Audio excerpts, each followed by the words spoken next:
Clear the way! Feel the pull! Disappear!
Hey guys, my name is Ryan Central and I'm here to answer one specific question.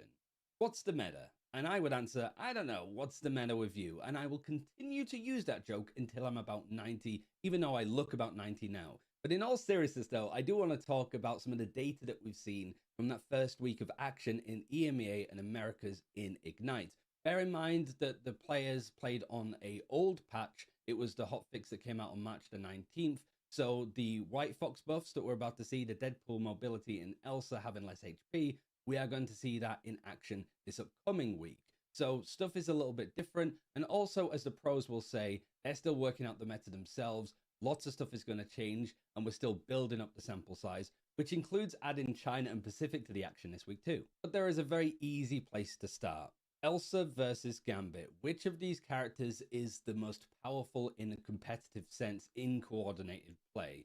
And the answer when it comes to presence, how often we're seeing these characters, is actually Elsa. There was 68 maps played in Americas and EMEA this last week, and a hero could show up twice in a draft, right? You can either protect a character and then the other team protects them, so you can both play them, you can both ban them, or you can have one team protect it and then ban it to make sure that they can play something like Elsa and the other team cannot. So it can show up twice. Elsa showed up every single time without fail. And certainly towards the start of a draft where you're looking for those first bans and first picks. In comparison, Gambit was missing like once or twice. Some teams just didn't want to include him at all. But the big difference between Elsa and Gambit is one is being banned out a lot more than the other. And surprisingly, it is Gambit that is actually being taken out more. So for example, a lot of the drafts will look like they will on screen, right? Where you're seeing Gambit being banned out first and then both teams will go and protect the Elsa, so both teams have access to it. Naturally, it makes sense. Elsa is really strong. Why would you not want to ban her out first though? It's more the case that Gambit, despite him being nerfed individually, being hit by the strategist ult generation nerfs too as a whole, he's still strong in his own right, but he enables so much as well. Heroes like Star-Lord, Galactic Legend with a Raging Royal Flush from Gambit, an incredible combination, and characters like Rogue, who are pretty like middling, I suppose, when it comes to the rankings of Vanguards on their own, get pretty much S tier because they have the Gambit team up to work with. You remove Remy from a draft, you're removing 3 to 4 other strong heroes alongside, so it's so much value. So you take off a lot of the options from the enemy team, and protecting Elsa means that you at least have something to work around, no matter what your composition or idea is going to be for a map. Whether you're playing Dive, Poke, 2-2-2, Triple Strategist, Triple Vanguards is something that we're seeing as well at this point. With flies, against flies, Elsa just works with all of it. It doesn't matter your comp. You put an Elsa in, and she's so versatile, she will go and just absolutely destroy people in her own right. Outside of these two fighting for first place, you do have the likes of Vanguard Deadpool actually being right behind them, both in protecting and also banning him out. And similar to Elsa, he just fits into a lot of different compositions and ideas, and he just is very good in his own right. But also, it's how good he is on stuff like Domination, because he could still build up his ultimate very quickly, certainly in comparison to some of the other ult generation nerfs that we've seen. That first fight is really good for Deadpool because he can get a ban hammer early, put it on the enemy strategist, lead to an elimination, and so your backline strategists are up on ultimate charge before the enemy. It gets so much value, and it makes sense why Deadpool Vanguard is so good, not only on Domination, but just in a lot of first early fights. If you enjoy these kind of breakdowns, let us know, and we'll continue to do more. But until next time, ignite the battle, and I'll see you in a few. Just in case you just now missed out and you want a quick little recap, Day 1 of the preseason, you can see all the scores right here. You guys can read, so we're not going to go match by match. But obviously, you know, if we were all to pick out one kind of shocker here, I think to start the day would be the one. Actually, I think this is a great way. Starting and ending the day. You had the upset with Cafe Rose, and then you had NRG beating 100 Thieves on day 1. And Shib, I'll throw it to you. I mean, listen, I think we learned that the MRC teams are anything but an easy walkover, and that the top of this thing is a bit harder to predict. Yeah, I think we made assumptions, namely like Cafe Rose. We assumed they were not going to play great because they lost a few players, right? And stuff like that. I mean, it goes to show you that's not always the case. They looked really, really good in that matchup. Of course, things change later on, but we're talking about day 1. And yeah, you know, Fly, this is a team that has history behind them, but they're a new roster, and that's something you got to keep in mind. And NRG with 100T, I'm going to be honest, I was one of the few casters that put them ahead of them because I knew this team had the talent. So, you know, just quickly gas myself on that one. We're not going to talk about the rest of my predictions. Man, as Sentinels as number 1. But moving on, Vicky, I know you and Shib, did week 2 or day 2 together. And I thought at first this day, you know, there was some like more mild games, but they actually turned out to be pretty heat, especially match 2 there. Kind of like both those teams lost day 1, and it kind of came down to that. Also, our first appearance of we lost a Nightmare. You want to break that down for us? Yes, absolutely. First off, I had a fantastic time casting with Shib. That was such a fun day to break down a lot of the action. The fact that we opened up with that banger between we lost versus Nightmare, dude. So let's just talk about the fact that like we lost just forces so many teams to play in such uncomfortable situations. That went down to the wire, though. You know, it went down with we lost getting 2-1. Then moving on, before we break down way more of like the intricacies as what could have been, why we lost like actually ended up winning that series. Sentinels, they woke up. We saw that FlyQuest fell short against our MRC team, Cafe Rose, where Cozy, you and I had taken over that grand finals where Cafe Rose, you know, didn't even find themselves in the grand finals. We're wondering, okay, yes, this may be a different iteration of Cafe Rose. I love, by the way, their duelist lineup. That was a lot closer of a series between FlyQuest and Cafe Rose, or rather seeing how Cafe Rose was just doing in general, than we were expecting. For sure. And listen, I know at least Shib, you watched while Vicky was casting as well. Day number 3, I think Swamp Gaming NRG was like a big, game to open up because you had both these teams like looking towards that top of the group of death, right? So that was definitely a way to get things rolling. I feel like just like all the other previous days, you're seeing a lot of 2-0s, but I'm telling you guys, these matches were a lot closer than you thought, yeah? Yeah, they always seem to push to like the end. I mean, no matter what. And then, we'll get to the later games in a moment. But, dude, especially like Fly 100 Thieves, that was one of the most exciting games I have ever watched in Marvel Rivals history. I believe it was the first time that we got to see Kunlun too, right? Like that was the first time that map popped up. But that was because you know what? It felt like even though this is preseason, I feel like because of the orgs and everything around it, there's already so much at stake, right? Like it already feels like there's so much at stake here.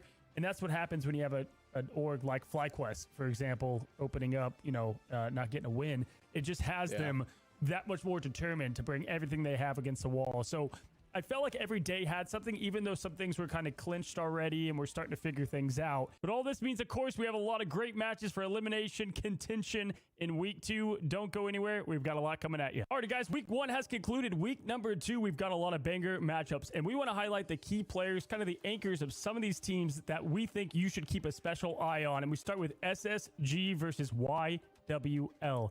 Nectar is obviously where we have to start. They have been a tremendous reason why this team has gotten a lot of buzz. They are truly Thanos, as we keep calling them.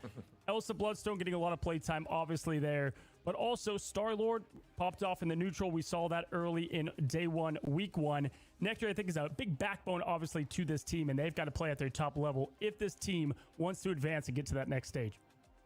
Yeah, Nectar's the Swiss Army knife of this team. Can play virtually everything, has had success in past seasons with virtually every hero. Looks great on Star-Lord, like you mentioned, plays the Elsa very well, but also is not afraid to match up against Speedery in the Ultron. Obviously didn't work out for him, but still, just the flexibility alone from Nectar is why Nectar is so incredibly strong. Keep eyes on Nectar in this tournament, trust me. Yeah, and they were big-time Psylocke back in the day and kind of have been flexing to the hero that needs to be called upon, and that's what makes them great, always in the neutral. Other side of things, I want to kind of highlight the Vanguards of SSG. Don't get a lot of love from us, but hey, listen, Blur has been a tremendous kind of dive pure Vanguard. A lot of Venom play. I've played a lot of Venom myself right now, and just a very good hero at this level of play. With those ready go comms, when you can time that ult with the pop of the cellular corrosion, that thing is absolutely lethal, and that's what you want to see at this high stake level. This guy's almost only played Venom, and if you look to the other side of the Vanguard department in Necrise, kind of untraditional with these two, huh? Yeah, it is weird, right? They do run, well, Necrise obviously on the sticks, on controller, right? But Blur, like you're saying, in the front line, very much that lead Venom initiation. Venom taking a huge step forward in the meta right now, pulls out a ton of cooldowns, very difficult to KO, and just has some really strong abilities with the ultimate. Feast of the Abyss is great with the anti, and the self-sustain with shielding. Outside of that, you talked about Necrise on the controller. Really good on that Angela, which we haven't seen a ton of success. I know we had this discussion in the green room. Not a ton of Angela, major plays throughout this tournament so far, but still very consistent and does a great job shutting down different lines of sight. So shout out Necrise on the controller playing at this level of play. Yeah, I've been wanting to see how Angela has adjusted with the new patch notes in the way of playing her, and it has been a bit of a warming up period. I think, she's getting better and better as things move along, but Necrise has been kind of the shining star in that moment. Obviously, Central Park and those maps are going to get a lot of love, but look out for these Vanguards and Nectar in the play difference for SSG. Moving on, though, yeah, we lost. This is a fun team. Plays like no one else. Very dive heavy. Anything but traditional. And it starts with who was my player of the week in the Cozy Cast on episode 2. I highlighted Jitward. This guy is just an absolute... He's chaos behind the keyboard. I mean, if you look at what he's done for Deadpool, we don't see a lot of DPS Deadpool, if any. And with the new patch, we'll see how much we see moving forward. But either way, if you're looking for Spider-Man, Deadpool, Daredevil, you're going to get it here with Jitward, and I think it's just one of the more fun people to watch in this whole thing. Kind of reminds me of Self on year one. Yeah, it gives me a lot of the make or break, right? It looks really good when they're winning, but also can struggle when they're losing because it just puts everything on the line. So yeah, shout out Jitward, that duelist pool being one of the only few folks to actually run the hero, which is awesome to see. But again, new patch this week, so has taken a bit of a step back. We're going to have to see together if that's still going to be, the case. Absolutely. Hey, listen, Kurova with Adam Warlock, from time to time, you get somebody that reminds you of one hero. And right now, I think Cart Lover is the Hulk. I mean, this guy has been playing Hulk at such a great level, and he's just been a lot of fun to watch. I know whenever they played Nightmare, you got to see just an absolute gamma god at work. He's got 81% win rate, 2 matches right now, 52 KOs across the board with this guy. Cart Lover has been something special. Yeah, the joke we like to mention is bringing up the interview. We had a pre-interview with Cart Lover just to test the comms, and he essentially said, I'll see you in a few minutes. I'll come right back after our game, and did just that. So really cool kind of confidence level I think you do need at this level of play. And like you're saying, on the Hulk, unstoppable right now. Hey, let's talk about Zatex, right? Zatex has been a very good fundamental piece for this team. Also has been flexed over to the duelist side if they do play, triple strat, if they go into Mantis, Adam Warlock, but also, crazy on the Elsa and Psylocke. Talk to me what you've seen out of Zatex so far. Zatex is just really consistent, right? While they're doing some of this crazy stuff, they have Zatex on that hit scan, playing some Psylocke, playing Elsa, like you're saying. Right now, 2-0 on Elsa, so obviously confident on the hero, looking really good. But also can flex in that Mantis role, too, if they need to. We've only done that a little bit in the tournament so far, but I do think if Mantis gets through the ban phase, you really do need to have somebody that's probably a duelist slotting into that position so you can run that triple composition. So really, really flexible, looks really consistent and confident. And again, Zatex right now on Elsa does have a 100% win rate, so it is in the conversation for the best Elsa. Absolutely, guys. So SSG and yeah, we lost. Those are the players to look out for. A lot of great talent on all the team, but those are the ones that we think make some big impact. We got a lot more to cover. At ESU, brilliance takes center stage because class is in session, everyone, and reality is about to be rewritten. Rian Landau dominates every debate with precision and unmatched intellect, while Dr. Danum Kett turns every lecture into a masterclass in bending the impossible. Together, they prove that knowledge isn't just power, it's control. Step into the spotlight with Invisible Woman's Rian Landau, the debater, and Mr. Fantastic's Danum Kett, the professor costumes, where intellect becomes the ultimate weapon, guys. It just became available as of April 2nd. This is not April Fool's, so make sure to go and check that out before April 30th, because in a multiverse of chaos, the sharpest minds decide what's real. And the city never sleeps, but something beneath it just woke up. Welcome to Lower Manhattan, where iconic streets meet hidden depths, fight through open avenues, historic buildings, and quiet courtyards in the shade of the Alchemax building. Then descend the secret labs, pulsing with from street-level clashes to tight interiors and vertical engagements. Every corner shifts the balance of power. This isn't just New York, it's what lies underneath it. Available in-game now. The city is only the beginning.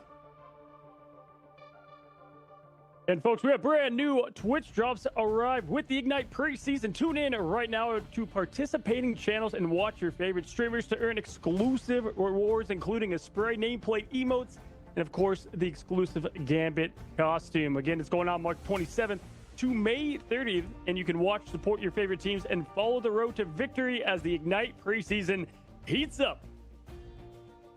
And speaking of which, my friends, we've got week 2 of Ignite preseason right here, right now. All right, Cozy, we're finally back, man. I mean, like you said, the Twitch drops are here. Week 1 was wild. I mean, week 1 was an absolutely insane week, and it's awesome to be back with you. And Gask now coming in, one of the new members of the crew. So I'm excited, Cozy. I'm sure you guys are, especially after that banger of a week 1. Yeah, hey, listen, guys, if last week was the chaos that started it all, this week we're going to find out kind of who thrives and is built for it. The path to number 1 is wide open. The stakes are still rising, but every team, they've got something to prove. No more introduction to these teams, but obviously, yeah, our introduction here. I'm Cozy, your host today, again, with the legendary Gaskin and the man with, you know what? He has no filter in the best way possible, Dogman. Dog, you were part of week 1, behind the mic a little bit. You know, what did you see? What did you love about it? Yeah, week 1 I think was just all over the place, right? And that's kind of the change up of the meta. Like, I think that, you know, a lot of us, including myself and, you know, a lot of our viewers kind of maybe overreact, right, based on what happened. But now we're kind of settling into it, right? After these recent White Fox changes, the buffs, and then also the Deadpool changes, we're going to enter a brand new phase of the game. But this is yet another week of, you know, a new patch, more time for these players to grow and develop in it. And I think we're going to get a little bit more confident in our top teams moving forward. And, you know, we have to be, because we're entering the very end of this week where, you know, teams are going to get eliminated. Some teams are going to punch their ticket into the playoffs. So that's exciting.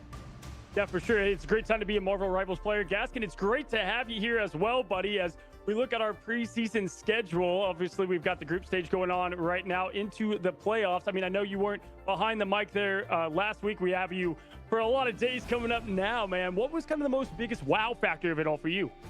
I mean, simply would be Swamp Gaming, right? I think everyone was impressed by how incredible they were and the difference makers that we saw on that roster, and just trying different things. The diversity of heroes has been insane thus far. I'm sure we'll finally develop a little bit of a meta and people will start to play similar things, but the fact we have players that are doing things and changing their mind and being able to just throw spanners in the works, it's been so good to watch, Cozy. For sure. And speaking of great to watch, Donde está la biblioteca? We have amazing Spanish watch party alongside a lot of prize money today. Obviously, they're playing for their, you know, their own names, but also large amount of prize pool here. We have $50,000 in total. Obviously, Dog, this is a lot of costumes in game, a lot of moolah to spread around.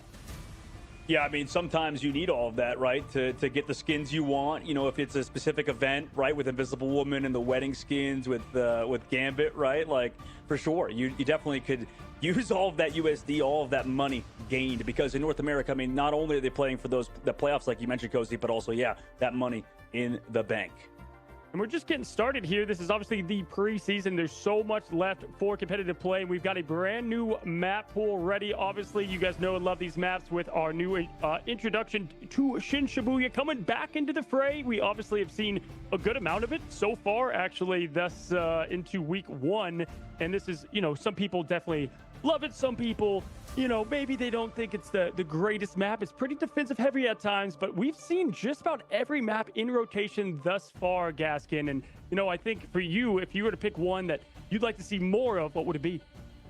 Oh, something I'd like to see more of. I mean, Convoy on Midtown is always an interesting one for me. That's been one of my favorites right from the get-go. I do think that some teams are very much struggling in certain areas as well. Like, we've seen Domination be very difficult for some teams, but a little bit better when it comes to Convoy. So we'll have to see how that develops and whether teams are going to be trying to pick around these maps as well, because there's definitely favorites for them. Well, you said pick. Let's look at the pick and ban phase. That's obviously going to be a little bit different than your rank play or maybe in the MRC. We have a brand new way to do it here in Ignite, and we love it over here. Dogman, I mean, listen, obviously these picks and bans, they're for your team. They're one-sided. How does this change what teams' compositions look like and strategies going in? Yeah, it can change everything. I mean, off the rip, you see both teams at the same time go for that first ban, and then all of that is after that is all decided by the order, right? That you can see it goes 1, 2, 3, 4, 5, and then 6 is where we sync it up back again. But this can change everything, like you said, Cozy, compared to MRC. With 4 bans impacting only one team, targeted towards them, that can really force a squad that maybe can't play certain compositions to have to play completely different entire compositions that maybe they're not used to. So that's why we have it as we do in this ban and lock system. But, and maybe why a lot of predictions are now messed up, right, Cozy? Taking a look at this, man, everybody was looking, in North America at Sentinels and Team Liquid, it looks like, dude.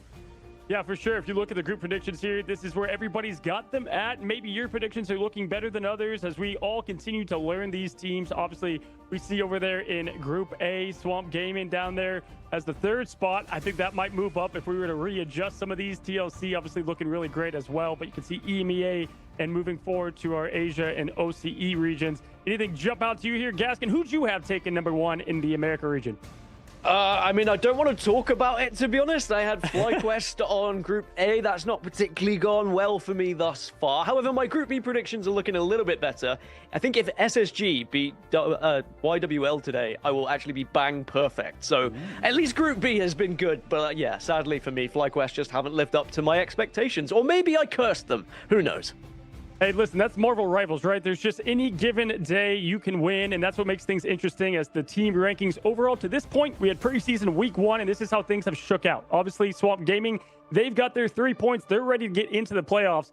Now, Sentinels having 2, but everyone else has a lot now to try to play for going into week number 2. You're going to see a lot of win and get-ins or just controlling your own destiny. Or for Swamp Gaming, staying on top, right? So this is where things sit right now for Group A of all things, and also into Group B. I think FlyQuest is obviously the shock here. I mean, Gaskin just said had him at number 1. Being at number 6 was probably not on everybody's board. Dogman, you shocked by what you saw shake out as we look at Group B?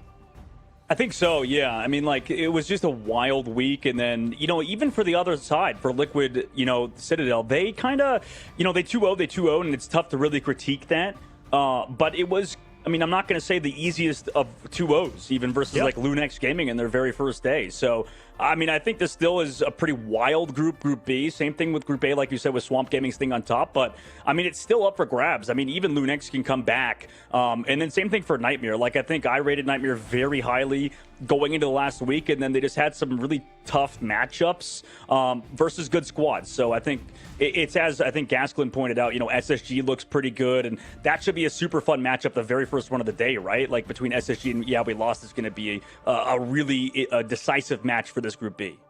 Yeah, for sure. And see if people just kind of had a flash in the pan, if they were looking great for 1 week, or if they're going to show consistency, which you guys both know at this level is so important to have week after week, right? And adjust to things like the patch that we're going to be playing into. Now Elsa is going to be having that nerf, obviously White Fox as well. We'll touch on that more later. But looking at it as a whole, I do think that any of these teams, they've got, winners' DNA in it, but this is kind of some of their first look at pro play and things level up. Now, today's matches, Gaskin, absolute heat across the board. I think 3 in particular stood out to me, but Dog just said it. Match 1, gonna be fire. Match 2 might just be the game of the entire preseason. You pumped for these coming up?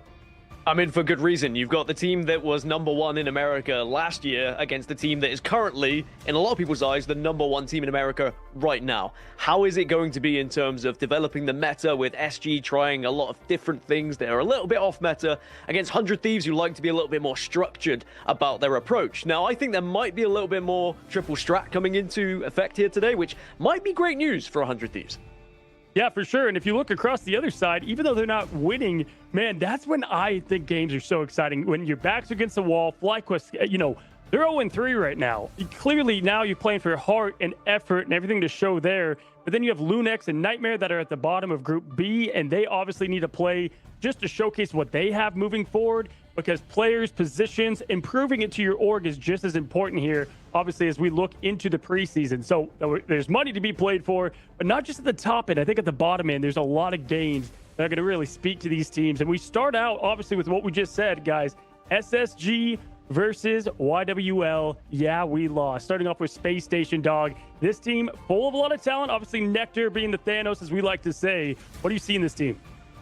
Yeah, I think this is the overall very solid squad. You know, as we're watching some of the games versus themselves, and Nightmare, and kind of an unsung player that didn't get talked about enough, I think, was Blur. Like, this guy, at least in terms of whenever he's playing the game, you know, kind of well, first of all, he's European, coming over, playing in North America a lot of his time, you know, formerly on some other top teams on Tech EXD and stuff, playing with Nectar. It's a lot of fun to have those guys back together. But I think he did so much. Like, he was so disruptive. Yeah. Hard to really KO him and remove him. And he was really distracting a lot of the back line of Nightmare last week and stuff. Like, he was doing so much work. And then Nectar never going down, always staying at 3 Instinct on Elsa was huge. So this team, you know, really has a cohesive unit that plays well together, has the correct combinations in terms of ultimates. And, you know, I think Doom does a lot of the dirty work. Necrise kind of is that anchor, playing a lot of that Emma and stuff. And then, honestly, Fidel looks leveled up as well. So this is a very good squad, month formerly of Team Envy. It's just a matter of can they put it together. And then, obviously, SJW on the bench, I think, is one of the best hit scan players in the game. So I think they have a pretty unique roster that's done well so far. Yeah, Necrise and Blur are your more untraditional vanguards in a way, right? Yeah, you know, Necrise does play some Emma, but it has an Angela as well. So just Venom and Angela constantly in the back line could definitely mess with the mental. But when you look at, yeah, we lost. This is a team that is anything but normal in terms of the way they play, in a great way. And you look across the board, these are your MRC champions from Season 6, and they are showing anything but that. They are here, ready for the pro scene. Gaskin, when you look at the way they play, so unique, obviously starting with a player like Jitward, what do you see from them? I mean, Jitward's going to be excited to prove himself today, if you know, you know, and I'm very interested to see what they kind of throw at us today, because they have really just been forcing teams off of the meta. They've been kind of surprising us with their bans, surprising us with their selections, but showing us that you don't have to play the way everyone else does. And I think if Yeah We Lost can force people to be uncomfortable in their selections, in the way that they're playing the game, then we might see a result where Yeah We Lost continue to dominate and continue to be at the top of the leaderboard. And SSG are going to have to be ready for that, because I love that everything that YWL are doing at the moment, and more teams maybe need to learn from them, that it is about playing what's comfortable for you, not necessarily about what is always in the meta. Yeah, for sure. The aggressive of YWL versus, I would say, some of the passive play from SSG is going to be interesting to put together. Nectar versus Jitward, you know, Cart versus Blur. I mean, that Hulk and Venom is just, you're going to see them two just constantly in the back line. Both these teams lost a game to Nightmare, so it's kind of interesting if you stack up like competition. SSG has 3 games played. YWL 2-0. They've won both their games, looking pretty strong. Obviously, SSG lost to what is Liquid, who is a solid unit. But they're both coming off of pretty strong matchups as we look at our first map of Celestial Husk. Talk to me, Dogman, about domination and just starting off hot, because in best of 3, buddy, you got to prove it quickly. Yeah, both these teams, I think, have been pretty solid on domination so far. You know, like, I think that besides losing to Team Liquid, SSG have looked good on this map type. You know, even against Nightmare, though they lost that matchup, they still had potential, benefits. That's where I would definitely favor. Yeah, we lost a little bit, right? Considering, I mean, Nightmare's obviously very good on domination. It's tough to really get that matchup, and the Team Liquid just been dominating everybody. But for Yeah, we lost. This is a very, scrappy team. They like to clutch up down in fights, even try to go for spawn camps. So it's as you and Gask both mentioned, dude, like this team is just going to be all over the place. And it's a matter of, can you deal with it? Can you manage that aggression that's surely going to come, right? Because SSG do the same thing. But, I think it's going to be a very interesting ban phase. And I think both teams, despite SSG's record on domination so far, are quite good on this map type. No, it's a great point. And having Yeah, we lost kind of do the reverse sweep of what you can in best of 3 against Nightmare shows that, they're okay being uncomfortable, which is a place they're not at often, at least from what we've seen. But looking at it, win and get in. This is to get into the playoffs, to get your 3rd win. That's obviously so important for these teams. SSG played an extra game, so a bit more important for them. Gasky, can that change a little bit of the mental behind these pro players? This is all they need to get into that next step of pro play? I think typically, yes. I think SSG will be looking at this as an opportunity to qualify, but also the pressure it puts on their shoulders if they do take that loss as well. Obviously, it will depend on what happens around them and results coming in elsewhere as to whether they would still be guaranteed when things happen in the next couple of days. But at the end of the day, this is their job. Pro players, they know what is the task at hand. They know they need to just get a win here. And I think that SSG might surprise us. I think that domination is going to be one of the key areas. Looking at the stats for the two teams, both have looked relatively weak in certain areas. But as Dogman just mentioned, Celestial Husk in particular, they've both found victories on them. So I do think that this could be the map that really changes how this series is going to go. And I'm going to call a prediction already. I think whoever wins this first domination wins the series.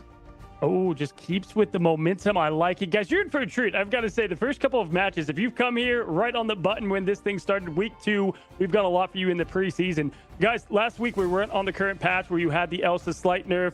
Obviously, the Deadpool nerf for most people isn't a big deal. Jitward, though, does play the DPS Deadpool to high success. One of the only ones in the Ignite series alone. So we should see maybe a little bit of a tiny effect there. I still expect to see the Deadpool. And then, obviously, White Fox, which we've seen some players grasp to before the buffs. Do you think, Dogman, that White Fox is going to get even more focus, perhaps even a ban? Maybe, yeah. I think that's the prediction, for sure. You're on the money with that one, Cozy, just because, yeah, the character got buffed. I mean, the health given, the shield is already insane. I've seen a lot of Redditors just talking about how the character's terrible, or rather is balanced. But, I mean, in my opinion, that character's anything but, right? Like, if you're a good White Fox player, you can absolutely dominate the lobby. It's crazy, dude. Yeah, spoken like a DPS player for sure over there. Never go to the Reddit, man. You can never trust when something. No, but either way, man, it's definitely going to be changing some of the pick and bans. But as you ban certain heroes, it leaves more wide open. That's why it's so powerful to be a kind of an effective. We don't have one tricks here, but effective at a great level at some of these. And that's why when you see something like Paulie get his cap out, that's a massive advantage for them. But guys, we've got ourselves a huge matchup today. Win and get in. It is SSG versus Yeah, we lost. Take it away, boys. We got a great cast for you. Thank you, Sir Coz. Well, Gask, first time we're on the mic together, man. So this will be a lot of fun to watch over the game. Obviously, Cozy behind the scenes been ridiculing me for dodging him on purpose, not on purpose. Who knows? No, I'm just kidding. I love Cozy. I've definitely loved working with him this year, and also with you, man. So, for the first time, getting into it, going to the ban phase, what has been your takeaways from last week? I guess, at a macro level, as we see the Gambit and Daredevil banned out. Obviously, last week we saw a lot of Gambit. We saw a lot of Elsa being banned as well. Oh, the Protect onto Mantis is an interesting one, which might give us our first indication of a potential 3-strat meta here, but we will see how it develops. The Daredevil ban, I think, is very important. Actually, if you look across the board, a lot of teams who rely on diving in general, which, to be honest, there's a lot of them in this current meta, getting rid of that Daredevil really changes their success rate in terms of these maps. So I do think the Daredevil removal is a very important one here. And you can also see now Elsa is going to be the next to be banned as well. Well, I think you had a good read on it. You were talking about how when you watched EMEA today, Gask, there was a lot of Mantis avoidance of bans, right? That's kind of interesting that SSG already go for that Protect, and then the Elsa gets protected for Yeah, we lost, right? The Mantis sort of forgotten about on the EMEA side, or a matter of maybe people are avoiding it per se, right? Because the damage boost and stuff could be kind of hard to deal with, I guess. It seems like the Mantis is sort of being forgotten about for some people, or for Yeah, we lost, they totally avoided it, looks like. Well, I think the fact that, yeah, we lost saw that the Mantis was protected by SSG, so they said, well, we have to get rid of Elsa. Typically, when we're looking at the meta that's developing, if you have Elsa plus Mantis, it is so difficult to deal with. And you can also see Ultron has got rid of on the other side as well. Jeff's now been removed. We have seen SSG very successful with Jeff, so maybe they're a little bit worried about, yeah, we lost with it on the other side as well. But potentially going to protect Hulk, which they will. We've seen how incredible they can be having a Hulk on their side as well. It's definitely targeted so far towards, yeah, we lost. Because it's like you said, I mean, with triple strategist being so good, you kind of have to focus on it, but also you still have to be aware of what the other team can run. Because it's like you said, with, you know, the Jeff ban maybe is a bit unorthodox for most teams, but with, yeah, we lost, they just play everything. So it's like still focusing on the strategist meta, it looks like, but just specifically targeting, yeah, we lost, maybe practiced heroes, which is kind of interesting. I don't know, guys, because last week, I don't know if you heard it when Remix was talking about teams leaking scrim VODs and stuff. So, you know, like maybe that impacted this potential game even, because that specifically is targeting, yeah, we lost and how they're playing. And there's the SSG Protect as well onto Jeff. That was what I was expecting to happen.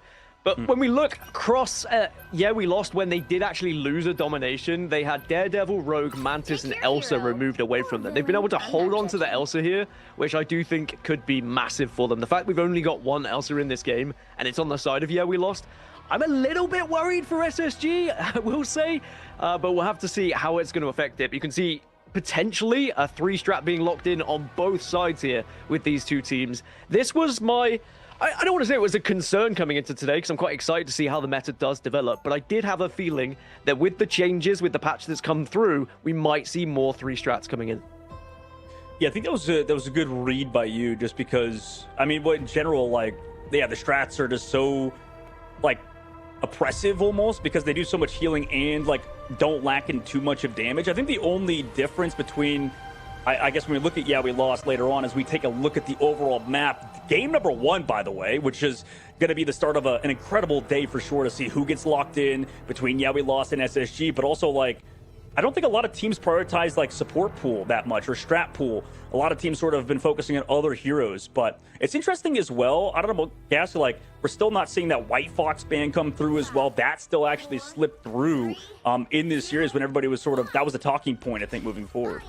Yeah, I wonder if we'll see a White Fox ban in the 100 Thieves versus SG matchup with Valentina and how impressive she was on White Fox last time. But you can see it's going to be a portal-on-portal action to kick us off here, as they instantly going to try and get behind enemy lines. There's like some counter-portaling, by the way, too. That was a portal to the point, which was a horizontal portal, too. So they went through and then, like, would immediately come back because of it. That's a unique portal. Fast one from Neckrise, who... you know, is maybe aware, yeah, we lost, want to play that aggressive, right? Before this point unlocks, they're already on the objective. A little bit of slowdown towards Neckrise on the main angle, but yeah, we lost full control of height. Where do they want to walk to? Nectar with a damage boost from that Mantis, or rather, from the squad of the backline, able to find 1, then 2, right? This Psylocke with that Mantis bonus with the team up in terms of damage upgrade just does so much. So Space Station already win that first fight. I mean, that's something we have to look at throughout this game is it better to have Elsa without Mantis, or is it better to have a Mantis who can just boost up someone else? Because at the moment, it's looking in favor of SSG and looking like it is the latter, and certainly an impressive start for them, that's to be sure. But I do think that there's a lot of responsibility on you as an Elsa if you are the sole Elsa in the game as well, because people know how oppressive a character she can be. So are you going to be that hero for your team?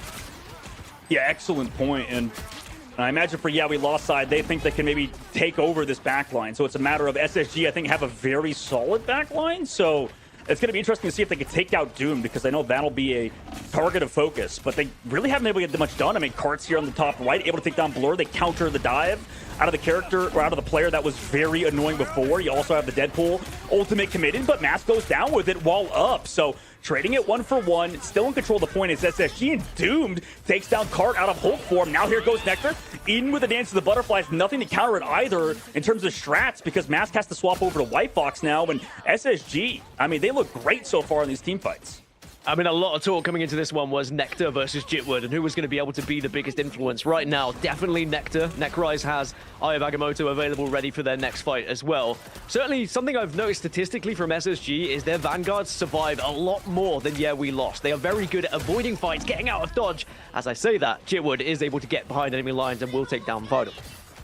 Yeah, that's really going to have to keep doing, as you mentioned. The Vanguard's doing a good job of just living. Whereas Cart, by the way, speaking of which, 1 HP, barely still in that Hulk form for now. The Venom actually gets CC'd out of his Venom ultimate. The Feast of the Abyss gets removed due to the charm from Mask, it looked like here. That Mantis ultimate committed by Doom, met by the Invisible Boundary and the Avagamoto. But counter Eye from Necroise's side. Do they get anything with it? Looks at the answer is no. The Glartrox, though, gets Nectar and Necrise. Here comes the Jeff, though, on the other angle, too, to eat everybody caught inside of it. But Cart tracks him down before the Invisible Boundary from Fidel could be there. A little bit too late, sadly, for Fidel and SSG, as they're down their Jeff. No ultimate still in the fight, regardless, as Matt's trying to build towards that White Fox ultimate. Blur close to yet another Venom ult. We're trying to go in on Doom. Needs to find the KO, and he does so. Doom goes down in the middle of his team, but fortunately, it's actually more for the side of We Lost, taking out Necroise as well, and finally flipping that point at 99%. Yeah, it took us right to the 99, but We Lost, showing that they still have something left in the tank. I do think a lot of it came from Cart on Hulk being able to take down the Jeff. Otherwise, it might have been a little bit tricky with a couple of those being gobbled up. But now, SSG, they get the chance to reset. Blow has ultimate available as well, so they are going to be able to get very aggressive on this back line with the dive from Venom. But the real question is, when do you go? You need to create a little bit of space, and Doomed will create that space. I mean, Doomed has just been nuts so far, too. Definitely an underrated player for them. They try to go on him too aggressively, right? Trying to set up that dive. Jitward takes him off the map, though! No way, Jitward! What a play by him on Spider-Man. Insane so far for them, too, but it's traded on the opposite angle. It doesn't matter if you find that, I guess, is you just walk forward, stabilize, take the Doom KO, and then walk towards the point. It's also the Doctor Strange going down super late, so they have to switch Mask over to that Doctor Strange off of the White Fox to go for that portal play in overtime. But they're going to stagger in so slowly, having these overtime spawns. No straddles either. So Nectar's Dance of the Butterflies could be big if he wants to use it, or they may not have to with a damage boost on the opposite side. Necroise gets stunned, sure, but it's too much damage. The green's too late from the Loki on Kendrick, and everybody's just walking into the fire rate of Nectar, who just deletes everybody, it looks like, in overtime. Jitward, what could you do? The answer is not much. It's as you mentioned, Gask, the Mantis setups were so clean out of SSG. And thank goodness Nectar did save the Dance of the Butterfly as well. I was worried that you might just be like, okay, you know, I'll make sure we solidify it, we'll win the round, but a smarter player knows you can hold on to it for the next. And now that means they're going to go into this second with Nectar having it available. Blur also still has it. You can see a Stratol is going to be there. I mean, SSG are primed and ready for this next fight with the ultimates. They're going to be in such a good situation, so they can really set the pace of this game, probably get control of the point first, and then it's going to be a similar situation for We Lost to try and break through. But Jitward really hasn't had the space that we see how comfortable he can be when he gets behind the back line. I do think SSG have done a fantastic job at defending their own, and we're going to have to see if We Lost can kind of change something up here to perhaps find that space for Jitward. Yeah, it's great points all around. I think, like, your first one, you mentioned how, you know, they just, like, kind of held on to those ultimates at the end, you know, they play the macro super well. And then, like, it's mentioned, like, they forget almost that, you know, Doomed has hands. Like, across map just getting domed by Doomed. You know, Zatex having a tough situation so far. It's, like you brought up earlier, dude, like, the Elsa, maybe there's too much pressure on Zatex right now, but at least they have ultimates for the next fight, and early portal play comes out from Necrise, and they have the Dance the Butterfly play, but Xanthos sneaks around the back, invisible, ducks around the corner with that, by the way, DPS or dual pool coming out from Jitward's side, so that's the difference makers. They take so aggressive on Doomed, able to take him out for the ult, and then the Glartrox slows down one, takes the other out. Fidel falls with the ultimate, so that's two of the Strat players, both with ultimates up, and then disengages Nectar too. Are you kidding, Zatex? That was beautiful out of the squad in terms of tempo from We Lost after they got portaled on. Yeah, this is so much better from We Lost as well. They force one ultimate out of the side of SSG, but SSG still have a lot left up their sleeve, and We Lost are going to have to pop one of their own just to try and sustain a little bit and stay alive and get control of this first point, but they haven't been able to get it at the moment. There's a lot of damage coming in from SSG, very quick to get back onto this point. Oh my god, I mean, Jitward just gets deleted. This might go back down to, like, you know, do we want the Mantis to go through when Nectar's just going to do this? Feels like Psylocke maybe sort of like a 75% of her power level until she gets the Mantis, it looks like for now, as, you know, SSG just shove off We Lost, and they put Jitward back over to Spider-Man, dude. They're trying to figure something out and just can't. Yeah, we lost feel a little bit lost right now, and this was my worry when I looked at who they've played against thus far in the season and coming up against a little bit more of a structured side in SSG, is when SSG figure you out, when they start doing this VOD review, what is plan B? What is plan C? At the moment, we lost struggling a little bit. Jitwood's already been taken down, so now it's going to be a 6 versus 5 here. It should be comfortable, and it will be. Doom gets another, Month follows up, and we lost. They're going to go right back to spawn here, and SSG looking to dominate some more.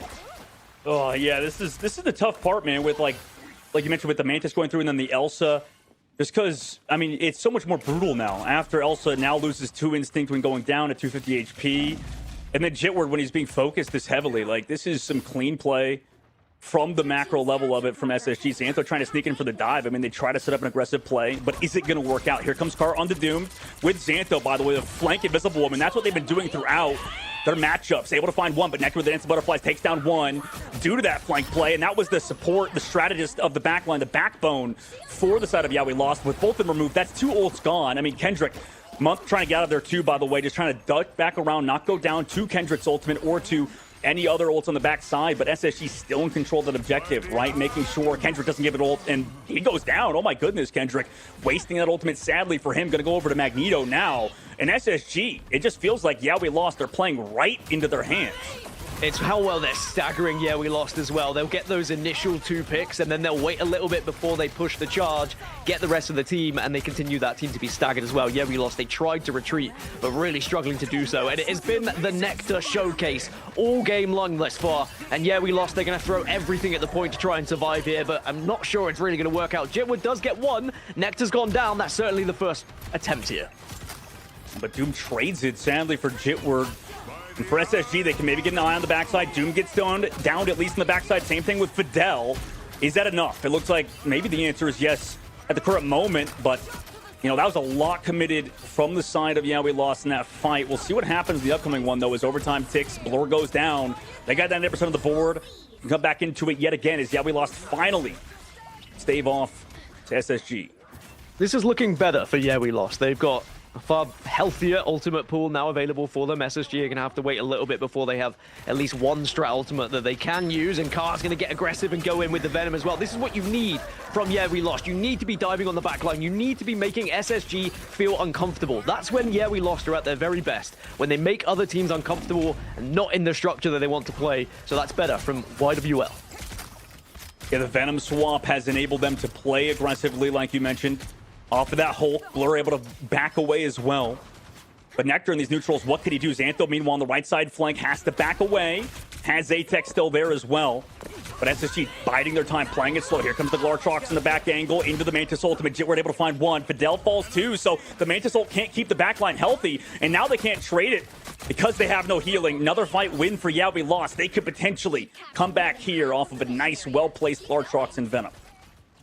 They'll have the White Fox ultimate as well to use on their side. And again, it's going to be staggered, but this time it's on the flip side for SSG. Of course, when the Cry's going down, maybe you could create a portal here to try and get in, but you don't have to. The rest of the team looks like they're going to push up a little bit. Nectar already trying to get into the face of We Lost. And if Nectar could just find that one initial pick, it might be everything they need to try and break through here. Great points. We'll see if it happens, right? SSG playing it patiently for now. For We Lost, giving up a little bit of point pressure. It looks like the Doomed. Here comes Month to dive away from the Spider-Man. Just use his ult to live. Has to back away, hide from that spider for now. Jitwood goes down, and Necroise, by the way, in the neutral. Here comes that Dance of the Butterflies, too, on top of it in the invisible boundary. Outside of the White Fox ult, Mask gets deleted. So with those 2 players down, what happens? I mean, Xantho pops a very aggressive ultimate. They think they can clutch up. This team always tries to clutch down members. Is it enough? Doom goes down. Nectar trades back Kendrick, though. They need more than just that. Kendrick has to go up. Ivalgomo committed from Necroise, slows down the front line. Meanwhile, Zatex goes down, and so does Jitwood in the middle of the Spider-Man ultimate. Nectar, are you kidding? What a play by the Psylocke out of SSG. And the patience pays off, it looks like, for now, as overtime slowly dwindles. And We Lost look to control the objective once again. Maybe one last pull, maybe one last attempt. Can anyone get in there quick enough? Yes, they can. No, they can't. Just shoved out. And it means SSG will take the first end 2-0, as We Lost are definitely going to be up against it here, Dogman. That was a class act from SSG. Planned right from the very beginning, from the pick and ban phase, and executed perfectly when we were in game. Absolutely, such a well-played game from SSG, and moving forward, obviously it's Nectar MVP. People talk about not giving the Elsa to Nectar. I mean, when you get the Mantis through with the Psylocke, that seems to be tough to deal with. I mean, just looking back at the stats board, like you could see 21 final hits is crazy, dude. Like, yeah. Also, what stands out for me, look at the amount of casualties on the side of Space Station. I said about Vanguards and staying alive, only 2 casualties for both Vanguards. Statistically, if you are like around 2 and 3 on average, you are always going to have a far better time with your team. On the flip side, for we lost, the Vanguards really struggled. 7 casualties on both sides. You can understand why with the way that they were going up against SSG, to be honest. Nectar was on an absolute tear, and if Nectar carries on playing this way, we lost might just struggle here. Yeah, absolutely. I'm curious what Cozy thinks about that one too, man, because that was, really the first time I think we've seen we lost struggle so much on domination, right, Coz? That was an incredibly kind of one-sided backup comeback from SSG towards the second half. Yeah, oh my gosh. We said going into this game, Space Station, this was a bigger game for them because they played 1 extra than we lost. And listen, we've seen, YWL have a slower start, if you will, but this is exactly how you want to get things firing away for Space Station. And for me, man, I mean, talk about living up to the name. We talk about talent all the time with like big name talent, but are they them? And let me tell you, Nectar is all of that, right? Like, talk to me, dog. I'm going to give this to you and say, when you have this meta that's so divey, so chaotic, we just saw there, whether it was Jitward pulling someone off the map or, Jitward did a quick ult as Spider-Man. How valuable is it to have a player like Nectar who can slow things down and control the fight during all that chaos? Yeah, it's so crucial. It's, as you mentioned, I think Nectar really is now, oddly enough, becoming a veteran for this squad in SSG. Yeah. And it's like you said, like Nectar's kind of been that flex player to do whatever and always does whatever on a high level. It's kind of crazy. It's not exactly the most common thing, at least in North America, besides for a team like we lost. So huge shout out to Nectar, obviously. And then the rest of the crew, it's kind of what like Gas talked about. Their Vanguard's never going down. And then unsung hero Doom, like, sure, got a lot of casualties against them, but like, man, the amount of plays created by basically everybody around Nectar was also phenomenal. Yeah, Doomed has evolved as a player so well. Obviously, the duelist that we know, but I want to kind of talk about having a Mantis that is so on fire, right? I mean, he matched the limbs of the other side, Elsa. I mean, that is obviously insanity for a Mantis. Having a strat that can do that for you, especially with this triple strat lineup, which, Gaskin, we talked to the green room, this is kind of what you expected from SSG going in. How does that give your team just so much of help in the flow and the fight? I think having a strategist who's comfortable in 1v1 environments is absolutely a necessity, and you can see that in the statistics, which are available in client, by the way.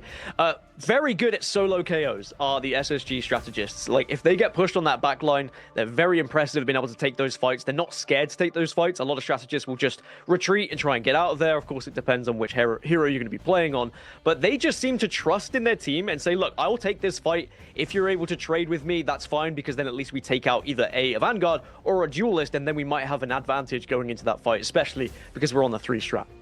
Yeah, for sure. And you know what? I've seen this from We Lost, Dog, is that they take a little time to adjust to the pick ban phase, which if you look at it, SSG, simple plan, ban the strats, get them out of there, save the Mantis. We're going to let you have the Elsa. Go ahead and take it. It was kind of the back half that I wasn't so impressed with on Yawi's Lost, kind of pick and ban phase there. Do you expect them to change that up? And some of the key decisions, what do you think might change their path and who they might pick and ban? Yeah, probably. I mean, like, the thing is, you have to be a little bit targeted with it. But, I mean, to go back towards what you said about, like, Nectar flexing and a lot of these characters that can play whatever, or heroes that can play whatever, it's tough to go for, like, those hyper-specific bans when that can happen, I guess. But really, you just have to give credit to the players, the captain of the team, to go for that ban phase on SSG, because, I mean, it was just specifically targeting everything that We Lost do well. And it's not that they, like, didn't get something that they wanted to play, but it just felt like they couldn't stabilize it all ever. Like, their plays are to play aggressively, go and do something. But, with Jitward specifically, like, he was just having to do, like, the perfect combo to make a fight work. And across the board, it just felt like, We lost. We're kind of lost at times due to the fact that, as you mentioned, with how the ban phase went, they're going to have to mix something up. I think they'll do better, maybe, depending on the map. They have to pick a good dive map moving forward if we go to, like, combo and convergence. But regardless, it does seem like SSG have a good read on it on We Lost, right? Well, yeah, for sure. And if you have Museum of Contemplation, Gaskin, this is one of the best for dives. I play dive, love it. There's so many hallways and corridors that you can jump and go through. For me, it does feel like, I talk about this all the time. You kind of have the hot and flashy team, which is definitely, yeah, we lost in a lot of ways that they like to play. And then you have consistent, kind of always getting the ball back. Nothing ever, too crazy, but always going to stay on that consistent train. And I think that's kind of what I like to see from SSG. Looking at it, obviously, Deadpool, it was such a big part of their game plan. We got a bit more Spider-Man that time around. I mean, returning to their roots, do you think, yeah, we lost, shift up the comp massively? Or are they looking at completely different? I mean, Cart, I think, was a big part of their game plan as the Hulk. And he is the Gamma God. I don't want to say. I mean, this guy's very talented at the Hulk. But do they try to aim towards something different as far as their anchor point, Gaskin? I do think they'll be a little bit more comfortable on Convoy instead of Domination in general. Like, they're unbeaten on Convoy, and they seem to be a little bit more comfortable about how that plays. My worry is they're going to get bullied in the pick and ban phase a little bit again. I think the SSG have got a little bit of a read on them. They've noticed kind of their patterns over these last week or so. And the real question is, are they going to be able to avoid that? Is their pool deep enough? Because we know that, yeah, we lost. They can play a little bit off meta. They can surprise us. But if SSG are kind of bullying them into certain areas and saying, actually, we want you to have the Elsa. We want you to play the meta. And let's see how you do with it. If, yeah, we lost are unable to actually play with the characters that are benefiting other teams, then I think SSG might just continue to kind of roll them, to be honest. That was a very one-sided affair. I was expecting more from Yeah, we lost. I mean, as was them against Nightmare last time, and then they came back. I will say this, Dog, you know this for sure, too. We see this in Ignite, like Ego Death long ago. They were like coming out as Dive in this hot flash. It's like, whoa, this is crazy. How do we deal with it? They get a couple wins. We saw that. They went 2-0 into this weekend. But then that's when tape comes to play, and that's when what Gaskin was just referring to, having that flexibility, because you can have some crazy tricks up the sleeve, but you have to have multiple. And we've seen that kind of affect these kind of crazy dive teams time to time. Do you think that that's maybe what we'd see here with Yeah, we lost, or do they have more up the sleeve? Yeah, it's kind of to go back, like exactly what you said. Like the more they sort of played, this was kind of the worry that they'll get worse, right? It's because of, like you said, the more opportunity teams have to play against them, the more they have to see. They kind of can find those solutions, but it's, as you mentioned, they have to find something to counter that. Maybe for them that is this map. Maybe that's going to the Museum of Contemplation and to play more divey, like you said, and play on a map that favors it. But I know that they assume in practice and in the scrims, they're not exactly the best team in that area. But it's a matter of showing up on match day, and they really have to right now if they want to qualify and punch their ticket into the playoffs right now. Yeah, I mean, for sure. But talk about a great map choice to kind of get things rolling. We keep saying this is the kind of one of the main chances for Space Station to lock their spot. Yeah, we lost, still have other shots to do so. But this is going to be a map they can do it on. Zatex and what he did in Elsa, they look to probably change that. But we've got ourselves the next matchup between these two. Win and get in. This could be it to get Space Station to punch their ticket. Here we go, guys. We've got a good one. Let's take it to the pick and ban phase. All right, off the rip, Gas. Like, let's think about this, right? The Daredevil ban last map definitely seemed like a very strong start for Space Station, right? Because it's as you mentioned, that character, removing it immediately takes so much like volatility out of the back line for SSG, right? Yeah, I think so. And I think that they've noticed the patterns of where, yeah, we have lost previously. And as I mentioned, getting Daredevil removed from them, Rogue, Mantis, all those three characters have been very good at finding success for them. But as these heroes get kind of learned by everyone, sometimes you just let one slip through and say, actually, we know how to deal with it. So I think that that's why they allowed the Elsa in the previous. This time, are not going to allow the Elsa, but they are going to protect the Mantis yet again, our Space Station. On the other side, yeah, we lost. They're going to protect their Jeff. Again, I think that having their Jeff banned away from them in the previous did hurt them a little bit, because we've seen how impressive they are going for the trip strat whilst Jeff is part of that. Yeah, good point. I'm curious to see if they even need that Mantis, moving forward. Because of that, that might actually impact a ton, right? Though they give up the Elsa, they're fine with that for now, due to that changeup. So that could really mix up. Yeah, we lost game plan on this map because of it. Does Space Station want to maybe diversify away from that Mantis ban? The answer actually right now is yes. So they go for the Jeff ban against Space Station, who was running it in the last map, right? And the Invis ban to counter it. Yeah, I don't think they want Jeff to be as polarizing as he was previously. I think that they know it can be such an impactful hero. So instead, they're going to switch things over. It doesn't mean you can get the Loki Protect, though, and I'm personally excited. Loki, one of my favorite characters in the game. So a potential here for Loki to come in and really make a difference and just be a threat on that backline against, yeah, we lost. But now they have the final ban opportunity here to maybe take I don't know. Do they try and get rid of a little bit of duelist here? Certainly, we have seen previously Vanpool targeted, but I think since the changes, maybe isn't as much of a target now. So they're going to get rid of Ultron. So they are very much worried about the triple strat. They don't want to give any sort of trip strat available, so they're trying to take away as many strategies as possible. Yeah, fair enough. That makes sense. I think a lot of teams, by the way, that change up is to get that Loki ban on the opposite side, but it's maybe like you mentioned on Vanpool, the changes did a lot, but also like, I don't know, I saw a lot of people saying that like, like Deadpool with Vanpool specifically, although he can seem like server admin sometimes, just can't really peel off the dive that well, I guess, right? Like, I know you mentioned like when you play ranked and stuff, playing solo Vanguard Deadpool, it can be kind of tough still, right? To help peel on that character. I also think that when we're looking at, our head have the 3 strats on the side of Space Station, whereas, we lost. They're going to go for a more typical 2-2 by the looks of it. Black Panther maybe coming out for Jitwood, or I'd be excited to see that. I know that Spider-Man is kind of their thing. We like to see them on Spider-Man, but Black Panther can certainly make a big difference as well, especially with Daredevil removed. On the other side, Mask back on Thor. This was a big question that I had coming into today as well. Mask loves to play Thor. It's a massive comfort pick. As I say that, changes it last minute, so it doesn't really matter. And it looks like they will shift over last minute to a triple strat themselves. You can see strat pool coming out for Mask. Yeah, I guess deciding till the last second to see what they want to play, if they want to go for a few fights of the whole, Black Panther stuff. But they kind of go back and forth straight over to the strat pool off angle plays with Card. It looks like on the backside, Jitward just kind of making sure not to go down, get the damage boost as well from Zatek. So they at least get that Mantis mismatch, or rather, I guess, mirror. And also, maybe built that ultimate quit for Mask's side. They can get it really fast, go in aggressively with it. But as long as they're in card space, that's just making sure they have constant people on it. A nice sleep onto Blur, but eventually gets that over health and able to back out for now. At least slowing the pace down has given Mask his ult, but same thing for Necrise, right? So which Deadpool able to get more out of their ultimate? At the current moment, it's the offensive Deadpool for Mask to go throw it on the back line. Necrise going for the peel job on it, making sure they can live through it. Jackpot built up, though. Can they get the KOs through it? Looks at the interest. No. Counter Deadpool ultimate onto Mask. Blur able to take down Zatex as well. So because they made this fight so split, everybody's peeled off on SSG's side, able to take down the opposition strategist and enable their defensive hold.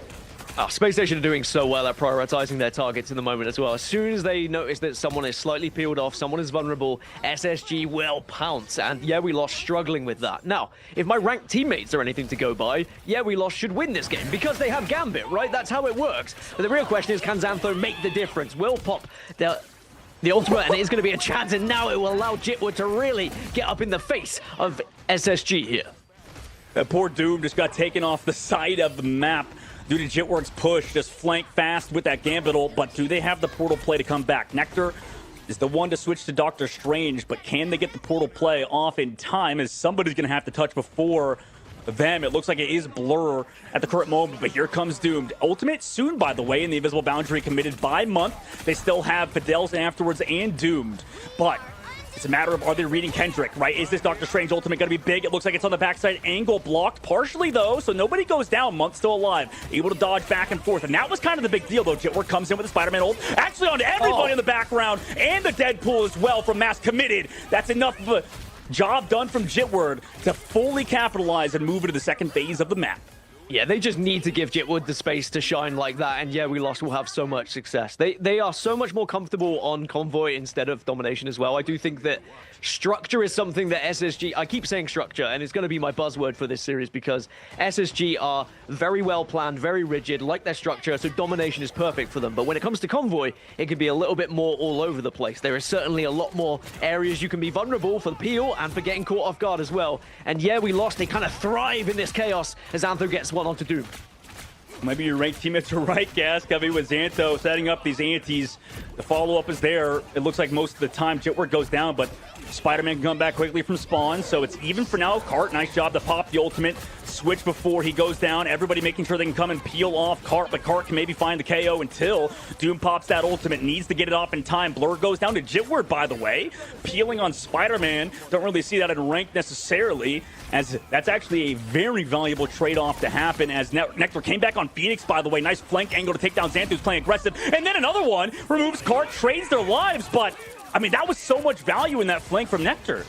I was about to ask what a Space Station going to do to try and counter this, because they can't just allow it to be too comfortable for Yeah We Lost. I like the switch over to Phoenix. There was a bit of bunching on the side of Yeah We Lost, so you can fully take advantage of that with the splash damage from the Phoenix. So Nectar being very wise and does have the ultimate available coming into this next fight as well. Yeah, right now, team's trying to play fast. Jackpot built up. Blur takes down Zaytek again, so that's a huge pick in the middle of that ultimate, though. Doom gets falled, or gets traded, rather, into the Gambit ultimate for Kendrick. Oh, my goodness, gets deleted in the middle of his ultimate, so that's getting canceled due to some nice shots from Nectar, though. He's lost everybody in the backline. Trades back one at the very least, and Jitward's there to trade it. Necrise gets the health pack. Slows it down. Still alive. The healing is here. No way. Oh my goodness. If he just hit a couple more shots, that'd be a KO. And Jitward gets peeled off too, so nobody falls on the side of SSG. They've peeled off every potential KO for the side of Yeah We Lost, and now they have to go aggressive for the Mantis ult. Yeah, there's a lot of pressure on both Mantises here to make sure that they can get a little bit of extra damage for the team, but it's Nectar who gets the opening onto said Mantis, which is now going to give them a huge advantage into this fight. Jitward's going to do what he can to try and get around and survive, but he was very much the focus and the target. Eventually does get shut down, and now we should just see SSG march on through the rest of the players here. Yeah, this is kind of like when we see teams play Wolverine on inside angles and stuff, man. Like, the peel has been phenomenal. There's already a minute 30 left to go. Deadpool ultimate committed just because it's on that 45-second cooldown. Minute cooldown, and you get back up really fast.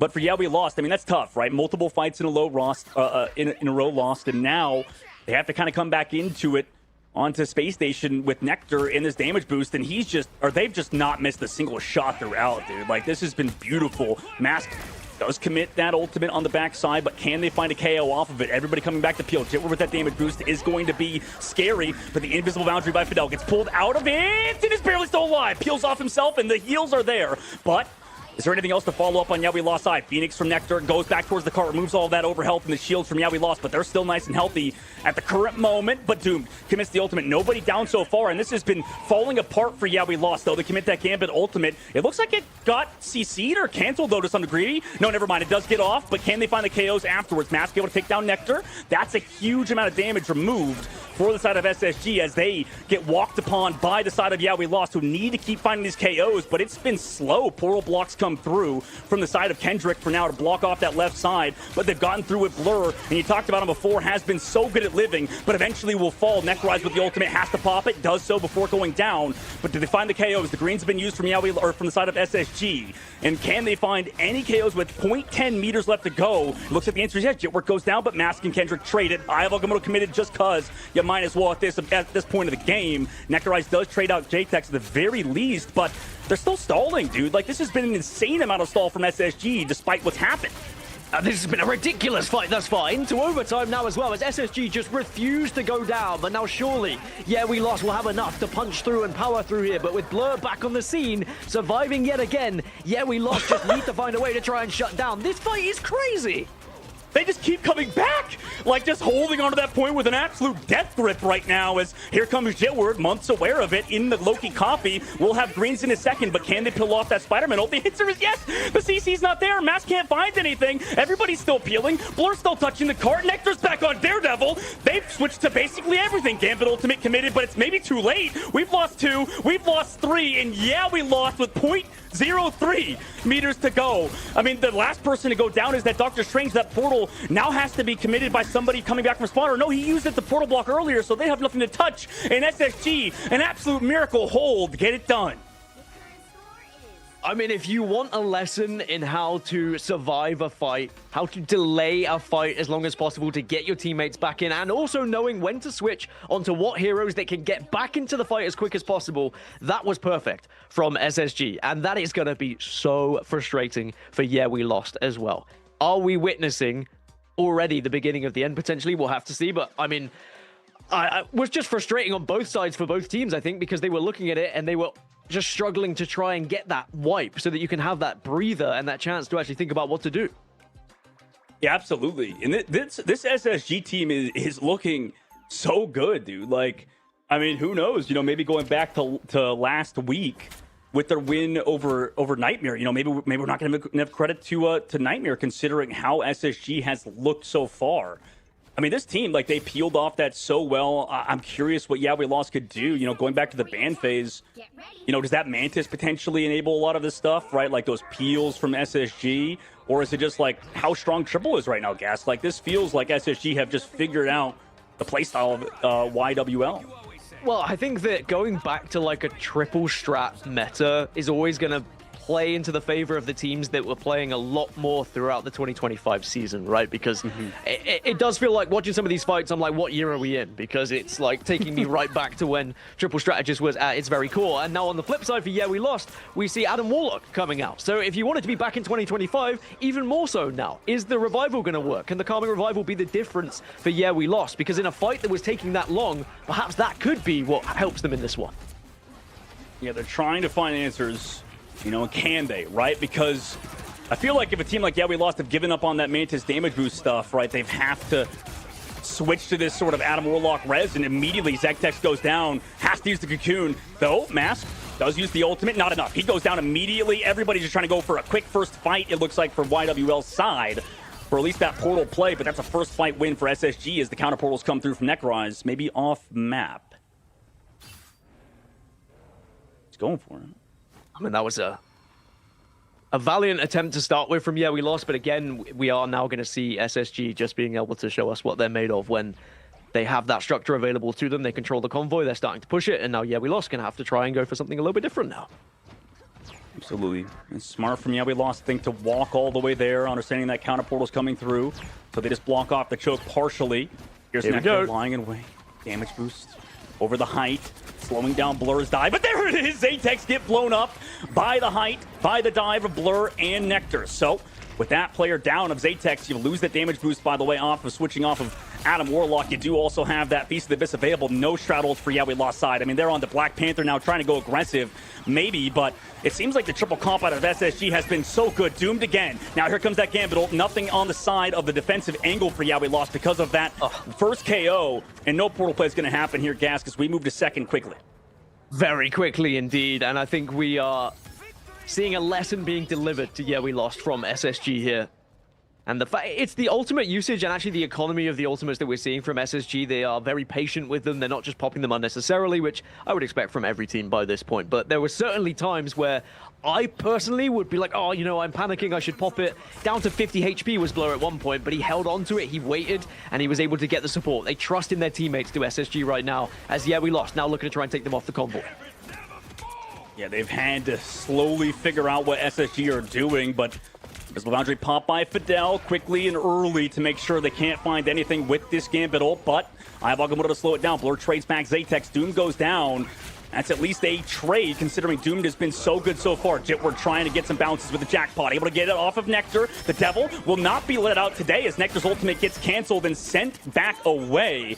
Nice little selfie towards the very end to get some more levels and CC immunity, or rather invulnerability. But SSG are still in this. I mean, they still have cart presence, and they're capping the cart yet again. Cart trying to go, by the way, on the back of said cart to find maybe some cooldown pop-outs, but now here's that Mantis Ultra from Doom. They want to play aggressive now on the side of SSG, but can they find the KOs? The answer is yes for now. They found two. Zatex, maybe with the Phoenix Ult could find something, but you're missing most of your team. Outside of that Phoenix Ult, Zatex like, where did everybody go? Oh yeah, they're in Jeff. Back at the spawn, Zatex gets staggered. Yeah, and again, it's just great chasing from SSG as well, not allowing that one player to escape and reset and get back with the team. The staggering so important. It's how they were able to win domination, and it looks like it might just be how they're going to continue to win here on Convoy. They look so confident in every single engagement at the moment. We Lost have now maybe one last chance to try and defend here, but if we learned anything, we could get a very long engagement that's going to happen on this next point. Yeah, let's see if We Lost can rip a page out of SSG's book. Nectar, by the way, over to Psylocke now, just flexing over to basically everything. Ultimate's committed by We Lost side, but can they find the KO? Necessarily not yet. Zatex trying to find something. Gambit ultimate committed from the side of We Lost. Can they find those KOs? Nectar, though, in the Mantis ult, able to get one. Trades back one on the month two. Nice shot from Jitward, but really deep in there. Gets pulled back in by the force physics, and they're removed. Nectar with the two-piece in that fight due to that force physics committed by Fidel, who's been playing so good so far. 2 minutes and 20 seconds left to go. Zatex will come back from spawn, but Xantho goes down, and just one after another, man. It just feels like We Lost are getting picked. Yeah, Necroise has Eye of Agamotto as well. This might just be the beginning of the end if he times it correctly when, yeah, we lost. Do get onto this convoy. It's Venom on Venom action at the moment. Jitwood, what have you got? Can you pull something off and maybe take down a couple of these strategists on the backline? That's the real question, because you have to get someone, and Nectar does go down. This is the opening, yeah, we lost needed. Exactly, but 2 minutes left to go. They need to find some stabilization. Blur commits the ultimate just to survive at the current moment. Jeff ultimate still available for Kendrick's side, but still holding on to it for Peel, kind of. Necrise goes with the Agamotto. Jeff on the other side from Kendrick to give some healing. But Jitward goes down a little bit too far forward, but the Jeff ult does get one, and oh no, the Dance of the Butterflies is there to take down Kendrick. In the sky, here comes Zatex, but is the follow-up there? Not for now. Zatex falls low, has the Psylocke on him. Nectar goes and takes him down. Same thing with Cart, and again, yeah, we lost, just can't find anything. Spider-Man ult in desperation, it's not going to do anything because Doomed has domed Jitward, and with that, a minute left to go. SSG just have the Jeff to take care of. Fish removed. Yeah, we lost, go down 2-0. I mean, wow, what a masterclass we've just seen from Space Station Gaming. I think that they went into the VODs, they looked up what, yeah, we lost, we're comfortable with, we're uncomfortable with, which is maybe I expected it to be on the other side. I thought, yeah, we lost, we're doing so well at making other teams feel uncomfortable, but perhaps with just the smallest amount of changes to the meta, allowing for Trip Strat to come in a little bit more heavily again. I know people were kind of dancing with it last week, but SSG are really forcing it here, and they looked on fire. 16 final hits for Nectar, again, a standout player, but also, once more, look at those casualties on those Vanguards. Only 2 for Necrise, who constantly was surviving for the team, always putting himself in front of the damage, but making sure he wasn't vulnerable at the same time. Ooh, I mean, yeah, how good is this SSG roster, and how good is Team Liquid, right, in that last game of day number 2, just to get 2-0'd by them. So, I mean, this is a phenomenal roster moving forward, and that's just game number 1, Gask. And Cozy coming into it, looking at the stats, man, like that was a banger of a series from SSG. My God, this was the story of 2 minutes to go on last point, 0.03. But it doesn't get any closer than that. And they just kept on. It was the trade of having Jitward being able to go there quickly and cart with the Venom. But then the spawn was right there for Space Station. Both teams had a couple minutes, on the clock to stall. And they just lived up to the challenge. And then, of course, we can't say without Nectar pulling the Thanos, fine, I'll do it myself. It felt like he had 99% accuracy. 45% still disgusting on Psylocke. I mean, it was really great all around. And I want to highlight, Dog, you brought this up. You said, hey, Necrise and Blur, look out for them today and look at the difference they made on this team. I mean, Necrise being the Strange in the last 2, we didn't really see that from him on week 1. This team adjusted perfectly. Yeah, this is a very good sort of team, and I'm sure when we talk to Blur later on in the interview, we'll get to learn more about them because they're slowly getting better, and I just don't know how you would beat them. Like when we watched last week versus Team Liquid, it was definitely Team Liquid's favor by a decent margin, but this week, I mean, they've just stuffed anything We Lost were doing, and it's like you said, it's on Necrise, it's on Blur, and then I think Doomed was also just such a standout today, so really good job around the board. Yeah, talk about doing your homework. I mean, Gaskin, you said that best, right? You said it looked like they went to the tape and really got adjusted to what the game plan was going to be. And that's what I can't wait to talk to them in the interview is like, it shows how how strong they were. And I love that you brought up Nightmare too, taking a game off what looked like a very strong Space Station. But altogether, man, they saved the Jeff. Then the Jeff wasn't a part of the game plan for We Lost till like the end. And then it didn't have that big of an effect. So Gaskin, to you, was a lot of this damage done again in that prep phase, the film, the stuff that maybe isn't too fun all the time as a pro, but the most important? I think that not only did they do the prep and the VOD, they also looked at how they counteract some of the most kind of oppressive heroes at the moment, the most powerful heroes that we see. They let them have Elsa in game 1, didn't help them. Let them have Gambit in game 2, and they were able to counter that as well. I think that's what's even more impressive. You give them 2 of arguably the strongest heroes we have in the game right now, and you're still finding the wins. SSG are doing a lot behind the scenes, whether that's the coaching team or whether it's the captaincy that's coming through. We have to give them their flowers because they came into this one with a game plan and they executed it. And again, We Lost. They dropped a map, but they haven't dropped a match yet, this being their 3rd. And so we've had nothing but great things to say about them. And we kind of highlighted that, when you have the fire that they cause in the back line, it's very hard to slow things down and kind of extinguish one fire at a time. And it felt like that's what SSG did. Like there was constant just Jitward here and Venom there. but they were able to have this control over it that not a lot of teams can do. I was most impressed with, to me, Dog, is triple strat doesn't always have the best time pushing forward. It's a tough thing to do on offense sometimes. It felt like they handled the dive of what, yeah, we lost Barat, even on the offense side, man. Were you impressed with the way that they kind of had this game plan already? Yeah, I think so. Really, they kind of just played around those sort of like peel angles. They played around like back of the map very well. So yeah, there's a lot to doing well as a team, and I think it's just Gasket. You got to give flowers to the coaching staff and the team as a whole.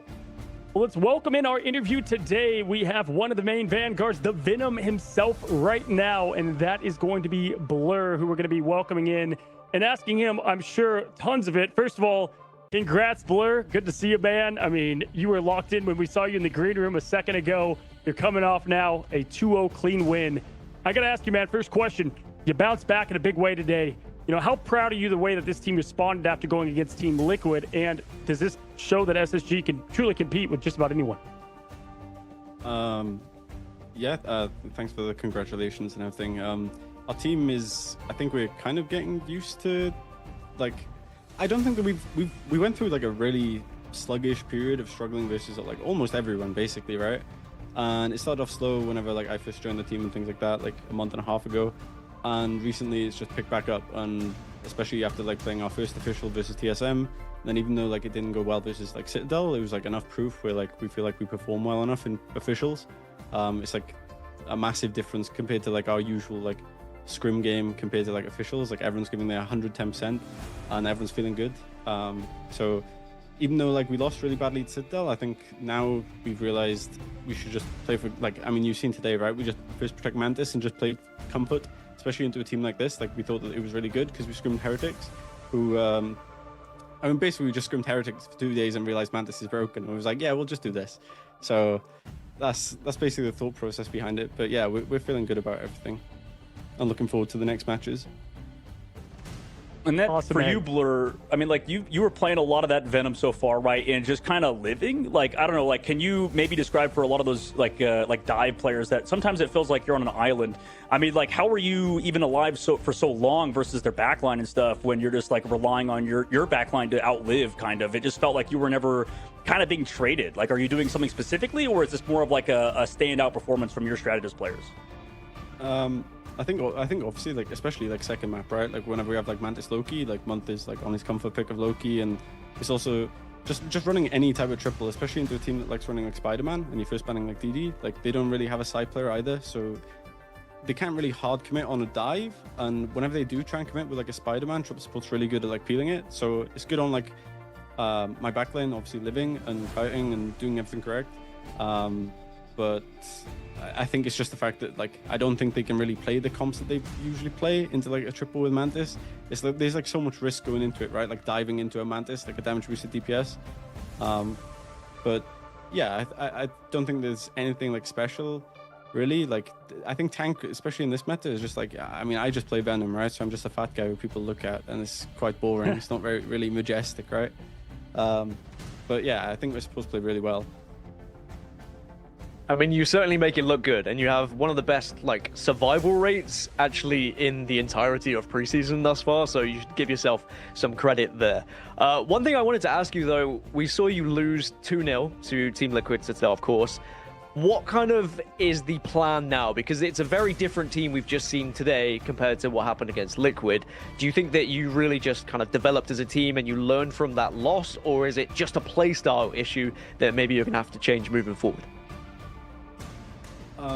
I think, okay, I don't think like today, obviously today's like important for us, right? Because it's like probably our biggest match like so far, especially because it like has to do with like seeding. I think this makes us really likely to get second seed in our group, which we're really happy for. But I don't think that today was like an exceptional game that we thought would be like significantly harder. I think all the other games like we played well. I think the Citadel game we were like mad, or like not really mad, but it was really one-sided towards them because I think we were just playing into their comfort too much, and we knew what they wanted to do, but we didn't really talk about what we want to do. We just kind of went into it and just said, just match it, you know, just match Ultron, like do whatever. And they were like really versed on those comps, and it was just a poor decision. But yeah, I'm excited to playoffs to play like the teams in Group A, especially, and also like Citadel again. because I don't think that we're like that far beneath every other team. I got a question for you, man, to end it here with the Venom. Okay, so obviously when you get Mantis's Venom, it's a bit more fun. You can be a bit more aggressive to get some of those, thresholds to be in that aggression for your, right click and more. Can you tell me a little bit about how that enables you as the offensive side of Venom, but also explain to me at this high level, were you trying to stay alive forever? Do you always just know where those strats are going to be? Do you have like a calm room where you go? Because as Venom, it's about, getting in, cooldowns, getting out, right? Is that just something that, you have ready, or there's so much synergy on this team that you kind of are always aware where they're going to be for the quick heal up? I think it's like really routine. I think once you put enough like reps into like any dive hero, it becomes really routine in what you have to do. And especially like whenever people are running like Gambit and things like that, like I said, you're just some fat guy and you just go and stall point, like it's not really like hard. It's nothing too deep. I think everyone can do it if they just think about what they actually have to do. It's just that. I think it's just like once you put enough reps into anything, like you'll know your job within the team comp. Especially like versus a team like we lost, who like 6-man rushes in like one direction, like using like support pool or things like that, or like Jeff a lot. Like a lot of the time, like you just go on stragglers or go still cart anyway, Awesome. Hey man, as a Venom player, a lot of fun just to hear from you, and thank you for breaking all that down for us. Get big congrats, enjoy the win. I know you guys have a lot more ahead of you, but we're just excited to see this team continue to thrive and enjoy this one with your entire team, and thanks for coming on. Yep. Thank you. No problem. Absolutely, guys. So that is Blur, the Venom himself, and as Gaskin said, the man that is surviving the mode, playing Survivor here on Marvel Rivals. It's just been a ton of fun to watch this team. It really felt like they clicked across the board today, and how they're not taking a loss to Liquid really that big, right, John? I mean, they kind of felt like they're like, we're fine. We kind of know and what we are and what we've adjusted to. Yeah, they've read the week well, and they've done a good job switching it up. And as Blur said, he's just a big fat man to stall cart, and there's not a lot of skill expression, Mr. Venom Cozy. So I don't know, man. Gaskin, Venom players are falling down all over, they're being name called, taking strays. But guys, we have a lot more coming at you. An awesome match number 2. Match number 1 was a fun one, but even more fun on the way. Don't go anywhere. We're going to be a quick break, and then we'll be right back to the action.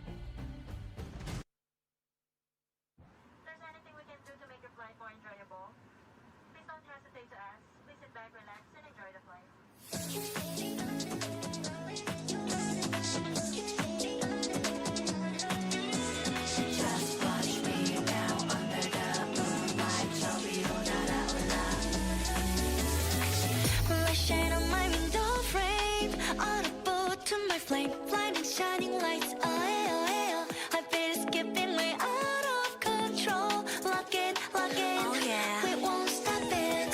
Flying high, it's our destiny. Lighting up flaming stars. We're reaching out towards victory. Alrighty, Cozy and Ship here for your key player highlight. We've got 2 more teams to cover, and we move on to 100 Thieves versus Swamp Gaming. These are obviously some of the, I would say, number 1 picks in their region and in their grouping, and now battling out for it. This is going to be one of the biggest matches today. 100 Thieves first. We know these players very well. They survived a lot of roster mania. TTK is one of the most legendary Vanguards in this game, especially on controller. And we see it here with just looking at the stats. Not exactly the showing that they wanted, I would say, in the beginning of their preseason of year 2, but nonetheless, just an absolute lethal Vanguard. Yeah, it's another one of those situations where, TTK on Emma Frost is like storied. On Angela, just not as much success right now. 37% win rate, not getting as much influence, but that's kind of been the case for Angela as a whole and compared to some of these more divey frontline Vanguards. Obviously looking good and pulling out that Deadpool when need be too, which I think will remain a mainstay for the Vanguard front. TTK, there's not much that needs to be said. Everybody knows him. Everybody loves him. Kid is really, really good at the frontline role. And unbannable. Really, the guy can switch to anything he wants. And if he's not playing in a tournament right here, he's streaming and he's continuing to play ranked. Like, this guy just loves Rivals, and that's what I love to see from it. But on the other side, obviously, we knew Self had some big shoes to fill going in, taking Terra's spot. And I think the first match, we're a bit kind of, okay, well, we're going to see here. He's playing Wolverine even in that regard. And then he's really kind of come on to form of what he's going to serve for the 100 Thieves team. Man, Wolverine, Daredevil, Ultron, Mantis, Doctor Strange, this guy can do it all at a very high level, Ship. Yeah, looking back to our last game, when it came to last Sunday, dude was disgusting on Daredevil. I don't think we really got to look at his Daredevil. It never really made it through the ban phase. There was rumors about it. Nobody really wanted to touch on it until the game started, obviously, because Screambucks, you don't want to expose secrets too much. But yeah, just looked potentially like the best Daredevil we've seen so far in Ignite. Really held down that final point in overtime. Got multiple KOs and pretty much almost self-clutched it. To watch. Hey, self-clutch that. I'm going to have to take that in the future cast. No, looking at it, bro, it's funny because 100 Thieves sometimes play passive, but Self is a very aggressive player. So to watch these two mix together is what I think makes it chaotic.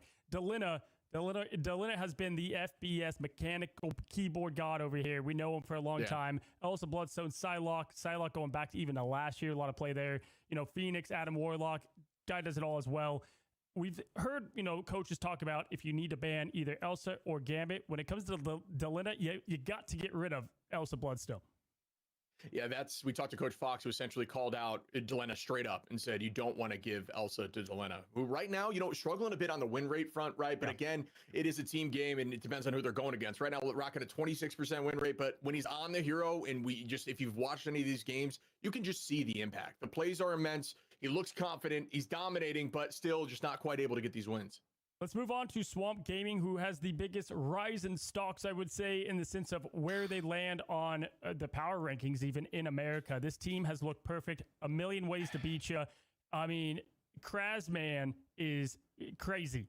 We always talk about how to say his name, but he is crazy, man. I mean, talk about in his a perfect Hulk, his win rate on Hulk and America and Thing, all 100% across the board because they're not losing Shib and they're looking dominant in it. I gave this guy my best Captain America of the week. So if you're a Cap player, if you just want to see how you play a Vanguard role that's aggressive at the highest level, look no further.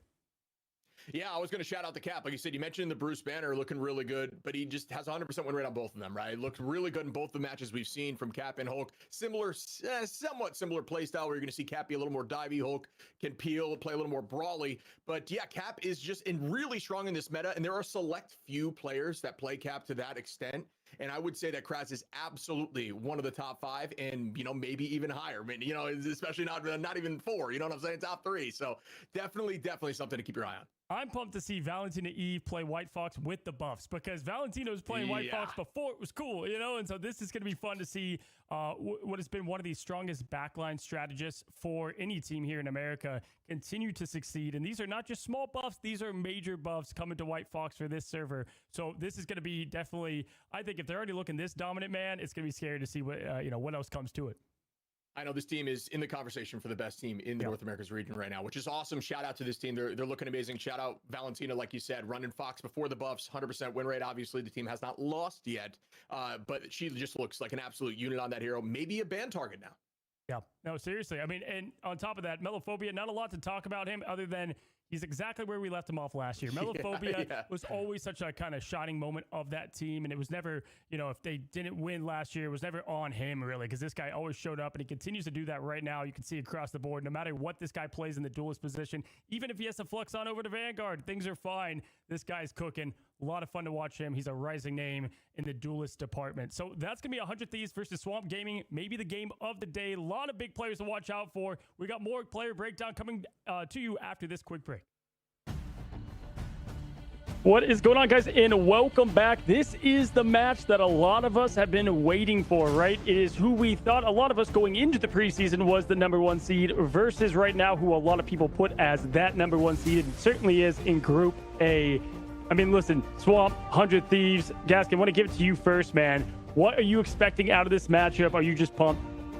I mean, can anyone be good enough to take down Swamp Gaming is my real question. If anyone's going to do it, it would be 100 Thieves, but from what we just saw in that previous matchup with how this kind of the trip strat, that was a difficult one to try and say, never really want to do that one. Yeah, trip strat is really going to favor 100 Thieves, I think. I think they're going to be very comfortable with how the meta is developing in the moment, and perhaps that could be a little bit of a concern, but the big one for me is going to be White Fox and Valentina and how incredible they were on it in the previous week. And if we see anything like that, then maybe 100 Thieves might struggle to deal with it. Yeah, so many ways to beat you, I always like to say with Swamp Gaming. But, listen, 100 Thieves, I feel like, dog, we've watched this team for so long now. Going all the way back when they were mutants, right? Like, going back for a while, the core team is still there. This is a team that kind of heats up a bit later, right? So they got their, shock by NRG Shock, but then they ended up beating up FlyQuest. And we've seen some early shakes, but we're seeing Self and Co. kind of come into form. Do you expect them to be completely locked in now that they've had kind of a break now for coaching and VODs and what they do best? Yeah, I mean, hopefully I don't tongue twist it as like Gas did, but they do need to strip their strat. Or see, I messed it up now too. They need to strip their strat down to the basics and really just go back to the old 100 Thieves, like you said. Like, I think that this squad, like you mentioned, adding new Self to the roster.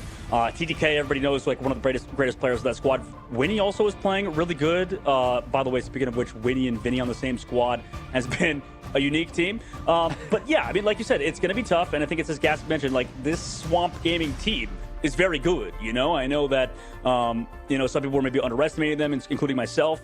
But with Valentina, as Gas put it earlier, and Forky Dog joining from Solaris and, you know, now TSM, this squad is very good on the opposite side. And for 100 Thieves, they usually play better in matches, especially high leverage matches. So it's a matter of can Self step up to that same level that Terra used to, in which I believe earlier today, Terra had a tough game. So I mean, like, kind of big shoes to fill, but also it seems like everybody's kind of struggling that has been veterans in this scene. So 100 Thieves trying to kind of stick it to the new guns.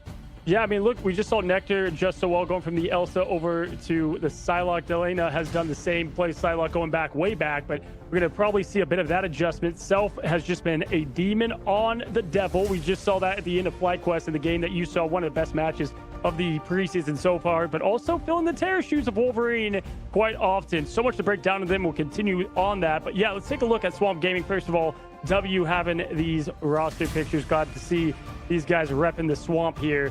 But taking a look at what this team brings, I mean, I gave Krasman my, you know, Captain America, I don't even know what honor over the last week. This guy played him at the highest level, in my opinion. So much pressure built often. But one thing this team does, Gaskin, is they sub in. We've seen Days, we've seen Amadian, we've seen back to Days, and they play very different depending on it. But guess what? Both of them can carry that role. Does that give them a big advantage moving forward? I think utilizing a substitute is absolutely massive in Ignite. If you can have an extra player who you can change depending on the team you're going up against and play on their strengths. In a hero shooter where you need to have someone who is good ex-hero to be able to take down a team, having that 7th player I think is absolutely massive, and Swamp Gaming taking full advantage of that. Speaking of Krasman as well, I know earlier I mentioned Vanguard's how important it is to stay alive in those casualties. He actually has the best survival rate in Ignite preseason thus far, only averaging 2 casualties every 10 minutes, which is pretty crazy if you think about it. We did just see how impressive it was on the side of SSG, but maybe expect more of the same here going into this one. Wow, I was going to say, so Blue, we're coming off 2 of the most staying alive. And speaking of it, on the opposition of that, you have Delena versus Self versus Melophobia. And I think, man, Melo has just been so consistent, dog. I think going all the way back to what this team has put together, even in stage 1, stage 2, before the upgrade on the back line, this man can play any role that's called to him. But a lot of people, especially Vicky last week, was calling out, I think it's the battle of the backlines here, what Valentina brings. White Fox, I mean, my gosh, she was playing it before it was cool. Now White Fox is all the rage. This might be when we actually do get that White Fox ban, yeah? Potentially, yeah. It's definitely in the books. It's definitely in the cards. You know, it's something that you have to think about, right? Like, do you want to specifically target like the White Fox and how it's been, or the Jeff that I think like Gas was bringing up earlier? It's definitely maybe worth the ban, but at the current moment, dude, like there's so many good strategists that like across the board, they're kind of all very strong. So it's always a tough decision you have to make. And then sometimes, like you said, if you just have a White Fox player as good as Valentina, it might be worth throwing that out. For sure. And listen, yes, they are undefeated, but Cafe Rose did a great job, I think, putting them to the test. I mean, even, you know, on social media, they're like, hey, that wasn't the easiest dubs. You know, we have seen them have some points where Swamp Gaming, you know, can bleed, right, if you will. But for me, I also think you got to look at it. One team's already in, 100 Thieves. This is a must-win for them, Gaskin, if you look at it. And it's not obviously the easiest team to do so. But when you look at it at 1-1 now, or even, you know, looking at their record is 3-3 overall in between maps, I mean, this is going to really set a statement for the org and the team moving forward. It puts them into the danger zone, doesn't it? I mean, I think it's a tough expectation of them to come in and take down Swamp Gaming with how well Swamp Gaming have been playing. But at the same time, at the start of the season, when they looked at this matchup, they probably thought that this would be one that favors them, because 100 Thieves probably expected to come into this and wipe the floor with a lot of teams. However, that's what's been so incredible about preseason thus far, is a lot of teams have surprised us, which makes for very exciting matchups. And I do think that domination maybe is going to be where we really learn how much tape 100 Thieves have studied, because at the moment 100 Thieves haven't won a domination match. They're 0-2 across the board, whereas on the other side for Swamp Gaming, they are 3-0. They have really found their comfort in terms of domination. So if they've been going in studying Swamp Gaming, what has gone right for them, what's gone wrong for them, maybe 100 Thieves can pull one out of underneath them here. Yeah, they've won those quick. I mean, those matches go very fast in the hands of Swamp Gaming and domination. And also, if you win this, if you're 100 Thieves, all the mental comes back and all the confidence boost. Talking about, going into this thing, you beat who right now is everybody's, 1 seed or the team to beat. This is a big one for them. Celestial Husk obviously is going to give a lot of, I think, bonus to both teams, depending on how you look at it. I want to highlight Vinny and the tanks over there with TTK. TTK obviously has been that Angela a bit that we've seen. Not a lot of Angela to begin with. Necrized a little bit, but Angela has been somewhat struggling. And then you obviously have the comfort pick in Emma. Celestial Husk, big Venom map. Vinny has been super flexible, obviously, from being the group player, dog. But what do you expect in the Vanguard roles here and the role that they play against such a great opposition? Yeah, I mean, I think that there's something to be said about, like, living and taking space, but also, like, realizing kind of where everybody is. I think a big problem for a lot of the teams last week was being desynced, like being desynchronized from your backline, from your duelists, and from your other Vanguard player, right? So, like, that's always a tough hill to overcome. I mean, I think we saw that. I saw on social media was trending the Jolly stuff last week versus 100 Thieves. But, I mean, I think, I know Imperator gets a lot of flack on social media, but, like, he pointed out how it's not entirely on Jolly, right? It's a team game, right? In hindsight, for example, a lot of what I said last week about Mace and stuff, like, this is a team game. What people don't realize at the end of the day, you're out of position sometimes, but that's usually to set up somebody else, especially if you're playing dive compositions in the current patch. And like Gask pointed out earlier about Triple Strategist, you have to have these sort of set dives. Otherwise, the comp, just because it lives for a long time, it doesn't mean that's the play. Like I think Blur said it in the interview. You don't, just because you're playing Ultron Triple or whatever, doesn't mean you just want to mirror an AFK. You still got to be proactive. And that was the biggest critique that I had last week was 100 Thieves and a lot of these squads, maybe it's because it's late in the day or whatever, just not playing super proactive, not hyper aggressive like they usually do, to rely off people like Delena, like you said. So a lot of that is on Vinny in this tank line of TTK, but it's on everybody else to follow up on it. Listen, hey, it's like when a quarterback gets an interception or a couple of them, it's like a lot of the blame gets cast to them, and it is a team sport at the end of the day. At the pro level, of course, we're going to obviously always be critical of every player because that's the great thing about sports. You're in the limelight and you have the chance to shine and be there, highs and lows. I think that's what makes it great, but the team aspect is what's so important. And one of the reasons why I liked 100 Thieves going into this entire preseason was they, for the most part, kind of kept their team together. Obviously, Winnie being the new addition to them, and then self-replacing big roles in Terra. But for me, it is about how you coordinate as a team. I think, Fly, you said, is a great example. Team with talent across the board, but you got to be, together as one, especially in a dive meta more than anything, right? And this team plays super unique because a lot of them know their roles, and we have new people coming in. They've got to figure out what their role is and contribution to the team. But Swamp Gaming, they've got that figured out, Gaskin. I mean, you welcome in a new backline. Valentina, Forky Dog, it seems like they've been playing with these other four forever, and I think that's what is such a big impact for them. I've heard their comms, I've listened in. It's awesome to see that this team so quickly is working as one. Yeah, I think that even though I give credit to Vanguards and their survival with the casualties they have, you have to also understand why that's happening. And it's because of the backline and the strategies keeping the Vanguards alive. And Valentina and Forky have been unbelievable, not only at their healing rate and their output, but also the amount of assists they're coming through because of that as well, leading quite a lot of players in terms of assists throughout the league when it comes to those strategists. So I think that they're going to be a key part. And if you're looking at that from the side of 100 Thieves, because you've got to understand, how do you take down a team that hasn't lost yet? When you look at trying to study tape, trying to work out how to beat a team, if they haven't lost a single time yet, you are not going to see many of those weaknesses actually come through.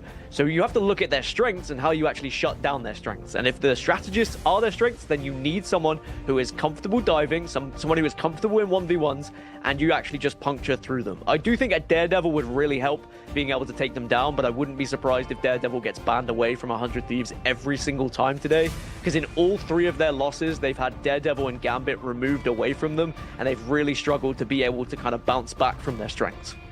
Yeah, I mean, Self was absolutely him on Daredevil, and the big difference of that fly quest. I know, by the way, it's 100 Thieves. It's like, we're ready. We're getting there, guys. The players are getting ready to roll here. But, I mean, for me, I mean, if you look at, obviously, Daredevil, but we listened to Coach Fox, right? He talked about their strategy going with Gambit or Elsa, Dogman.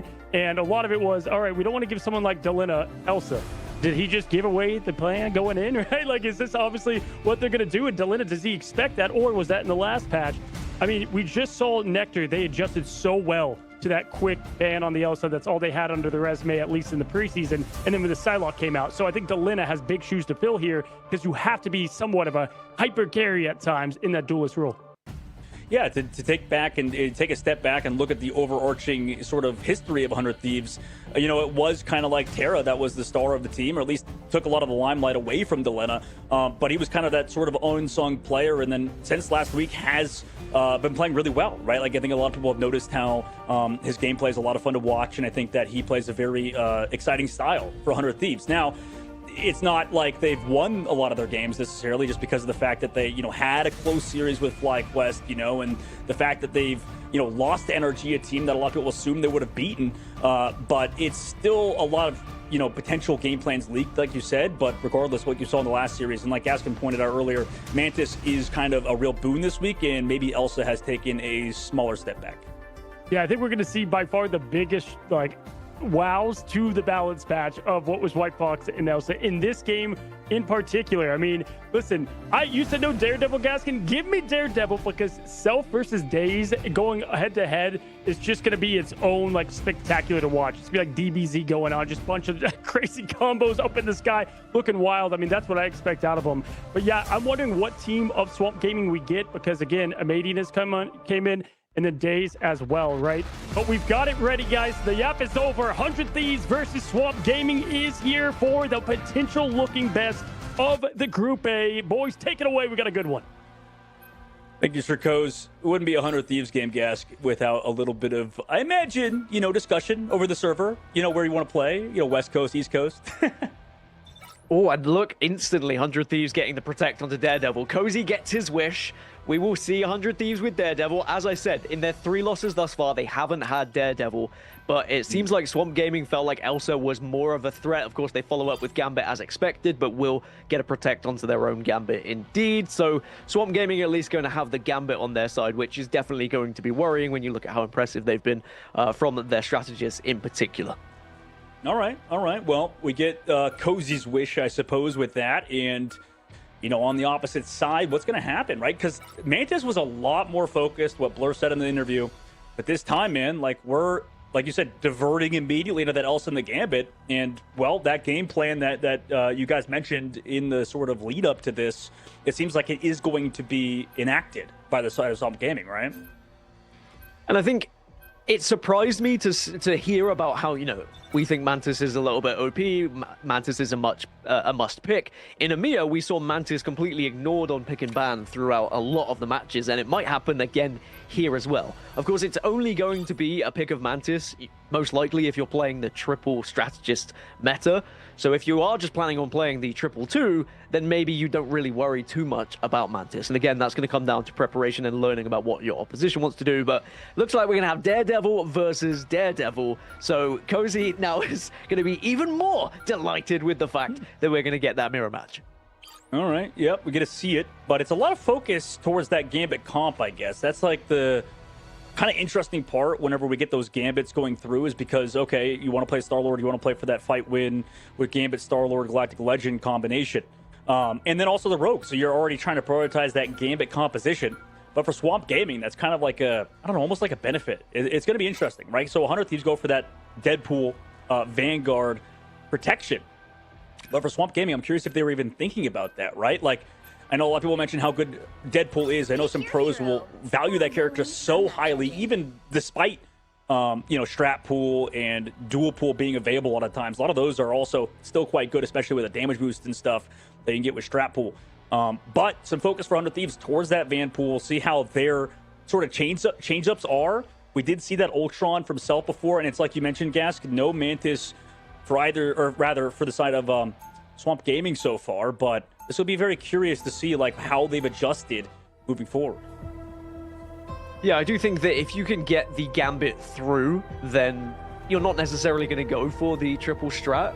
And it looks like that might be the case on the side of Swamp Gaming. Whereas for 100 Thieves, they're saying, well, actually, we love to play triple strat, and you've not taken away Mantis from us. So why don't we just give this one a go? And especially alongside Ultron, we saw a lot of Ultron last week. We even saw Ultron bans coming through last week because people were just that concerned about the triple strat being a little bit too oppressive. But we'll have to see now how this one's going to work out, because 100 Thieves having the trip strat versus Swamp Gaming, who are going to go for a more traditional triple two.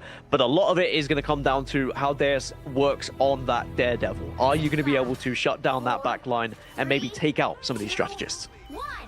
Well, let's see. Between these two teams, can 100 Thieves bounce back from last week, or is Swamp Gaming going to remain at the top of the group, right? This team, obviously there was whispers about how good they were, but now coming into it, look to be that for 100 Thieves side. They're going to play out with that Groot, kind of Vinny back onto his sort of classic character as they play this full counter dive around Delena. Again, you talked about him earlier, Gask, and so did Cozy. Let's see if they can heavily play around this Mantis buff for Delena as we start off with a very slow neutral fight as the point slowly goes to Swamp Gaming. 100 Thieves look to touch for now. Was very interesting. The 100 Thieves haven't gone for the Daredevil despite protecting it earlier, but I think with the Mantis being open, they just felt like triple strat was going to be their option and the way they take down this SG team. No one else has been able to beat Swamp Gaming thus far, but if anyone can do it, surely it would be 100 Thieves. And oh boy, do we know though, on the other side, Valentina has been so impressive as a strategist and now has the Gambit available to her. Well, there it is. They immediately commit that Deadpool ultimate on the backside. Trade back one, though. It's a 1-for-1 at the current moment, trying to play slow for the Deadpool. Enabled the side of Swamp Gaming, but they do have that point. However, missing one. Kraz and Vinny both going to come back on the Venom fast into this upcoming fight as 100 Thieves try to build towards that Ultron ultimate. Scatter on the right side angle, just into that taunt. Goes and takes out two. Make it potentially three, as that ante was big from Valentina, and 100 Thieves sent back to spawn.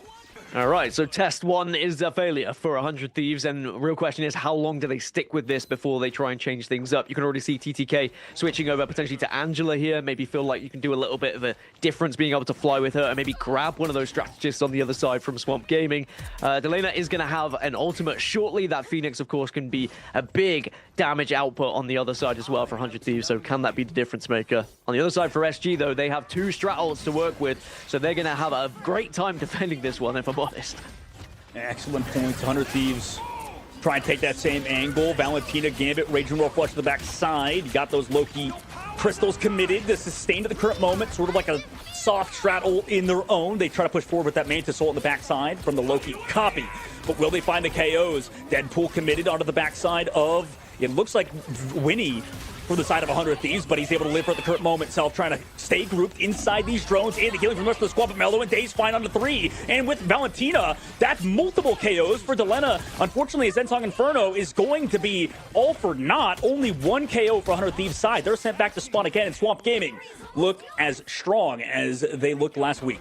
I mean, it just seems like nothing can stop them at the moment. Momentum is behind them. Confidence is absolutely there. The way they're moving around as these strategists, fearless, taking some of the fights and taking the 1v1s. And as I said, I'm not necessarily surprised. Anyway, Portal is going to come through. It's a last-ditch attempt from 100 Thieves. And touch for now. The straddle, so you mentioned Forky still has it. 100 Thieves close on Melania's ult. They're going to pop out last second. You see a lot of the really good strat players wait to the very last moment of the portal to pop out. They commit the Mantis ultimate, but you got to find the KOs. Looks like everybody leaves. It's disengaged from the side of Swamp Gaming, who going with the Daredevil. Daze finds one with that Beast of the Abyss. TDK trades back one at least with his own ultimate, but are you going to find any more, right? It just seems like Swamp Gaming playing so patiently. They don't even just use Forky Dog's ultimate. He still has Invisible Boundary. They didn't even use it for the side of 100 Thieves. With that Mantis, Mello's there now on the backside to Self and Winnie. They fall. And in overtime, what a patient fight for Swamp Gaming that ends up 100-0. the experience that we are seeing from Swamp Gaming and what they've just learned over the last week of how teams trying to break what they are doing, because Swamp Gaming are setting the pace, really. Swamp Gaming is saying, this is how we're going to play the game. It's up to you whether you want to try and counter it or not. 100 Thieves tried 2-3 separate attempts of really trying to break through, and none of them found success because Swamp Gaming just have so much coordination at the moment with how they're prioritizing targets. You'll see that as soon as there's a little bit of damage done onto either a strategist or one of the duelists, Swamp Gaming instantly jump on that. The comms have to be perfect because they are making sure they shut down that player, giving them the player advantage off of the rip. And 100 Thieves struggling a little bit after round 1. You can really tell Swamp Gaming kind of think about this game at a very high level in terms of the macro aspect of it, right? Like, just disengaging 100 Thieves. It's kind of like Blur said, like some of these teams are trying to like kind of go in together, sort of apes together strong kind of situation. And Swamp Gaming aware of that to sort of disengage. But now, like 100 Thieves have to rebound, right? They're still going to, well, actually, they're swap TDK over to the Magneto for now, off of the Angela from earlier. So it looks like they're still trying to find that solution. And that's going to also put Delena back over to the sidelock with Millennia onto the Luna Snow. So they're trying to mix it up heavily, in fact, now popping out as well with Winnie on that White Fox. Yeah, going to the 222 and the Luna Snow White Fox combo that we know and love, and I'm sure we were expecting to see a lot of here today, but already aggression coming out. Melophobia getting the opening onto TTK, so that Magneto shut down immediately, and then the follow-up is just going to be as easy as you like. 100 Thieves scatter to try and escape because Swamp Gaming just were able to punish them yet again.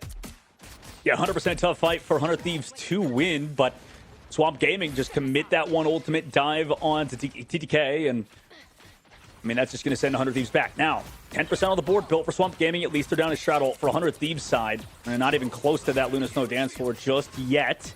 And they have so much space to make up, right? How can they pressure the side of Forky Dog and Swamp Gaming, right? Like, what does TTK do here? He's just kind of taking the space that's afforded them by Swamp Gaming, but it's almost baiting them into this choke point, which that Dance of the Butterflies is here. Millennia, though, claps him down. No way, Mello got the ult canceled. What a clap from Millennia and 100 Thieves to disengage it, sort of baited them in almost. Ace gets taken out by Delena. They removed both duelist players. However, Self goes down on the opposite angle. Dance of the Butterflies here doesn't force out Forky Dog and the Invisible Boundary. And actually, the TTK, the damage is there with the White Fox ultimate, so everybody followed it up, and that was an excellent push for 100 Thieves, as in the middle of the Invisible Boundary, they got the KOs due to excellent target focus and the point. 100 Thieves finally get their break then, and is thankful to some very well-timed ultimates, that's for sure. Swamp Gaming tried to counter them, but sadly, they weren't unable to do so. That is fantastic timing on the side of 100T. And now for Swamp Gaming, as you look at their ult economy, Krasman's going to have available Freedom Charge to really push in and do what it says on the tin. A little bit of a Freedom Charge to try and create some space for the rest of the team as they try and get into this one. Now let's see how much freedom they can gain towards this choke of Swamp Gaming. It looks like they're sent back due to Krasmang's very own. So we commit that into the Valentino ult as well, but any KOs potentially come through the dance floor. It looks like the answer is no for now because they're playing around Millennia's dance floor, but here comes the Meteor M to help peel. Dodged away, though. Nice job from Mello to evade it. Dace, though, with the ultimate afterwards. Same thing with Self. Who can go bigger in terms of the dead pools for both sides? It looks like Self is disengaged. No KOs just yet until everybody else is here to follow up. Mello trades back at one for the very least, but it was an engage that worked out for 100 Thieves due to that aggression. For the side of Swamp Gaming, they're sent back again. 100 Thieves look a lot better when they have control of the point and they are almost defending rather than having to try and break a setup. And a part of that maybe is just from their experience and how much they've learned as this composition just seems to be a little bit more tailored around defending, especially with the Magneto being able to just absorb so much of that damage as well. But really, that White Fox has been such a good inclusion for them. And I think that maybe Swamp Gaming will look at this one and say, do we need a White Fox of our own to try and counter this one a little bit? But now we're going to get one more push from Swamp Gaming, maybe two, depending on the speed of which this fight goes. Something to chew on for Swamp Gaming for sure, Gask. And Kraz gets frozen by Millennia on the backside. Nice job from the freeze from the Strategist player of 100 Thieves. However, Swamp Gaming playing it slow at the current moment. Scatter with the Deadpool ultimate. Throws it onto the back line, met by Winnie. And now Self is here to track down Melophobia. So using that Daredevil vision, finds the invisible Melophobia and actually is able to find that KO with the Luna Snowflake. He's been getting so much done. Excellent call outs earlier by both you and Cozy to bring out how Self has been dominating Scatter. Another one, dance floor here too from Delena. Don't even know if it was necessary because Swamp Gaming are sent away and will rely on this portal touch now. Portal touch does come through, but they're just going to be too staggered here, and it's just going to allow Self to continue his domination and his reign of pain. This is why they protected Daredevil. This is why we wanted to see 100 Thieves on Daredevil, but Swamp Gaming are trying their best, forcing everything through, any ultimates available. You can see Forky drops the ultimate as well, so this is still alive for SG. 100 Thieves, can they hold on now? I mean, they commit ultimates afterwards. Oh, Daze goes down. Sorry, Valentina goes down with the Raging Royal Flush as well, so nothing to counter it in 100 Thieves. They get it done. Yeah, they played it slow, able to kind of build up those ults you mentioned, Gask, and now we're headed to Celestial Hand. The third round, it's 1-1. I think that Swamp Gaming, I mean, they now know that Daredevil is such a huge threat, and whether we see a little bit of an adjustment on their side and them going to something that's a little bit more comfortable for them. Sure, Valentina on the Gambit at the moment is their contemplation of should I switch over to White Fox, and maybe we go for the White Fox and Luna Snow combo as well, and go for a direct mirror, because 100 Thieves have found something here that has really given them success, and that's why I wanted to see Daredevil for them. The stats don't lie. 100 Thieves haven't won a game where Daredevil's been banned away from them, but perhaps now they can show why it's so important to have Self on that DD. He's been absolutely phenomenal so far, especially with that Snowflake. Maybe that's why Forky goes for it on their own side. But yeah, I mean, you're right. Like, they have to up the pace here with that Original Flush onto Millennia and 100 Thieves, but they, alongside this Captain America, have done an excellent job of living. Well, Gask, this will be the deciding map, right? Starting it out, both teams are going to, kind of control that objective. We'll see who gets pressed off first. It would be kind of unlikely, I think, for him to go down early, but Melo's been like kind of a hard target from 100 Thieves side, right? A very hard target indeed, and Valentina obviously has that Raging Royal Flush available, will pop it as well, and now this is where you need to rely on your Daredevil to go in and get a little bit of damage off the back of it as well. But you can see on the other side, 100 Thieves also pop their ultimate defensively to try and make sure that they can stay alive here. This is a huge fight that's going down, and as you said, whoever can get control of this first point, it could really show who is going to be able to win this game. Yeah, it's an absolute clash of colors, but are the KOs going to come through for 100 Thieves side? Meteor M to help peel the back line. Looks like it was disengaged for the side of Swamp Gaming. Devil out committed by Dace, but will they find the KOs through all the healing that is coming from that White Fox? Like you mentioned, the freeze comes out. Nice job to slow down the White Fox. Also takes out of the ultimate, but Swamp Gaming are in control. Mello comes in with that Dance to the Butterflies. Is it disengaged? So the bubble here on the Self and the deflect. They come back for Daze, and they do so. Nice disengage back from that White Fox with the shields that you talked about. Mello also invisible. You can't hide from the blind man of Self, as TDK's there with the follow-up. Right-click. Delena also Dance to the Butterflies. And you talked about it, Gas Man. This White Fox has done so much. It's just been massive for 100 Thieves, and as you said, just the ability of having the freeze for that stun and the stall has been huge for them. It just has been the difference maker at times, but also ultimate timing really worked out for 100 Thieves as well. Delina were able to get that Dance to the Butterfly after the fact of surviving, whereas Melophobia had pocked it, not really found as much damage as they would have liked. And now 100 Thieves, they will gain control, and Swamp Gaming going to have to try and break here. And as we learned from the previous one, 100 Thieves very successful once they have control of this point. See if they can keep that success up. TDK trying to mark Mello for now, which I believe the Snowflake, by the way, is going to be on Daze the whole time. Mello trades back to Lena, though. Nice work to actually capitalize on an aggressive play to Lena to control that high ground. Excellent tracking, and then the follow-up onto Self. But will they find the KOs? It looks like the peel job is coming through from 100 Thieves. They don't even have up that point given just yet due to Vinny stalling it out, right? Not even any percentage. Nice healing coming over to Vinny as well. Here comes the dance. Maybe from the side of Swamp Gaming onto the dive from Valentina. But no KOs found just yet with the Original Royal Flush. Will they find anything after it? Potentially Scatter goes in with the band hammer towards the back line, but everybody else is here to peel. Look at this. TTK holding up the wall to make sure they can take down Daze. And Delena, nice double dash through Daze, coming through with the White Fox, now forcing the Luna dance floor from Forky Dog, but they are down a ton of damage, and they're able to take down Winnie regardless. Maybe they can clutch it up, right? All these teams like talked about winning in these 5v6s, and they trade it back, making it a 4v5. Mello with another one of Delena, same thing with Vinny. So with that, Swamp Gaming, in terms of ultimates, able to take advantage of 100 Thieves and flip the objective. Yeah, perfect timing on the fate of both worlds there from Forky Dog. I saw it popped initially on the side of 100 Thieves, and I thought maybe it would give them enough just to be able to sustain and take out the enemy, but Swamp Gaming, again, they just timed their ultimates a little bit better on that side. And now they are hovering over 2 as well, but you can say the same thing for 100 Thieves. They have a better ultimate economy, and they just need to time these correctly. Initially, you're going to see Freedom Charge come out to create that space, and that should give Self the opportunity to let the devil out here. Now slowing it down, everybody grouped together. Here comes that dance to butterflies, no CC to remove it, and Self there with a follow-up onto it from Delena. And that's just going to remove everybody. Days, like you said, a little bit too late. Maybe they can get some KO. Just kidding. He's found 2. Maybe make it 3 onto TTK. Get the bubble. Oh! They all come back for the peel. Somehow didn't get 1 HP TTK. Scatter trying to clutch up, though. Is he 1v3? He threw out the ultimate. Found 2 potentially. He's still bouncing around. And Swamp Gaming, they still have control. Vanpool still lives, and Vanpool still crazy as always. Very impressive from Scattergenji to be able to survive, and of course, utilize all of those abilities to try and shut down the remaining damage that had been done onto 100 Thieves. But, I mean, TTK surviving was mental, but at least there was a follow-up. I think Daze might have been a little bit frustrated had TTK survived that one. But now here comes a quick push, because we're at 92% here for Swamp Gaming. They go aggressive. Can they find the KOs through this? TTK trying to come and peel. I mean, they have no ultimates. You have to rely on just raw peel. You have people touching, at least it's Vinny and Self. Delena probably to get staggered here on the back angle. Everybody coming back for Vinny now. I mean, overtime slowly dwindles. Portal, actually, they do have it, right? With Millennia potentially with this portal in a moment.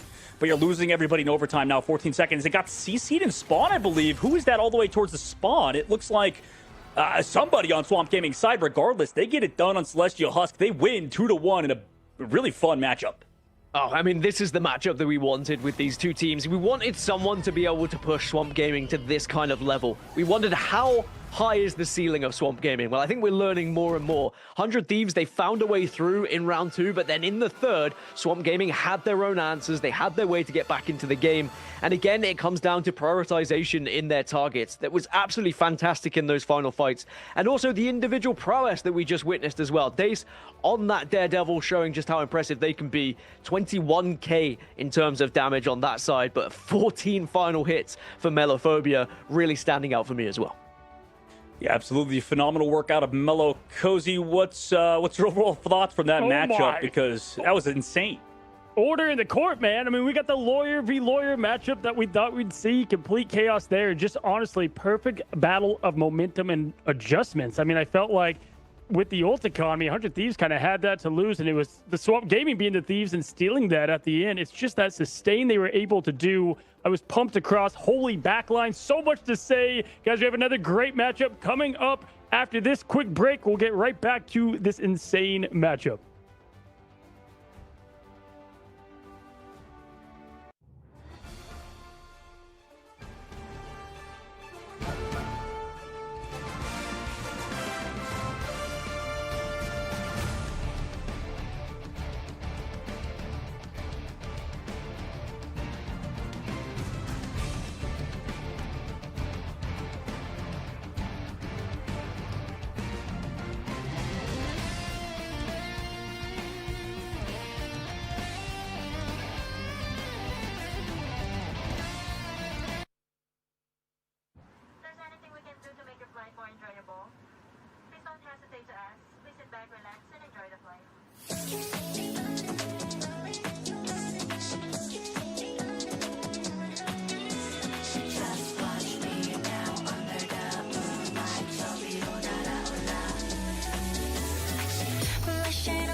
거침없이 난다 겁없이 뛰어가 fly more be breath free shine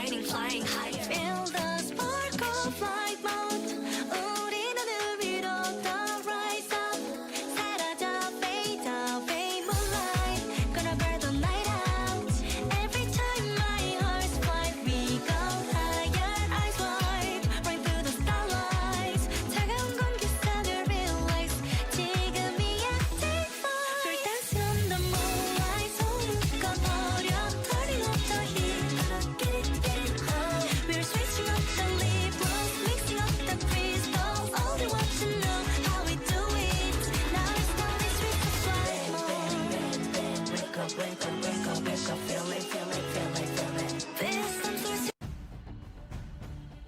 Hello and welcome back, my friends. That was an absolute crazy matchup. Obviously, we saw, like I said, going into a battle of adjustments. And gotta ask right away, we saw the plan was Daredevil. We saw the bans, the protects, right, just to showcase what was going to be their plan heading in. And Gaskin, I gotta say, a little shocked that really the first map of 100 Thieves, they didn't utilize the Devil. They had Self on Ultron. And it's so tough to come back in these domination quick matches after you lose something so quickly like that. Yeah, that was a little bit of a head scratcher for me. If you're going to if you're going to protect Daredevil, and you know full well that you've struggled previously in games where you haven't had the Daredevil available, what was the decision there to try and go for triple strat? And again, maybe this is just the Swamp Gaming evolution, right? No one knows what to do against Swamp Gaming right now, so they're trying something a little bit different. They realized it wasn't going to go and work the way they had planned, so they changed things straight up and went for something that was a little bit more comfortable, and did find success. But I just think that at the moment, SG have a little bit more firepower in terms of when this squad is working in tandem. As I said, I keep saying it, their prioritization at the moment is absolutely fantastic. It's spot on. As soon as they lock onto a target, they eliminate them off the map so quickly. Yeah, I mean, listen, I thought for sure that was the hardest test for Swamp Gaming. I mean, it was 100 Thieves to lose outside of the last, sustained effort from the Vanguard, which I think is Scatter wearing a 100 Thieves jersey. Did I see that on the... I mean, come on, that's what you want to see in the esport. But going into it, I mean, I think that the Vanguard comp was obviously leaning a bit more towards Swamp Gaming through it all. TTK, once he went over to that Magneto, looked a lot more polished, I think, in their overall game plan with that. And also, man, we talked about White Fox so much with Valentina. I'm blown away, Dogman, by her flexibility and going over to the Gambit, and that was their whole game plan going in with Winnie on the Fox on the other side. Yeah, it was kind of smart. I mean, you got to take the advantages you're given, right? Because, I mean, you got to think about like a macro too, right? Like how these teams are playing in practice, where they're playing a lot of. But regardless, like you mentioned, the flexibility has been big for every team, including Valentina. Will Swamp Gaming sweep 100 Thieves, or will they come back and steal the win? We find out right now, guys. The group stage is ready with 100 Thieves v Swamp Gaming. Take it away, guys, for match number 2. Yep, game number 2, immediately into the ban phase, and we go for the Elsa ban. Again, Gas, what's your thoughts on it, dude? Like, do we want to maybe think about the Daredevil, or not even? Who cares? I just think everyone knows that with the threat of triple strat at the moment, Elsa is just too much of a threat to be able to pass up. You've got to get rid of her, sadly. And even with the changes that we've seen in the most recent patch, I think people are just a little bit scared of the power of Elsa, especially when you look at the duelists on both of these teams as well. If you give them that freedom, they will run through you. So I don't blame them for the ban. An interesting protect on the other side, though. For 100 Thieves, they're going to opt to protect Loki here, while, of course, the Gambit is going to be banned on the other side. So probably a Gambit protect to follow, and it looks like that is going to be the case. Valentina looked more than comfortable, if not exceptional, on the Gambit. So excited to see more from her. Yeah, it's you got to pick your poison, like we talked about so many times. You got to either deal with Mello on the Elsa, or like you mentioned with Valentina on the Gambit. Now for the opposite side, for 100 Thieves, they want to get that Loki copy, at least, or rather, you can get the Loki mismatch and copy their Gambit. Now we saw teams try to do this before, where you like copy the Gambit on the opposite side to go aggressive. Like I think we saw TSM doing that and stuff, but sometimes it can just not work out if your timings are a little bit off. For Swamp Gaming, now they get to think right after you go for that Loki ban and protect, they're immediately going for those counters to the Gambit compositions, but it's the Mantis that gets banned for Swamp Gaming side, opting into avoiding that hero, unlike the previous maps. Yeah, and I think it's an interesting one to get rid of the Mantis as well, especially because you've just seen 100 Thieves try and go for a trip strat and fail at it. So almost maybe you wanted them, but it's different for Convoy. I think that's going to be the main difference here. Convoy instead of domination. The Mantis would have been a little bit too much if you had that constant pressure from the trip strats coming through as you're trying to defend or push the Convoy. You might have struggled a little bit, and we know 100 better at Convoy as well. They have a 0% win rate on domination, but a 100% win rate when it comes to Convoy. So perhaps we're going to see a little bit more comfort for them. They're going for a comfort pick of Wolverine as well. We have seen them pull this out already throughout preseason. So perhaps that's going to give them a good chance here on this matchup. Yeah, absolutely. We've seen Wolverine do well previously, trying to like maybe peel on the inside whenever there's like a hard dive. By one squad, but for 100 Thieves, they will be an attack first. Now we get to see the Invisible Woman and the Thing banned on opposite sides. We've seen the Thing actually kind of take over this map when there is these, like, all these dive kind of compositions and stuff, and when a Daredevil is available. But the bans go through. We have a little bit of a difference based on the first map, and it's not going to be the Star-Lord coming through on the side of 100 Thieves. They banned out the Invisible Woman at the very last bit, but you do still have that opportunity if you so choose. For Swamp Gaming, though, you know, they are up the map, and they could potentially 2-0 100 Thieves and remain at the top, which would set up an incredible match later on, Gask, right, if they were to play 100, or rather play Team Liquid Citadel. But regardless, 100 Thieves are still in this matchup, dude. Like, in your opinion, what would they have to do on this map? I mean, they're obviously, like you mentioned, they're better on this map type, but what were some bright spots you saw out of 100 Thieves to kind of come back on Midtown? I do think it is trying to utilize this Wolverine, because we saw Convoy Midtown against FlyQuest. 100 Thieves had a pretty similar pick ban phase where they protected Wolverine, they protected Loki, and having Self with that ability to just jump on in, snatch someone away from position, and kind of make SG feel a little bit lost and lack a little bit of structure. 100 Thieves just need to penetrate with Self and then be able to follow up. And I do think that having the Loki as well is going to be very important for them, especially with some of these strat ults that are going to come through as well. Again, that really begs the question, you know, going back, like you said, Self is sort of their way on forward, and it kind of seems to be that sort of narrative for 100 Thieves, is that, like, Self kind of has to pick up, you know, that old role that Terra used to fill, and I think he's done it so far. At least give him that advantage with the Invisible Woman sort of mismatch when you went for that ban. There's no Mac on the other side either for the side of Swamp Gaming, so, you know, we'll see if he can find those. Valentina now backing up, though, on the height. Off angle, still controlled by Swamp, as everybody is on a height controlling it. TTK, really the only one there to help disrupt it, but the card's still moving forward.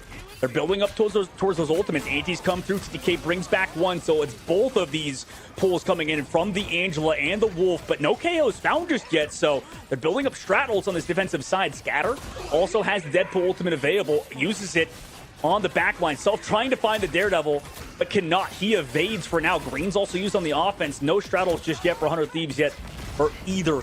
So Swamp Gaming still trying to control this backside angle, at least force cooldowns out, but no KOs found for either side, just ultimates to be built. Oh, there is the first KO, though. It's going to be onto Daze. Melophobia will follow up onto Vinny. And 100 Thieves are going to find themselves in a 5 versus 5, so at least it is traded out. But I think that Swamp Gaming have kind of worked out what 100 Thieves are trying here with the Angela and the Wolverine, just trying to pluck maybe some of those strategists away from their comfortable spots, be able to take them out, and then you can just push through and dominate with the extra player advantage. Hasn't necessarily worked out the way they would have wanted, but they are slowly but surely pushing this convoy at the moment and making it work. I mean, I like it so far. They're playing from cover to cover. Green's used on the inside angle, copy from Winnie. But who is that on? Current moment, they're waiting to go on forward. Forky playing back towards that bus stop side. Valentina, understanding there's going to be a straddle in a moment, goes for that invisible boundary aggressively. It was Winnie who copied the Invisible Woman. Raging Royal Flush on the inside angle. Can they find the KOs in the sky?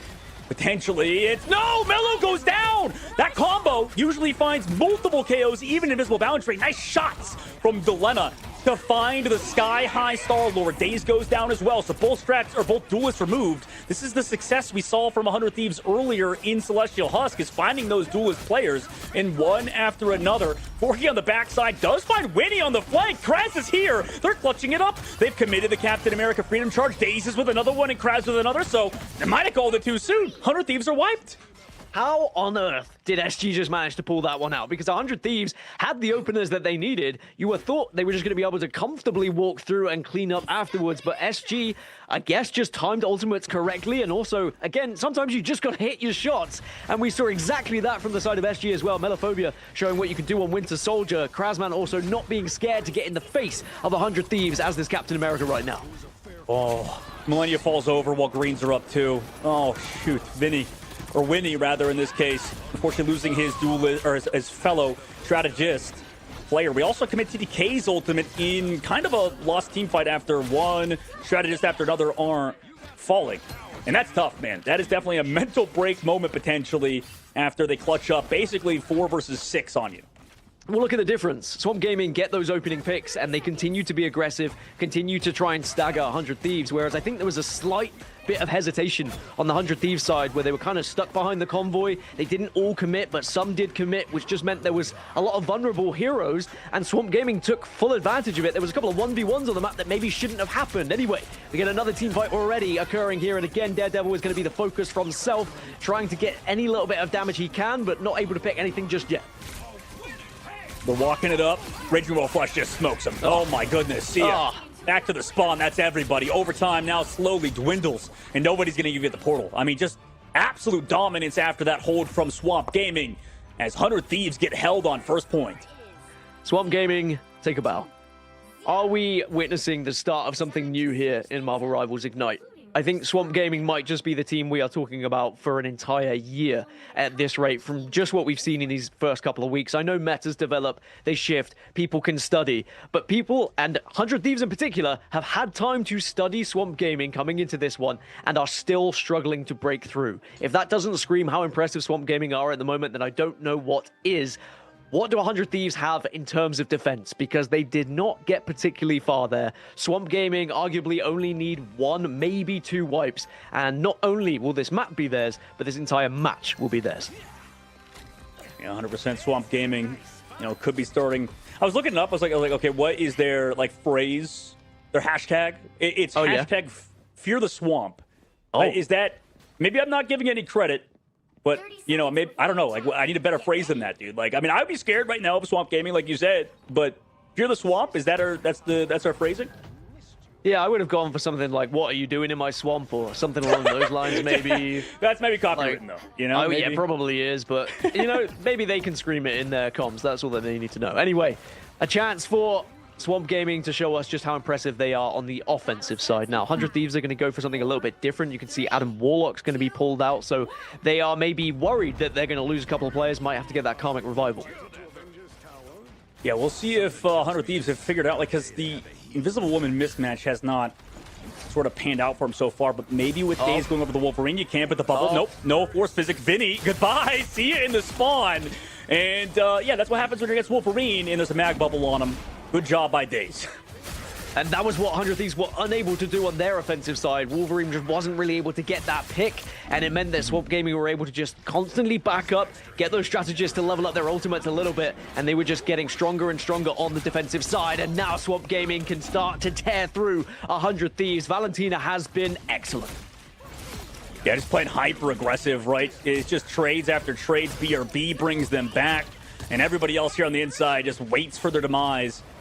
It kind of under-talked about almost, too, by the way, is like the mental aspect of it, because, Vinny was able to get grabbed by Daze, and yes, that was a good play by Daze, but also, sitting in that angle is tough, right? And 100 Thieves now, 3 minutes left to go. Portal plays come back from Self. They're on triple now, but into the Wolverine. Self gets deleted. Deleted, removed, and looks like it might just be enough for 100 Thieves to survive for now. But how long can they survive? Swamp Gaming just need to reset, gather up. You can see a switch over to Moon Knight for Metaphobia as well. If there's any sort of grouping, they're going to be very quickly eliminated. You can see the Groot is going to press up. Krasman is more than happy, and 100 Thieves, are they going to have anything to try and stop this? It looks like the answer is going to be no here, Dogman. Yeah, Self has to run and stall it out. Groot ultimate available. You said there's nothing against it. Let's see what happens. Here comes that Groot ultimate on the back. It's caught on to Millennia and Winnie. Goodbye. See you later. And that Strangling Prison might have put a stranglehold on 100 Thieves' chances to win this map, considering it. Oh, just across the map, Kobe from Kraz 2-0 out of Swamp Gaming. 100 Thieves are drowning in said swamp as Swamp Gaming sit atop Group A.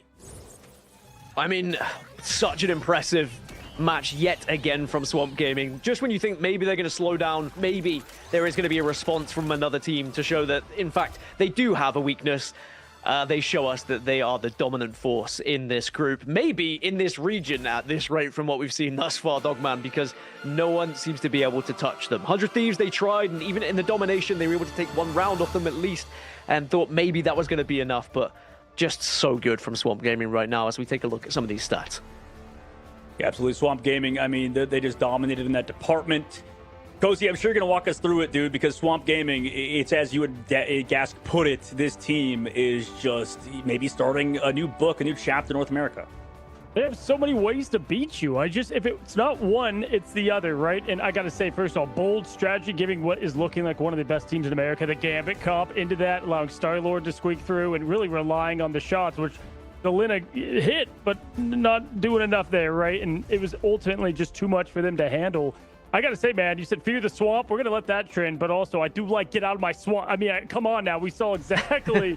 all 100 of those thieves got the heck out of that swamp as we continue to see what, they do so well. For me, if we're going to give a lot of love over to Swamp Gaming, but for 100 Thieves, it just felt like not just this matchup either. They keep winning these kind of early fights, but then they lose the later part of the fight on the most important times every single match. And that's how they're ending up now getting these wins. And we said going in, this was going to be such an important series for them. And it ended up being an absolute showcasing once again for Swamp, now being 4-0. I mean, an absolute perfect performance from them. Altogether, Doc, got to throw it to you first. I mean, are you just impressed with every single role carrying the weight, not just one standout member? Yeah, I think that they've sort of kind of steadily improved the strat line. I think a big thing with Swamp Gaming, with Valentini coming in, obviously, and then just the overall cohesion, like you mentioned, has been great. And, it's a matter of, can Swamp Gaming keep this up going into the playoffs, right? This is something, at least when they were formerly of Nemesis, that I'm curious to see if it continues. Obviously, it's a brand new chapter, right? This is their time to rewrite history, but formerly Team Nemesis and, the squad in the past, they just had a tough time really kind of capitalizing in those big moments. So, can they keep this up, right? Sure, you beat 100 Thieves 2-0. Sure, you beat everybody else 2-0. But will they be able to 2-0 Team Liquid as well, considering, not Team Liquid, sorry. But can they keep up this sort of hot streak going in this group? No, I mean, I think you said it perfect. I need Team Liquid versus Swamp Gaming like I need air. I think that's going to literally show us what is the new region of the top of the region here in America. And that's what all this is setting the stage for. And why a lot of people going into this said Swamp, they look great at it. But with it, I feel like right now Melophobia is kind of the postman for Swamp Gaming. He was there back in the old days as well. We're going to welcome him into an interview once again. Welcome in, my friend, for getting yourself an absolute awesome W. Once again, going 4-0. First of all, quickly, how you feeling, man, after that dominant performance? Something light. No. It was easy. I expect nothing less, man. Can you tell me real quick, like when this roster formed, right? Because a lot of you, the core four, were together, and then you bring in an awesome new backline. Like, did you expect it to click this easy, man? I know you're showing nothing but cool, calm, collected, but was there a moment you realized this team, they had something special going for them? Yeah, I think so. I mean, we have our struggles, and I mean, I'm assuming it's not gonna be easy for the whole year. We're always gonna struggle. Every team struggles, but I think our core, we're just a group of friends that really love to win, and we'll do anything to win. And so whenever we added our backline, who also just love winning, they're obsessed with winning. It's either win or nothing for us. And then you give us the resources that Swamp Gaming has. I mean, you see what happened. We're 8-0 right now in map score. So. Yes, sir. Yeah, and I think, kind of on that, I mean, we'll see obviously as you guys progress towards the very end of the group stages. But I think for you guys, and I know that I think you guys have brought it up in the past too, when you guys were Nemesis and now when you're Swamp Gaming, right? A lot of times in those playoffs, like sometimes everybody's like, okay, this is their time to step it up. Is it now your guys, are you getting the right moment? Is everybody kind of like, are you veterans now of the scene? Like, what is different about the Swamp Gaming squad compared to previous rosters you had in playoffs that, should have gone far as well? That's a hard question. I think we're just more experienced. Before, like, I had previous competitive scene experience in other games, but like some of us, that was the first time ever being in front of a crowd. So I think that was just kind of like lights too bright. But now we've had a year to just play at the highest level, be in playoffs, multiple playoffs. Eventually, we won the MRC playoff in season 5, I think, pretty easily. So we just have more experience now. So I think we're looking good going to playoffs. Looking more than good, looking almost perfect, I would say. Now, talk me through that last fight when you were defending on Convoy, because you had 2 of your players picked, and you were in a 4v6 and somehow still win the fight, if you can remember. How did you win that fight? We can only see so much from the observer side. Maybe you can tell us a little bit more. Well, I was one of the people picked because I made a mistake, but it's just about discipline, not pushing our limits too hard, waiting for our respawn. We knew we had TP, so it's mainly just about like staying disciplined, not pushing our luck. And once we have our numbers back, we capitalize on our mistakes of them either pushing too far, just not having cooldowns, and then just be very disciplined. I think that's how you win those fights. Listen, buddy, I love the confidence from y'all's squad, but I also like staying grounded. I feel like you have a good mixture of both. And the lights, they only get brighter, right? Last year you said it was your first time into the lights. Well, hey, man, look at where this team is right now. You guys have a lot to show. I guess to close it, it's you guys and Team Liquid right now. A lot of people have at the top of the charts. Are you hungry to get and battle test them up and, as we move along this Ignite season? Yeah, I think at least, I mean, we haven't played against Group B, obviously, but our group looks a lot harder on paper. But that team, we can't underestimate them. They are with us, if not above us. So it's mainly just about like not underestimating them, just playing to our best, giving it our all, and win or lose, just lay everything out on the battle floor. Heck yeah, man. Well, listen, we appreciate you being somewhat of the spokesperson for Swamp Gaming with Coach coming in too. We welcome any of you guys. We don't bite, but we appreciate y'all. And go celebrate the W, enjoy the win, and thanks for coming on, man. Thank you for having me. Absolutely. As always, that is the one, the only, Mr. Melophobia. Been able to watch this guy for a long time. And, dog, it's been cool to see not only the new additions to the backline, but I would say also in addition, the previous Nemesis members. Just, man, the flexibility of them has skyrocketed. Days was only a Wolverine. Now look at what he's, kind of become, even though his Wolverine was kind of crazy at the end there. But also, I mean, Valentina just went into that. I only thought of her as Invis, and now it's all over the, board. Are they the perfect model to look at if you're trying to train back up on the off season? Yeah, I mean, it kind of all started back maybe like a year ago when I was hearing like from all these players, we got to be flexible, we got to do all that stuff. And like you mentioned, they have all those players who started as one tricks. Now they're anything but. So 100% excited for this team's future. Yeah, I thought you put it great. We saw what they did, and we're excited to see what they keep on doing. Well, y'all, the first couple of matches were pretty quick, but very exciting at that. And we have a lot more coming at you. 3 more epic matches at that. So don't go anywhere. Kind of reset, reload. We'll be right back after this break.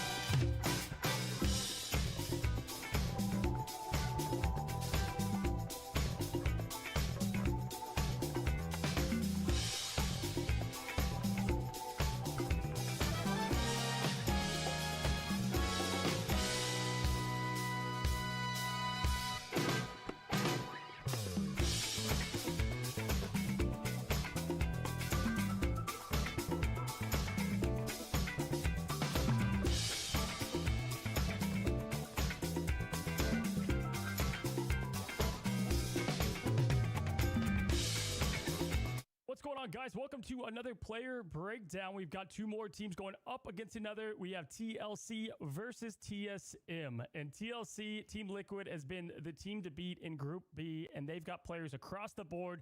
We could name them all. We're going to pick a couple. Shib, how about you start, buddy? Who do you got on TLC? Yeah, shout out talent across the board here. First, let's start with Cooper in the backline. Cooper has always been a comms lead and a ban lead, which I think is super important at this level of play, and you'll see players step up and do that, but Cooper is unstoppable in the back. You cannot give Cooper Gambit, but then not afraid to pull out the Loki, the Luna, the Invis, virtually anything that is needed to be played and play at a dominant level. So, they talked about ban targets, and also Cooper was mentioned saying, do not give Cooper Gambit. And you know what? When they do, guaranteed win, at least so far. TLC looking so good. And on the other side, Nero, I honestly, I wanted to shout out Nero last week because I didn't give necessarily the flowers that were due. Nero, over 10K healing over everyone in the 2 matches we saw. And, it was something I kind of missed. But when you get over 10K healing at this level of play, that is a very significant number from 50 to 64. So looked really strong back there. Kind of plays more of the quiet, just focused role, mainline heals while the comms are coming from Cooper's side. But no matter what, having each other's back and just dominating that back line.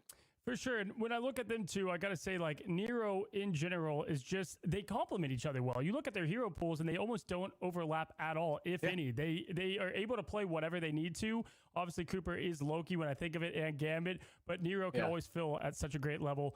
On the Vanguard side, talk about getting target banned. Paulie, Captain America. You don't see him on this chart other than the left side, and that's because Paulie doesn't get to play Captain America. He's simply too good. Sometimes you don't want your name to be too known, Chip, because that's what happens when you get amongst the community. The guy is Steve Rogers himself, but still playing a great role at Magneto, Emma Frost, Doctor Strange, Venom. He's been playing at a high level in that regard. And Spark Chief as well. Spark has been target banned on the Hulk side, Rogue as well.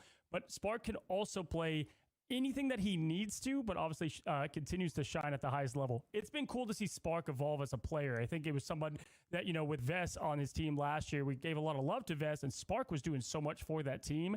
Now you have him with Paulie, and it's time to give this guy his flowers. He's a dominant Vanguard.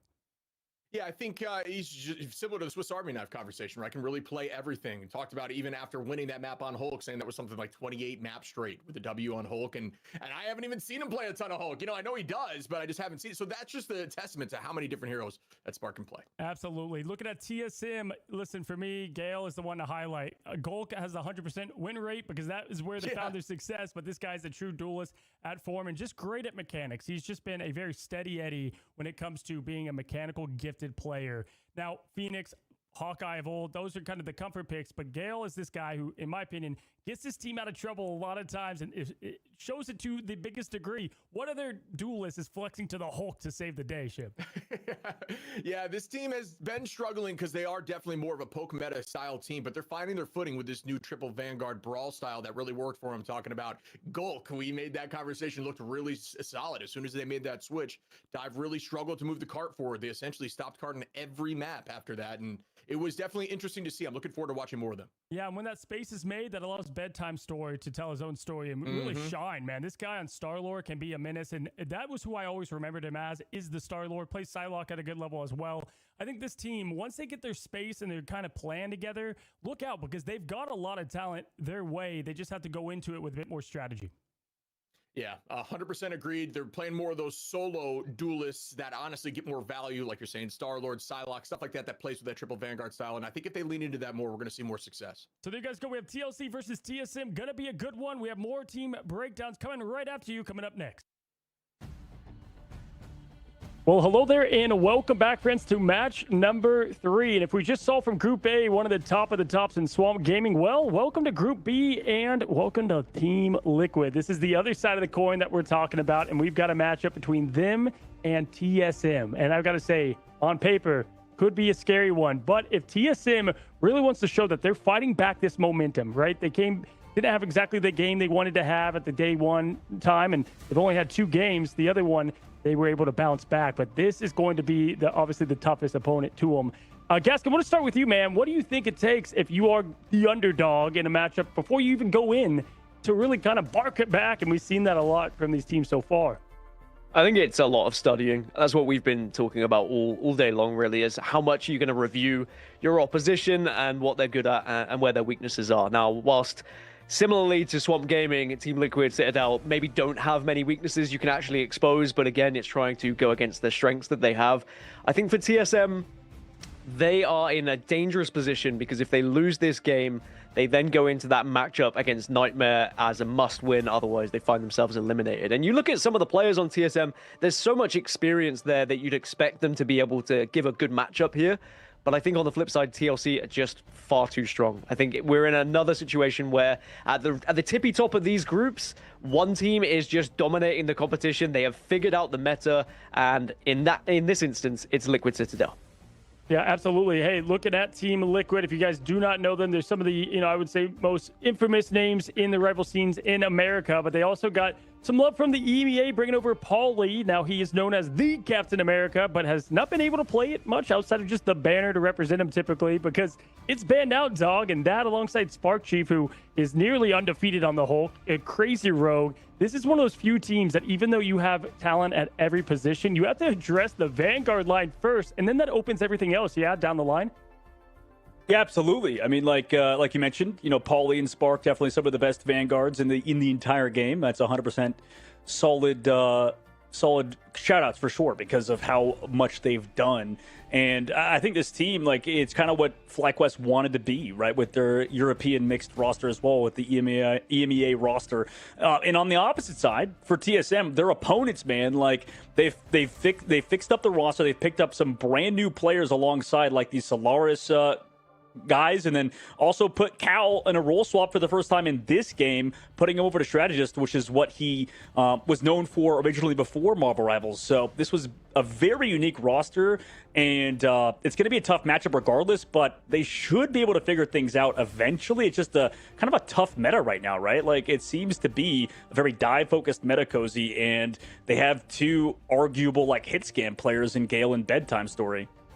Yeah, I mean, first of all, Gale needs to change his image to the Hulk. We know that by now. I mean, this is a team that we've seen kind of adjust their game plan. We've seen triple Vanguard from them, Gaskin, and with that, you let the Gulk out, and then it puts a lot of pressure, though, on Bedtime Story to be all that makeup damage, whether you go with triple strat or with the Vanguard role. I mean, with TSM, do they continue the Gulk? Do we think we see more of that or more traditional against a team that is probably ready for anything in Liquid? I think my fear for TSM is that they are very good at certain things, but maybe lack a little bit of flexibility from what I've seen thus far, and perhaps makes them a little bit easier to target ban in the pick and ban phase as well. So we might see Team Liquid actually punish them a little bit in that initial scenario. So we'll have to see whether there is a little bit more flexibility on the side of TSM. I do wonder whether there's a little bit of inside knowledge from Cal. Of course, he used to team with Nero on the other side for Envy previously when they competed together. He was a sub, but you would have learned a lot about how a couple of those players played. So maybe that could be the difference maker. Just a few inside tips and tricks from him. Yeah, for sure. I mean, Nero has been such a great player who was one of the best for Envy, and now coming over to the side for them as well is just so much to handle. But yeah, listen, we're going to be going to Wakanda first, such the infamous location. But if you are Team Liquid, I got to say, you just watched Swamp dominate once again. If anything, even if you're looking at this matchup, they want to put on a show to continue to show that they are the team to kind of go up against. And, sometimes in these matchups, you can get caught up with an easy game, whatever. Dog, I mean, how do we make sure, or how do you make sure as a player to be focused no matter the matchup, doesn't matter the name, to show up what you do best? Because we've seen Liquid struggle a little bit in their matches, but still they're undefeated. Yeah, I mean, it's that resilience that comes with practice and scrims, and it's kind of what we heard in Mello saying, giving some... being humble and giving some credit, I think, towards Team Liquid, saying that, okay, this team might be even better than us. That's kind of crazy for a top player and team to say, I think, in an interview this late in to the tournament. So I think that for Team Liquid, like you said, it's tough to look bad at a 2-0 necessarily, but I think they definitely struggled at points. I am just curious to see if they can maintain that for sure, going week to week without dropping scrims in practice and, like you said, maintaining that resilience. I think they do have it. They have a lot of experience, a lot of players that have done well at the midseason, like you said. So there's a lot of that backbone they could definitely rely on. But what TSM we're going to get, the one against SSG or the winners against Loon X? It's going to be decided here in the pick ban phase when you're going up against such a titan. It is Team Liquid versus TSM. We've got ourselves a banger. Take it away, boys. Thank you, Sir Coz. Head into it, Team Liquid and TSM. Sorry, Team Liquid, Citadel, and TSM. Whereas, TSM, like you mentioned in Gaslight, we've seen they haven't had the best performance necessarily so far throughout, but if they were to win today versus Team Liquid, Citadel, that would be obviously huge considering what everybody's been saying. And we've just given Elsa as well to Liquid Citadel. So this one might get a little bit ugly. It's a very difficult decision to make. We've seen people going back and forth today. Do you ban the Gambit? Do you ban the Elsa? Both teams are going to end up with an Elsa, but knowing Liquid Citadel, they will be more than happy to have an Elsa off, essentially, because they're going to feel far more comfortable on it with how impressive they've been. They get rid of the Mantis. I think that's important as well. If we've learned anything today, the Mantis can be very difficult to go up against in some of those trip strat compositions, and I didn't say strip chat this time, so careful, Twitch. I see you. Daredevil being hovered at the moment as well. Remove that, and Vanpool is going to go on the side of Liquid Citadel. Yeah, that's it's kind of interesting back and forth, considering how much we talked about like Daredevil before. You know, and on the opposite side for Deadpool too. So, you know, it's kind of interesting to see the difference of opinion so far. Kind of Liquid Citadel taking what they're given. For TSM, that sort of difference for the Daredevil ban is definitely quite interesting. And then it's kind of the same thing with the Captain America ban from the Invis Protect. I think this is very smart as well from Liquid. I said about running the tapes, they have definitely studied what TSM struggled with, because in TSM's losses, they had Vampire, Mantis, and Gambit banned away from them, and Liquid have done exactly that. I know that sounds pretty simple because they are three very impressive heroes anyway, but it does feel somewhat targeted, and this is what I was trying to mention earlier to Cozy. TSM, I don't feel like they have as much flexibility as Liquid Citadel, which means we might see Liquid Citadel take full advantage of this. I think I spoke to Vicky about this matchup off air, and she said it was going to be, in her words, belt to bottom. So we'll see whether that happens. She may have said a different word, but as an Englishman, I think that bottom is more appropriate. Yep. No, that sounds exactly like your response, and that sounds like what she would say. So I like that. You know, canonical casters over here. And speaking of which, you know, for Team Liquid, you know, that's the interesting thing that I think you pointed out earlier, Gask, is that triple strat meta is where we're at, right? And the Invisible Woman ban going to Liquid Citadel is kind of interesting, right? Like, you can still, like you mentioned earlier, play the White Fox, play Jeff the Land Shark. You can play anything, really. So far, it feels like, I don't know, man, that ban phase is a bit much of a commitment towards the backline, right? A very big commitment towards backline. But again, that pattern seems to have been emerging. Apart from Elsa, backline seems to get targeted quite a lot across the board through a majority of the regions that we have in Ignite. So I think strategists are just so important to this game. If you can eliminate some of the biggest and best heroes that are available, it just gives you a little bit more of an opportunity in some of these fights. And that is a great freeze coming out initially. Groot unable to get through that portal. Yeah, nice freeze from Cooper, but they've all disengaged towards that point where a Spark just sort of off angling over the height. Gonna surely try to build that ult fast, but on that triple composition was speedily playing that Ultron. See how they operate, right? Dive coming in from Paulie early onto the Invisible Woman and that Loki. We'll see how fast those crystals come out, and oh my goodness, Garu's already gone. Greens couldn't even be there to save him. Nice job from Energy. Like you said, this could get ugly fast with the likes of Energy playing that. Guru going to come back onto the Angel at the very least, but you don't have Greens anywhere to save Pizza Demon, and with that, the dominoes fall. Everybody's back to spawn right now. It is worth noting that Liquid Citadel unbeaten on Domination, and TSM have yet to find a win on Domination as well. And even though we're only 1 week in, those stats do start to build up and those patterns do start to emerge. And the expectations start to begin of this should be a relatively one-sided affair in favor of Liquid Citadel because everything is pointing towards them. Their ban phase went pretty successful for them, and in general, it's just a better map and mode for them to work with here. But TSM, we know what they're capable of. They still have the experience on the roster. You just need someone to be able to step up and get that first pick for you. They're going for that raw damage strat, right? Just full front-to-back style on Domination, which I'm curious if it does pan out because I mean, that could shape the meta a little bit, but I mean, you rely heavily, like you mentioned, off of Gale and BTS doing raw damage. And then for Citadel, as long as they, you know, have those tanky players in the front line taking the damage and then falling back and just not getting one shot to that, they're probably okay. But Green's used Gale's low on the high ground, copy out, isn't there in time to save Gale. Unfortunately for him, no more Glodtrox, also the Instinct -2 for him, so that kind of turns him into a bit of a sub-character, right? Also, Freeze comes through from Pizza, everybody surrounding. Cal's gone. Pizza just watching his team get eviscerated in front of his very eyes. 70% on the board, ultimates used, and no fight win yet for TSM. Fantastic patience again from Liquid Citadel there. They got the initial pick. TSM popped some defensive ultimates. Liquid just said, all right, well, we're just going to sit back. You'll be absolutely fine. And then they waited, planned, and also staggered slightly by doing so. And now Liquid Citadel, 84% and ticking. So one last push here for TSM. Perhaps we'll see maybe a little bit of an effort here from the Elsa, and also going to see Punisher now starting to let rip. And maybe this is the opening they needed. Well, they did use 2 ults for that. Luna ult committed by Cooper just to try to, like, live back away. But what can they do afterwards? Okay, BTS just gets deleted. Okay, Energy did get traded out by Cal, though. Nice work to help the backline as Energy went in for an aggressive ultimate.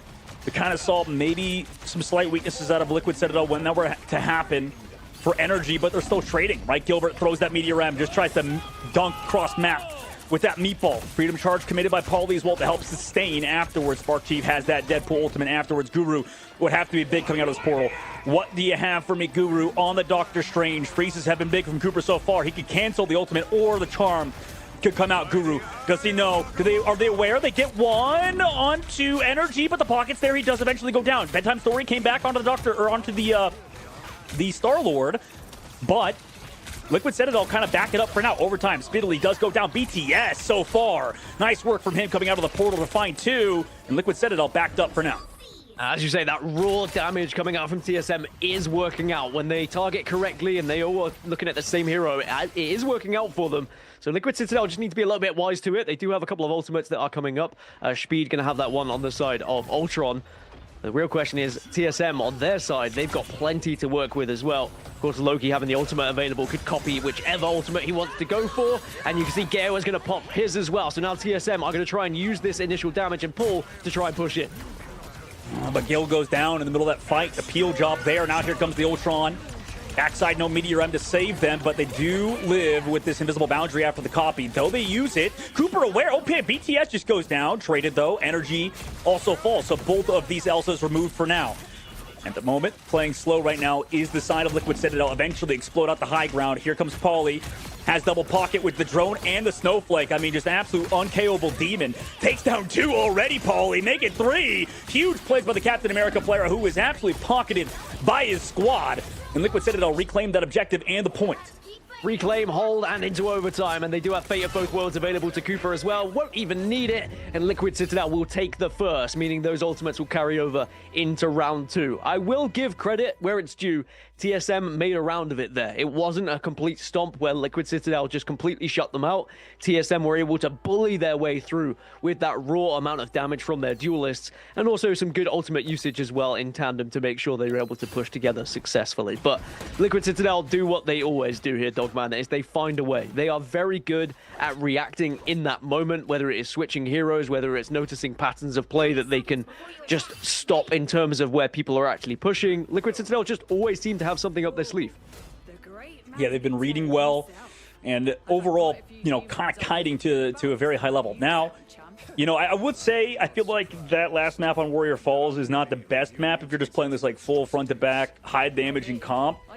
But, you know, in Intergalactic Spaceport, I don't think it's much better. It's slightly better. We'll kind of see if TSM, you know, opt into this same sort of style they've been running, at least with Bedtime Story over to that Star-Lord and Guru over to the Angela.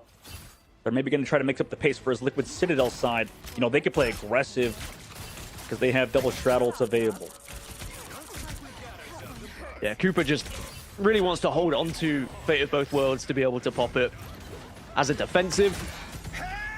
And maybe encourage a couple of TSM ultimates that are going to come out. You can see the first one is going to be popped. The second one will follow from Cal as well, as TSM are really throwing everything. But now the counter ultimates come out on the side of Liquid Citadel. They were more than ready. And with Gale going down, it means it's going to be a 5 versus 5 because both Elsas eliminated from the game.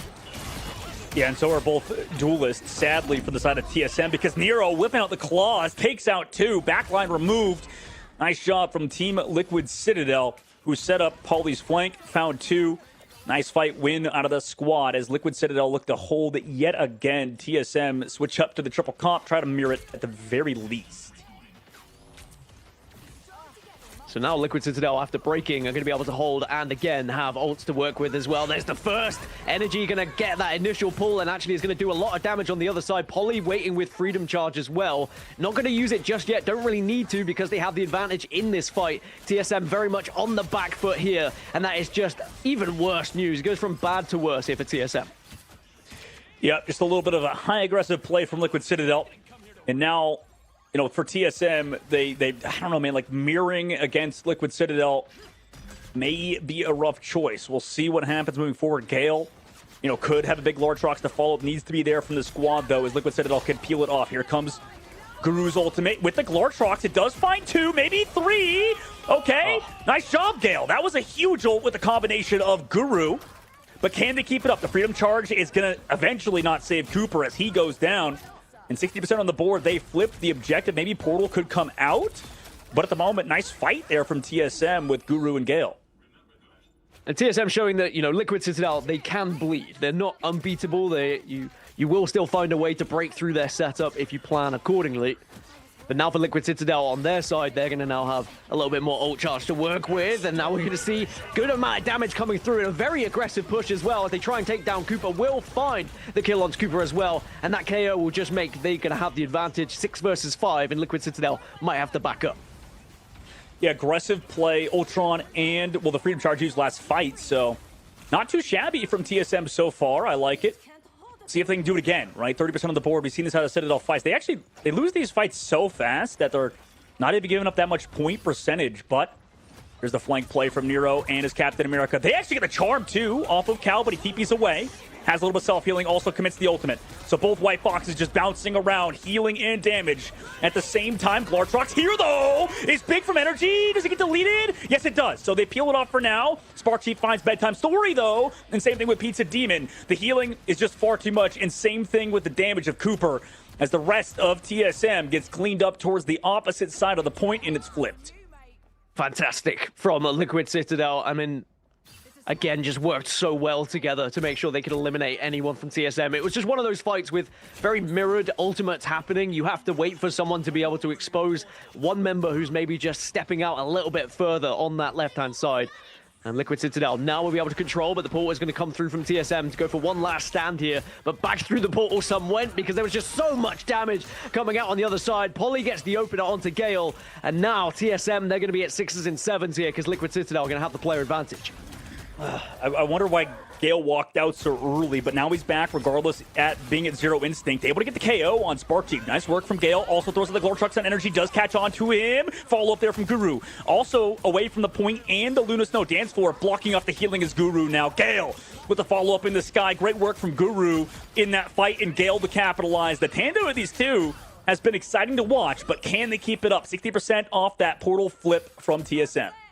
Amazing portal flip. I think Liquid Citadel probably thought they had got the job done after that initial pick, but TSM showing they are not just going to roll over and show their bellies here to Liquid Citadel. They are here to play, and they're here to prove a point. Remember how important this matchup is for them. They do not want to fall into that danger zone where they would have to have a must-win against Nightmare in their next matchup. So TSM holding at the moment, 80% as Liquid Citadel look to make their push. They do have 2 ults available to them, but Guru also has Eye of Agamotto available. Will he pop it early, or is he going to try and wait as a counter? BTS stuck at the point, and they just fall over without gold. Guru's ultimate is a bit late. Goodbye. See you later. We didn't use anything. It's over. I mean, Liquid Citadel, they don't have portal either on TSM's side. Overtime ticks down. This is going to be a fight win and a map win for Liquid Citadel. It's over. Team Liquid Citadel get it done because of that flank angle from, it looked like Nero on the right side, and everybody setting up, and BTS was just stuck on point without cooldowns. Kind of anticlimactic way to do it, but it's done. They win map 1. But that's where Liquid, they were so impressive throughout it. Like you said, with flanks and just finding those angles in general, they were brave enough to kind of sometimes split from the rest of the team and get that damage from behind. And I do think that there's something about being proactive with ultimates as well. The Eye of Agamotto was available, but wanted to use it defensively, and by the time you used it, the whole team was dead. So TSM, sadly, they will go 1-0 down then after the first map, but Liquid Citadel, again, proving why they seem to be one of the best teams in the region, if not the best team in the region right now here, Dogman. Yeah, absolutely. And if they continue this, right, it felt like, you know, it was a little bit close at points, right? Like energy sometimes would get picked out a little bit, but I mean, Gale going to be your SVP on the side of TSM. For the side of Team Liquid Citadel, it makes sense it's Pauly. I mean, just like all of the support given to him, Drone, Snowflake, you know, everything given to Pauly, and he just gets it done, right? Huge pickup for them and a huge team effort out of Team Liquid Citadel. And Nero, too, by the way. I mean, Nero, you know, we talked about Valentina earlier. I think Nero might actually kind of be better. Like, is it crazy to say Nero on White Fox looks absolutely crazy? I mean, we didn't get to see Valentino on White Fox earlier, which I think hurt me inside because I wanted to see, especially with the patch changes, how it was going to be for her. But Nero was unbelievable, as were the entirety of Liquid Citadel. But of course, that wraps up map 1. We've got more action coming here for you in Preseason of Ignite right after this break.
What is going on? And welcome back. I've got a grin on my face from just such a great match, but also watching Dogman run back from the break. I saw this man break use on bullets like speed, insanity. Listen, man, we finally got to see Paulie, guys, on the cap with the snowflake, the drone. I mean, he was just missing Mjolnir at that point, had everything he needed to just... We saw the Paulie experiment. I don't know how much we'll see Cap with that, but I want to throw it to you first, Gaskin. We look at these strategists, and, Dogman was, comparing a little bit to Valentina, but I want to talk about Nero and Cooper. The lethality of these two is honestly laughable. You just look at the DPS, 14k damage from Nero, but also 14k healing, 18k healing from Cooper with 10k. Their eliminations are stacking up more than the duelists on the side of TSM. It's insanity.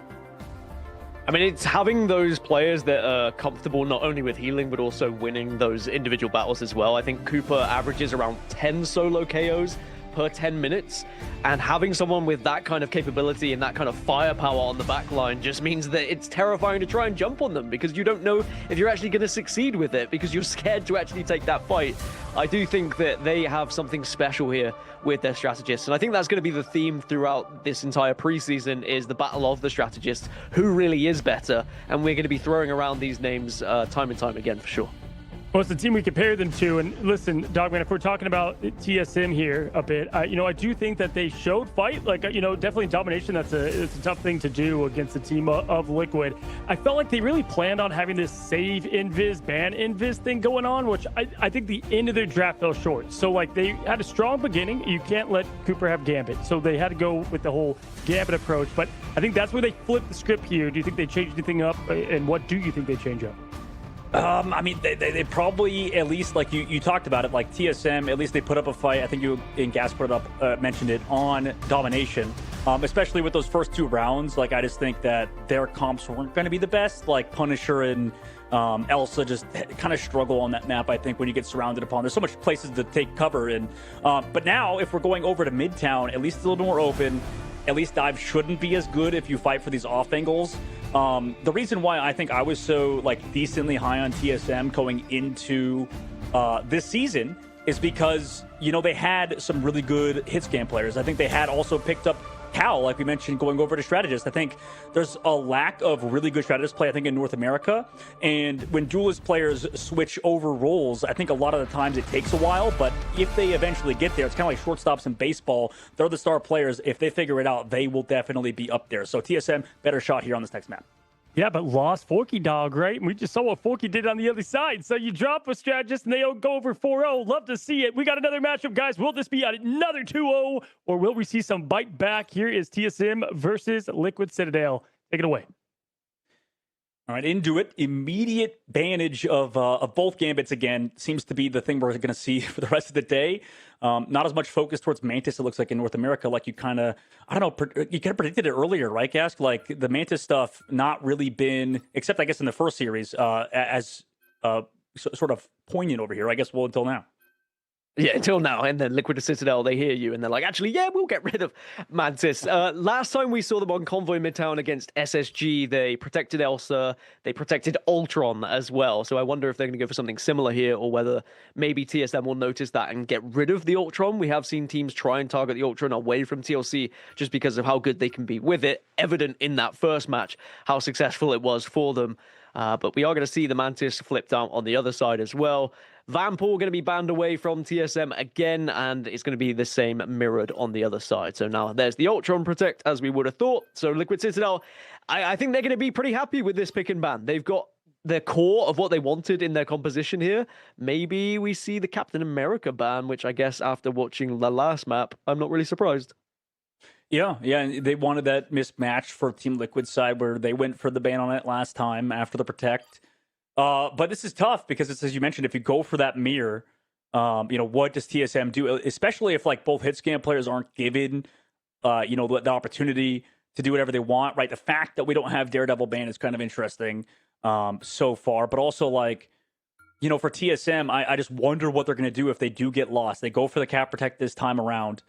What is the change up for TSM going to be, considering it's kind of what Blur said earlier, you don't want to just mirror somebody for the sake of mirroring. You want to play the Ultron stuff, sure, but you got to know what to do with it, and you have to make plays still, right? You'll need a top-notch I think this is an identical ban situation. SSG did exactly what TSM just did. Like, exactly, in terms of who they banned, Cap, Vampel, Mantis, Gambit, they removed that from Liquid Citadel, and it still didn't work out for them. So TSM, it almost feels like they've done their homework, but kind of just like copied what someone else did and hope that it's going to work here. A little bit concerning, I will say, because Liquid Citadel have already proved that they can make it work without Captain America. But for TSM, I guess you're damned if you do, you're damned if you don't, because previously they let Captain America up and Polly went off with it. Yeah, absolutely. It's definitely an uphill battle for TSM, but you know, they have a roster that has, you know, made some adjustments in the past. They've able to, you know, be a top team for a decent amount of time, at least, you know, do well in MRC under Solaris banner, now coming in under TSM. You know, can they actually win on this map? We'll have to see in a second, as this is their map pick, right? Against Team Liquid Citadel, like you said, this is a top dog in the region, if not top dog in the entire world. So we'll kind of have to see if TSM have a real answer, as they're the ones starting on attack this time, Gaskelin, as Liquid Citadel start off on defense with that traditional triple Vanguard, triple Stratus composition. Or sorry, not triple Stratus, or triple Vanguard, having Energy be the solo duelist along the triple Stratus backline. And that's what seems to be just one of the meta compositions at the moment. Trip Strat plus Elsa, just to go off with the sheer amount of damage that she can output as well. But you just have to be very careful. You can't misplace yourself when you are the sole damage dealer, almost. It feels like if you get caught out and you get picked first, you might find yourself struggling a little bit. And we did see initial targeting from TSM to try and find it, but Energy was able to get that first. Gilbert goes down, and with now no Cap to work with, TSM just have to fall back here because they have very little coverage to try and create that space. Yeah, good read by the squad. Also, that's why we see teams prioritize Invisible. And by the way, Cart not moving. Polly's like, guys, the payload, the other team's not really looking at it at the current moment, so he's able to just play below, play slow. Gilbert being a target of focus. Everybody kind of comes back to peel for him. Speed holding that top left angle, able to kind of just stay in cover. Finally, TSM have control of that Cart. Have to set up the surround yet again, but it's red. Speed with the right click. Same thing with that Invis, or rather the White Fox coming over to peel. Polly, same thing. Here comes that Ultron to the sky with the Ultron's rage, but will he find any KOs? It looks like the answer is no for now. Counter push now going to come through from Liquid Citadel's side. BTS actually comes down to the low ground and get trapped somehow on Ultron on a flyer. That's interesting. Regardless, Energy, full instinct, takes down Cal, follows up onto Pizza Demon, and they're back to spawn once again. Bullied back into their spawn once more, and now you just have to back off of your energy. You don't want to be exposed too much, and that is perfect play. Gale does have Apex Predator available if they want to try and use that as a way to break out here, but on the flip side, you can see Liquid Citadel, 3 ults available. Rage of Ultron is going to be there for speed as well. We saw it on the other side for Bedtime Story. Didn't really work out for them, and now here will come that Apex Predator on the side of Liquid Citadel, and not only gets 1, gets 2, and it's an easy cleanup.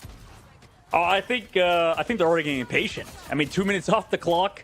You can see Cal wants to make plays, go do something. Turns out he turns the corner, immediately Glartrox in his face. So that's it's tough to get caught in, but at least they use that ultimate, right? You could reset quickly. Yeah, at least. You have to try and find a little bit of something here for TSM. Someone needs to be able to calm them down here and just make some sort of plan of attack. You don't just want to be throwing yourselves at Liquid Citadel at this point. And you can see Dance Floor now comes out for TSM to try and give them a little bit of pressure onto this convoy to try and push it even just a couple of meters, because at the moment, haven't been able to move it barely at all. Yeah, this we're talking about, like, they're being a little bit reactive on the side of TSM. Gale's Glartrox, unfortunately, didn't get anything in that last fight. Also, Cal jumping around on the White Fox just to sustain, but he can't really do much at this point. Freedom Charge committed by the attack. Forces out Nero's defensive ultimate. Ultron's Rage still available for the side of BTS, but Polly's been holding this whole time with the Meteor M. Don't even need it for now, by the way. Now uses it. Yeet onto Pizza Demon. Goodbye. Thanks for feeding me that Meteor M. Say goodbye to your backline. Pizza Demon is gone. And 50 seconds left to go. TSM just have done nothing here. It's just been absolutely one-sided.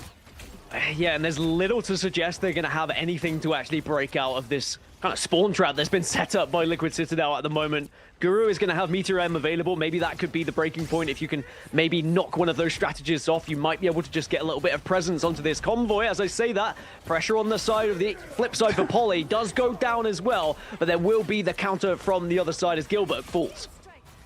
Well, Cal's aggressive on the right side, gets caught out again. And with that, I mean, you lost your White Fox player. Gale has Glortrox. He'd have to go big, but so does Energy yet again. Height, aggressive play from Cooper, trying to find a KO. Bubbles used by Guru, but everybody's in main. Here comes that Ultron's Ray. Glortrox get deleted again by Gale. I mean, it's just gone off the rip. BTS trying to take him out in the sky at the least. Everybody's kind of grouped together. Here comes Energy's ultimate. Doesn't actually get anything, but they do get the KO off of it, luckily for them. Guru does fall. Cal trying to go aggressive again on the inside angle, but it's Gilbert to fall. And just one by one, they're getting picked off. Portal play was there from Paulie, by the way, to come back from spawn. Cal falls. No more ults for the side of Team TSM. They are wiped off the planet by Team Liquid. 70 meters is all they got. Yeah, Liquid Citadel making it look like a ranked game at the moment. They look so comfortable, targeting correctly as well. You could see as they were picking off one hero after another, it was just like, we focus this, then we focus that, and it should be a cleanup following. And that's exactly what happened for Liquid Citadel. Just wasn't really enough for TSM to try and break out. They tried a few changes here or there, but none of them really gave them the ability. And as you said, the ultimates were just kind of getting gobbled up by Liquid Citadel. TSM, if you can't break out of a setup with some of those ultimates available that they had, then it's just going to be such a struggle. And now you fear that this might be a very quick round ending and very quick match ending here on the side of Liquid Citadel with the way they've been playing thus far. Yeah, absolutely. I mean, TSM might need a miracle here, dude. Like, for them, right? Like, you can see they're getting a little impatient almost, right? Like, they're trying to set up these plays and maybe go aggressive with Cal and stuff, but then he gets caught out. It's tough because you have to read ult charges and you have to read like ultimates and stuff. But I mean, what do you do when Liquid Citadel's playing this well? Now on their attack, right? We'll see what Liquid Citadel want to do. You know, we do see a lot of teams start out with the Wolverine Gask, but again, not very far to go, only 70 meters. And yeah, first point's tough to take, but that is still an excellent hold from Team Liquid that they set themselves up now for success on attack. Yeah. Keep an eye on Energy here. As alongside Spark Chief, they're just going to try and bully the backline of TSM. See if they can grab one. Energy doesn't connect, though, so that is at least job one done by TSM in terms of holding. You avoid that initial contact from Wolverine, and now you can set up space and you can start to try and defend, because you cannot allow this to be pushed. Remember, you need to be aggressive onto this convoy, and TSM now realizing that as Guru stepping up. Yeah, he has to touch the cart. Cooldown's already used. Diamond form. Cart's still pushing, by the way. Can we build ults even fast? Nero on the flank angle, just trying to set that up. Soul Bond used, so every cooldown used. Can we find a KO with this Soul Bond? The answer is no. Gilbert gets kidnapped, taken to the front lines, and deleted by the claws. No Rocket Raccoon to BRB him back into the fight either. Double drone and Snowflake onto that Wolverine, by the way, so he can play as aggressive as he wants. Cart's still pushing. Gale tries to fly away. Unfortunately, is put back into the cocoon form, and Energy's claws are just absolutely on a rampage. Guru falls. Gale's brought back with the cocoon, but Cal, he just AFKs. He's just there to touch for a little bit longer. Spark Chief deletes Bedtime Story. Ultron's Rage in the Sky. Born again from Pizza Demon's copy brings everybody back. So, I mean, they're still kind of in it. Portals here. Guru in Diamond form to delay. Gale trying to find something with the sustain. We're going to have Invis Boundary up in a second, though. Pizza Demon doesn't get saved by it. Maybe they could build up Gale's ultimate. He needs to build it 4% away. Paulie with Meteor could be huge. Also in the sky. No, he got hit. Gale doesn't have Cocoon either. That should end it here probably with the claws, as there's no more ults on the defensive hold. Team Liquid, Citadel, get it done 2-0. It's a quick one. If you blink, you might have missed it. TSM, sadly, couldn't really put up any sort of threat on their offensive side, which kind of meant it was always going to be a little bit of a cakewalk going into that offensive round on the side of Team Liquid Citadel. But also, we know how good Liquid have been. We know how powerful they can be when they start to get going as well. And they just seem to have that plan B, that plan C always ready. Even when we saw TSM come back in domination, for example, Liquid Citadel very good at thinking on their feet, making those adjustments very fast. And we look at Energy in that game. 15 final hits, 20 KOs, 17k damage. I would love to have a teammate like that in my ranked games. Yeah, and time, fellas. I mean, 5 minutes, 54 seconds. That is a speed run if we have seen one on this side of things. And listen, I mean, first of all, again, to talk to TSM for a moment, you know, sometimes in rank you go up and you just don't exactly play the game that you wanted to play. Things go very quick, like we just saw here. You got a GG go next. They have 2 now must-win games they have against Nightmare, and yeah, we lost. And now if you Liquid Citadel, you punch your ticket, you are into the next scene, and you have not at all deterred the conversation away from being one of the top teams, if not the very best right here in the America region. Fellas, it just continues to look like the team has so many ways, again, like we said with Swamp Gaming, to beat you. If you were to shout out one of these members, I want to give you guys both a chance here, but Dog, we'll start with you. Like, what's the one person that you want to shout out on Team Liquid Citadel? Yeah, I mean, it's probably got to be Nero, I think, on the White Fox, but I don't know, man. Like, it's the whole team. It's the cohesion. It's the synchronization of this roster. I mean, I feel like it'd be easier to call out a potential weakness, I guess, like with... like sometimes energy gets a little bit too crazy. Obviously, you don't want to take away too much from them because the squad is so good and that really is nitpicking. But yeah, for me, it'd be Nero. What about you, Gas? I think actually I'm going to give a little bit of love to Spark Chief, even though that statistically is not going to stand out as the Vanguard role that he was playing. Some of the kind of space that he was taking to force back strategists and duelists away from his team, he was just playing the perfect Vanguard role of just defending the rest of his squad. And whilst the numbers won't be up there for him to shine bright, certainly impressed me from what I was able to see from his POV. Yeah, and I want to just give flowers as well. Like, listen, Speedery adapting. Obviously, we've talked about Cal coming from MV. Speedery coming to this team from that squad, and Dog, we know he was kind of always pinned as like the flyer, and what a perfect person to go and be that Ultron in the triple strat. We've seen a couple teams, especially in America, try this, and it's not working. They're like, why do you have your best player, a great duelist on X, character of Ultron? Well, this is why, and why he's also a perfect complement to be that pseudo flex role of putting on the aggression of DPS, but also having great healing numbers to boot. And it allows your, more, we'll say, aggressive Vanguards and someone like Paulie, and especially Spark Chief, to go off and have Flake and have Drone. Obviously you could play so different from there. Are you impressed, though, by how these Vanguards are adapting with their team and allowing them to go full aggressive? I think it might be the most, I would say, attack-heavy Vanguards tanks that we have in the scene. Yeah, absolutely. I think that these pace makers, these pace setters, I guess is a better way to phrase it, are the real reason these teams are winning, for sure. Like, you have to be able to be proactive and make plays. And obviously it's meta dependent. It's, depending on what's good at the current time. But you can't just AFK, and you have to make a play like we saw them do, like just all over the place. They're doing stuff together. And that's really on, coaching staff, obviously, first of all, for Team Liquid Citadel, but the players to, buy into that and really set up plays together as a unit. So their comm structure is great. And right now things are just flowing. They look even better than they did last week. Yeah, for sure. And that's always good. I think what we said, a lot of us behind the scenes, was, Swamp, I think TLC is the team that most people have as the best team in the region, but Swamp had the best week. And so to come in week 2 and to really show why you belong to be right there in the conversation, and obviously in our interview, we're going to be asking it. We have to, compare the Titans that we're starting to see emerge. It's year 2. We're still very early in this whole thing, especially when you're kind of resetting some of the year and the rosters. And these players are continuing to show why they deserve to be in these teams and these orgs. I mean, listen, to what you just saw, Gaskin casting it, I mean, are they right there, if not still above Swamp?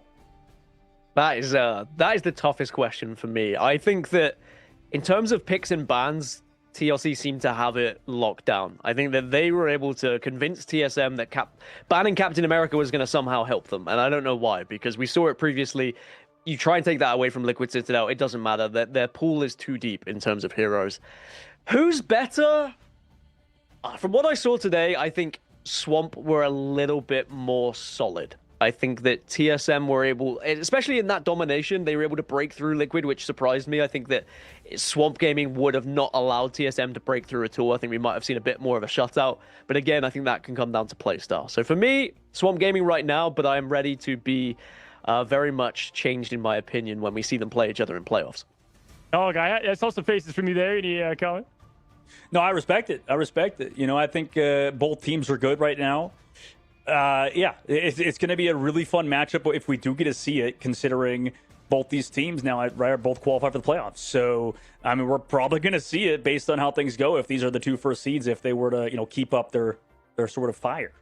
Love to put you guys on the spot. Listen, I mean, we're about to have our guests in a moment. Excited to welcome in not a player, but the coach of this team. But before that, we were talking a little bit about the pick and bans and how there's not like a there's just not a go-to script, I think, against Liquid, and so that's going to be difficult for them. But let's go ahead and welcome in the coach, Mr. Gator himself from Team Liquid Citadel, in for our winners interview. First of all, it is good to have you, buddy. How you doing? Good to see you again, man. Good to see you guys too. How you been? Oh, yeah, it's been stellar. Been a lot of fun watching you guys on your side, man. I got a million questions for you. It's weird seeing you without a hat. I feel like I've always just seen you have a hat on. But first, let me ask you, man. You know, when you have so much talent on this roster, right? You guys have so many big names. How do you balance individual strengths while also playing as a cohesive unit? I think that's a lot of your job. That's a tough thing to do. Yeah, I think we have like I think we have a really good team environment. This team, everybody is like very self-critical, very critical of others, and it's like a very good, open, I would say, communication system. So there's like kind of constant improvement. Anytime there's issues or problems, there's like instant trying to fix them. You know, this team isn't like toxic like a lot of other teams. It's not really like a tilting team. Everyone's very good, young, talented, like hardworking. So I think this is just kind of like a roster building differential for the most part. So yeah. Awesome. And Coach Gator looking like Coach Krusty in that regard, I guess. For you, Gator, you know, with this squad, I think you know, we heard Swamp Gaming earlier say some stuff about you guys. You know, they were saying they were giving some compliments. They said like you guys are probably the best team in the region, and they were actually giving you a lot of credit. You know, just to maybe throw them something that way. What do you have to say about Swamp Gaming and how they've looked in their group as well? Because obviously you guys are looking like top dogs so far in Group B. Swamp Ass Gaming is pretty good. I would say they are like the second team. Like they're probably the second best team. So like I think it'll be a good match when we eventually play them. They've been like a team for a while, and they have like progressively gotten better and better and better. I think some of their players have like expanded their hero pools, so I think that they actually are like a really good team, and they're not like a free win at all. So I definitely like respect them. The coach is, you know, he's a character. So and they do some they do a lot of crazy shit. So like you kind of don't really know what to expect a lot of time from them. So yeah, I think they're a good team. They are a good team. Hashtag Fear the Swamp is what they're going for, from what I've heard. Now, you as a coach, there's a lot of responsibility, especially when it comes to the pick and ban phase, which we sometimes see matchups won and lost just through the pick and ban phase. How do you, as a coach of this team, prepare for that? Are you constantly in VODs? Are you constantly checking on teams? Are you target banning, for example? Yeah, we target ban. I legit takes like the lead on like all of our bans and stuff for the most part. He actually generally does all of that, and then me and the players will kind of like, you know, give feedback and help maybe on the side, or we'll play devil's advocate for him. So he's kind of like our banner for the most part, and he kind of does a lot of like our strategy stuff. So we kind of work together as like a coaching staff to just kind of make sure everything's done for the most part. So I feel like we work really good together, and we have like a pretty good system in place right now where I feel like we're always kind of ahead of the meta or ahead of the curve for the most part. So yeah, I've been very happy with that. Listen, man, I got a couple last questions to close it. First of all, obviously, I know you were with Nero a lot last year. I think such an unsung hero of this team, because when you look at your ban, you know, phase, it's like, okay, if you get rid of Cap, you can open up things, Pauly, but then you have Daredevil, Speedery, and Cooper having, you know, Gambit. But I want, can you highlight Nero a little bit? Because we looked at his numbers last week. I mean, this guy's a stud in the strategist position. Obviously, someone you've worked with for a while back, even into year one. Yeah, Nero is very, very, very good. He's pretty underrated. He was kind of one of the people where he came from the other game. I don't know if I can even say that. You know what I mean? But he came from the other game. He's very good at that game. So he was kind of one of the people that we convinced to kind of come to this game. Like obviously he's very good. He's mechanically gifted. He played DPS in Overwatch. So, you know, he's got like the insane mechanics, and then he's, you know, very smart. And he's kind of like a veteran role on the team, as he kind of stays very just like on the equilibrium. He doesn't get too amped up, doesn't get tilted. He's just always like steady, and I think that's really good to have players like that on a team. So good shout out to him for sure. He's definitely like one of our pillars for sure in the team. Man, Gator never changed. You know, hesitant to say one word and then drop swamp ass just like that. But listen, man, I'm just pumped to have you in the scene again. I know you guys have Nightmare, and then you guys have We Lost. So you guys, you know, I'm sure looking to lock in for those two. So enjoy the win, man. Yep. Give everyone our you know, love and thanks for coming on. Appreciate you. Thank you guys. See you guys later. Yep. See you, Gator. Alrighty, that is Coach Gator, and man, always fun to have him back in the scene, dog, and Gaskin for sure. And you know, it's just cool to see how they measured up. You know, obviously Swamp Thing, that was a great question as well. But it was cool to have those teams back to back, right? I mean, Gaskin, we got to see a really good comparison. Obviously, some of the competition I think was a bit different, but still able to see the top two teams in most books in America. I do think the further we get into not just preseason, but as we move into the next series as well, these map selections are going to be so important. We're noticing that teams are struggling on certain maps and modes, to be particular, but there are going to be there is such a wide selection of maps available that I do think you're going to be able to target teams and find their weaknesses. So I'm very intrigued to see how that develops as we move forward preseason. Yeah, for sure. I mean, I think when you look at some of what he highlighted, I mean, it's just cool that there's just not a weak point. The egos aren't there, and they're playing as a cohesive unit, which is what my favorite question was to ask, because there's so much talent to be had, and we've seen that in years past, y'all. But we're just rocketing through these games. We're 3 down, 2 to go. Hopefully you guys are having a great time. It's just a good time to be a Marvel Rivals player. We're going to reset, let the players get in, get ready. We have a great one coming at you next. NRG Shock versus FlyQuest. Don't go anywhere. We're going to take a quick break and then back to the action.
Disappear!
Well, hello there and welcome back, my friends. We've got match number 4 underway, and it is going to be FlyQuest versus NRG Shock. And fellas, I think this one could surprise us. I know, we have FlyQuest at 0-3 right now, but they have a lot, to play for, clearly, to continue on. There's much more than just the preseason, right? And roster changes, all that. So they've got to play for that. And then NRG Shock is at a very interesting spot, right? Because in the group of death, let's start with you, Dog. They went against the toughest 2 teams essentially off the bat. They did 100 Thieves. They won that, had the Shock. Then it went against Swamp Gaming, got 2-0'd. Now they sit in this kind of, all right, you got 3 more games left. It should be a bit easier of a road from here. Yeah, this is kind of the interesting, like you mentioned, with a part of Group A. You know, like they have to obviously 2-0 FlyQuest here to keep looking strong. But, you know, they have to, make the rest of the games look good. Luckily for them, it looks like Swamp Gaming are going to 2-0 everybody.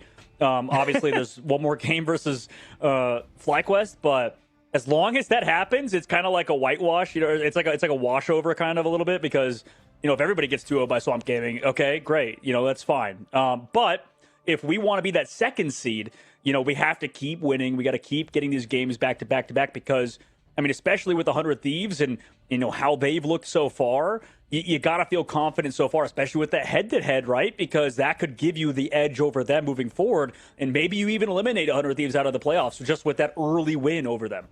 Yeah, to try to delay how early you have to go against the 1 seed like Swamp, right? Like, that's why it's so important to get the seeding going, and obviously for them, they're looking like they easily can be the second team up here, right? Taking a look, that we got FlyQuest in their roster. Now, we've talked a lot about this team. Obviously, they're playing from across the pond. Some of them want, people to come out here so that they can play all together. But you have the talent. It's just what we ask Gator. We putting it all together as one. And Gaskin, let's start with you, man. Highlighting it. Obviously, Vest is a shining point. But what else do you like in this FlyQuest team? I do feel partly responsible for their performance thus far, as I predicted them first. And it's my first caster curse of Marvel Rivals Ignite, and I'm sorry, everyone. It had to happen at some point. But I do think with time, FlyQuest will show us what they're made of. And I think we saw a little bit of that against the matchup of 100 Thieves as well, even though we had, obviously, the delay that happened, which just kind of strung that matchup out a little bit. FlyQuest demonstrated that they can actually go toe-to-toe with a team like 100 Thieves. So there's no reason why they can't take down NRG Shock. I just think we need to see the strategists being a little bit more on top of things. There was a couple of times where strategists got caught out a little bit on the side of FlyQuest, maybe being too confident and pushing up a little bit too much. So hopefully they will be a little bit more reserved and allow some of that aggression to come out of their duelists instead. Yeah, for sure. Dog, you talked about, Imp's breakdown. I thought it was kind of a great one to see. It takes more. There's more than, an eye and team, especially. And speaking of, that and what NRG has been able to do, I think they're the polar opposite. I think they've played as such a complete unit, and they have a lot of, I think, shining stars from across old teams, but also some, core base that we saw in what was Dreamland. What do you like of this NRG Shock team? Yeah, I mean, I like that they have a very diverse roster to pick from. Like, that's kind of the big thing is competition, usually breeds the strongest players, I think. So the fact, oh my goodness, sorry, I'm so excited for this matchup that I just burped, like right up live on broadcast. But I think this energy roster, because it's such a big roster, I see you laughing over there, Coz, it's because of this that they're such a talented roster, because they picked up Chuckles, they picked up Fraud, they have these players that are in the wings, like waiting to play in trial in these practices and scrims, and you could tell the reason why Energy Shock are in the position they are in, being one and one, is because they actually did their due diligence as a roster. They scrimmed with all these players and they tried them out, right? Like, you can't just pick up players willy nilly. You have to see them for yourselves and have the coaching staff and analysis to determine, the actual best players through meritocracy more than anything. And you could tell that's why Energy Shock are in the position they're in. No, it's a great breakdown. I actually appreciate that, because when you look at it, obviously someone like Window, I think is a great kind of hidden gem who either plays really like one of the most important anchors of that Vanguard role, or sometimes there can be that weakness in there. But man, for me, it's been Chime. I think Chime has gone against some of who we've put as like the top duelist in America. And I mean, he's come out on top. Him and Delina. It was this big matchup. I'll never forget. Cerebro, Krakoa, here we go. And Shine was hitting the most perfect shots. We've seen all the best duelists rise up to the Elsa ban. For me, Gaskin, want to see how Chime responds to this. I do think they're multifaceted, but it's going to be interesting. Yeah, I think it's been interesting how it's developed with the Elsa ban as well, because the question was, is Gambit going to be more of a scary hero that you have to go up against? But duelists have a responsibility to output damage, right? That is the number one thing. And Elsa still is the most oppressive hero that exists in terms of damage output. I don't feel like you can allow it for anyone who is good at Elsa. And it seems like every team has that someone who is fantastic at Elsa. I think Gambit you can deal with. Elsa is a little bit more of a troublesome situation to find yourself in. So I do think that we're going to learn a lot in the bans here for both of the teams. Yeah, for sure. And taking it over to FlyQuest, listen, I think that this team, they have not only people that have played at a top level, but like some of the highest and most like intense matches that have been out there. And now it's trying to put all the pieces together. When you look at a dive meta and you need to have things like Great Ping, that's where a lot of this identity, I think, was formed for the team. The tape is out there at this point, quite literally all over social media, Dogman. Like, what do you adjust to, right? Do you stick with the original game plan, or is it like, okay, we need to try to stick to some new strengths as we look forward an 0-3 start? Yeah, I think so. I think they've, they've determined different compositions to play and what they've gotten good at, and they had a close series, I think, versus 100 Thieves, for example. So there are some, potential bright spots. I think that if they, figure out their team cohesion, if players get used to the ping they're playing on and stuff, if you're on 100-something ping in this game, it's very hard. So just with that alone, I think just repetition, playing on high ping and kind of getting used to playing with each other is their strength in their way forward. But like you said, Energy Shock is a very tough opponent to overcome. Dallas, Oregon, Virginia ready. We are ready, my friends, for the matchup between FlyQuest and NRG Shock. It's match number 4, and we start off in the pick and ban phase. Take it away. Think it goes. Going into it, Elsa immediately off the rip for both squads, and we're kind of determining and learning the overall sort of opinion on the meta for a lot of people. And even after all these Elsa changes, the nerfs, she still seems to be priority number 1 for a lot of these top squads.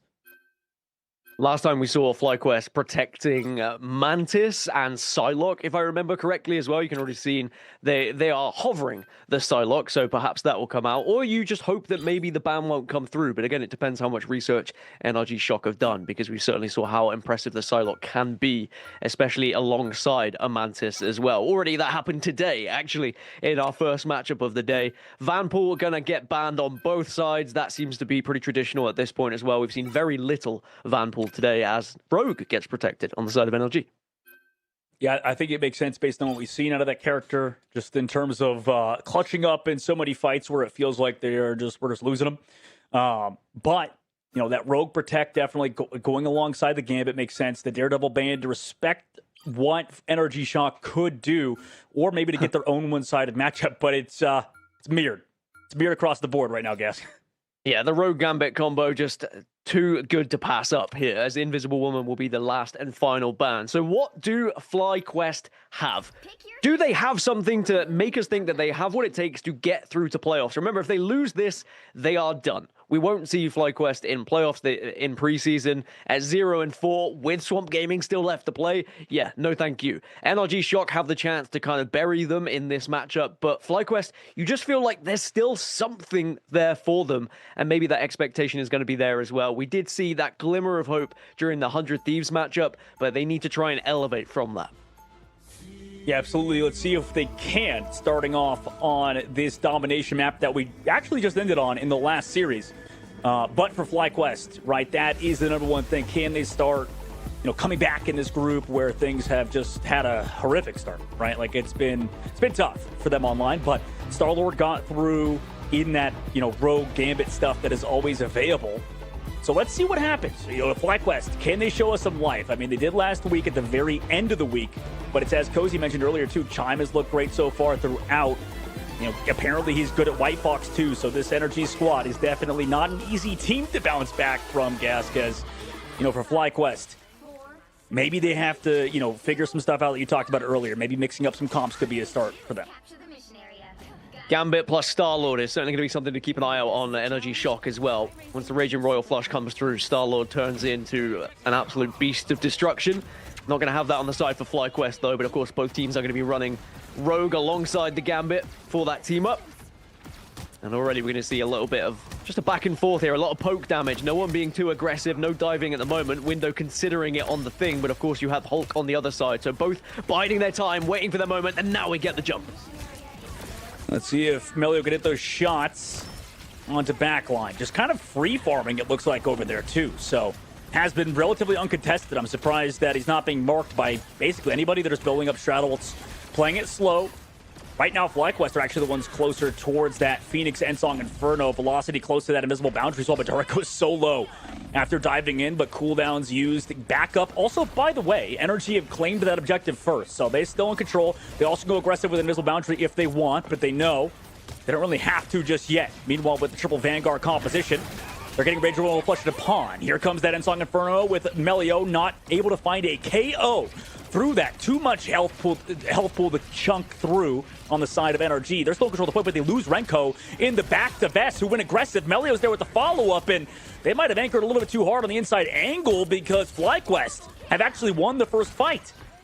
Yeah, great patience from FlyQuest as well. Naturally, NRG got the point first. Having Thing to kind of bully them off the point made they were able to steal it away, as you say. But then, in terms of actually sustaining damage, FlyQuest just had a little bit more available to them. The Phoenix was doing a lot of work as well, with a bit of grouping happening on the side of NRG. So they have to be careful of that. They don't want to group too much so that AoE damage really hurts you. But now, FlyQuest just trying to pin back NRG and not let them out here. Magneto leading the charge.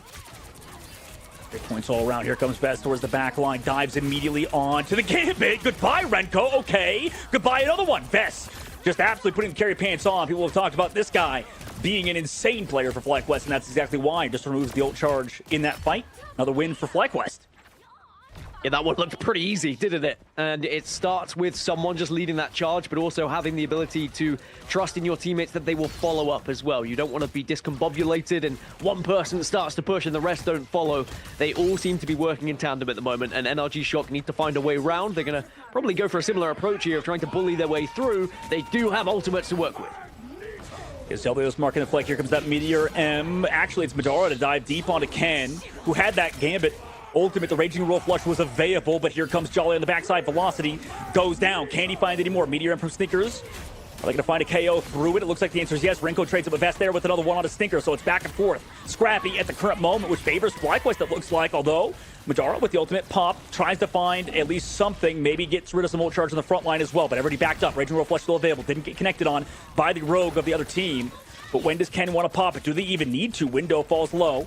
Has to back up for now. Points don't control FlyQuest. But is NRG going to get any form of stabilization on the point? They drop in with an invisible boundary. Aggressive one towards the side of FlyQuest. But is there going to be a KO found by Melio with the Ensong Inferno? No, it looks like the answer is nothing for now, as NRG have to keep backing away at the current moment. Deal with Jolly finally going a little bit too aggressive. That could be a pick off. They desperately needed. But Melio, again on the flank, maybe able to find two. Maybe on the velocities, another one. Nope, doesn't hit the last shot, but it doesn't matter because Fess has just been going off in the sky. That's a win for FlyQuest on round number 1. Just when you thought NRG had done enough, they get that initial pick. You see Holt go down, but then in the feed, suddenly you see him dropping like flies because, again, the flank was perfect from FlyQuest, and it has been executed excellently from them. They had a game plan going into that one. Jolly leading the charge onto Hulk was really making a difference, but Vez on the Rogue just being able to bully their way through and take down NRG, who really struggled to deal with the sheer presence that we saw from FlyQuest. So I do wonder now if we're going to see NRG Shock try and change things up a little bit. You can see Window contemplating switching over to Venom here, which I don't really blame him. Venom a little bit better at diving in than Thing. Thing obviously good at kind of bullying players out of a point, but Venom is more likely to get that KO. So we'll have to see whether this change can really help NRG. Great points. For NRG, I'm curious, they play the triple composition, the triple Vanguard comp, and just kind of let Melio free farm on the right side. You talked about it, Gask. I think that was interesting, to say the least, to let a Phoenix farm that long. Chime going to go over to the Phoenix of his own, which is, I think, a difference based on every other series we've seen so far. So that's a unique take on it. And we go into the second round, which is a little bit more open as Thinkers looks for a potential grab to his team. I do think Melio has to be careful here now with the Venom in action. When you do have a lot of poke damage on the other side, sometimes you do have to try and counter it with a big old chunky dive that can happen. And there is a jump in. Jolly going to take the initial fight. And now you're going to see Renko also being more than prepared to output some damage here on the strategist. But now 2 ults popped on the side of FlyQuest to try and counter. But the KOs are going in favor of NRG. It did not matter from FlyQuest. It has not helped them. An early fight going to go in favor of NRG Shock. Yep, better read by Shock in that fight. Deal with FlyQuest's engage with Vess. Unfortunately, just too much space to cover for him in that fight. Now, in this next one, they have the Unsung Infernal. They have a little bit more to go aggressive. Jolly gets staggered as well. And I'm curious if they're going to stick on this Hulk throughout, as at the current moment, it feels like there's a little bit more focus towards him with that Wolverine and Phoenix.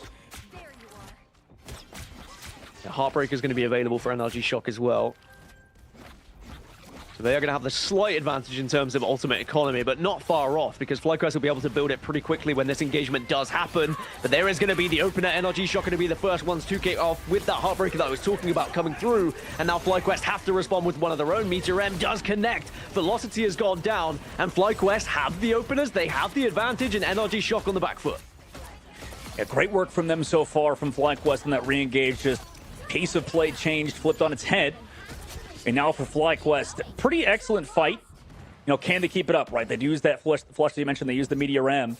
How does this happen? How does this go moving forward, right? It seems like both of these rogues are kind of struggling at the current moment, but it's a bit of a more open map, so it makes sense. Sneakers, by the way, over to his Psylocke, which is a hero that we've definitely seen him on in the past, but without the Mantis, I'm kind of curious how this plays out. Also with the Daredevil ban, that's impacted some things. Very early End-Song Inferno towards the back angle. Cooldown's forced for sure.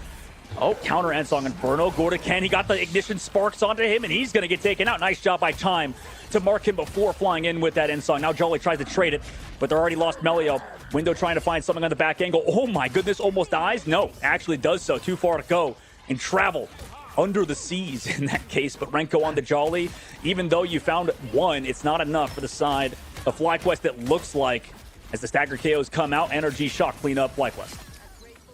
I think if you're going to pop the End-Song Inferno, you need to be connecting with someone and getting at least one KO. Otherwise, it's for what? It's for nothing in the end. And the counter was perfect on the other side to be able to take down Ken.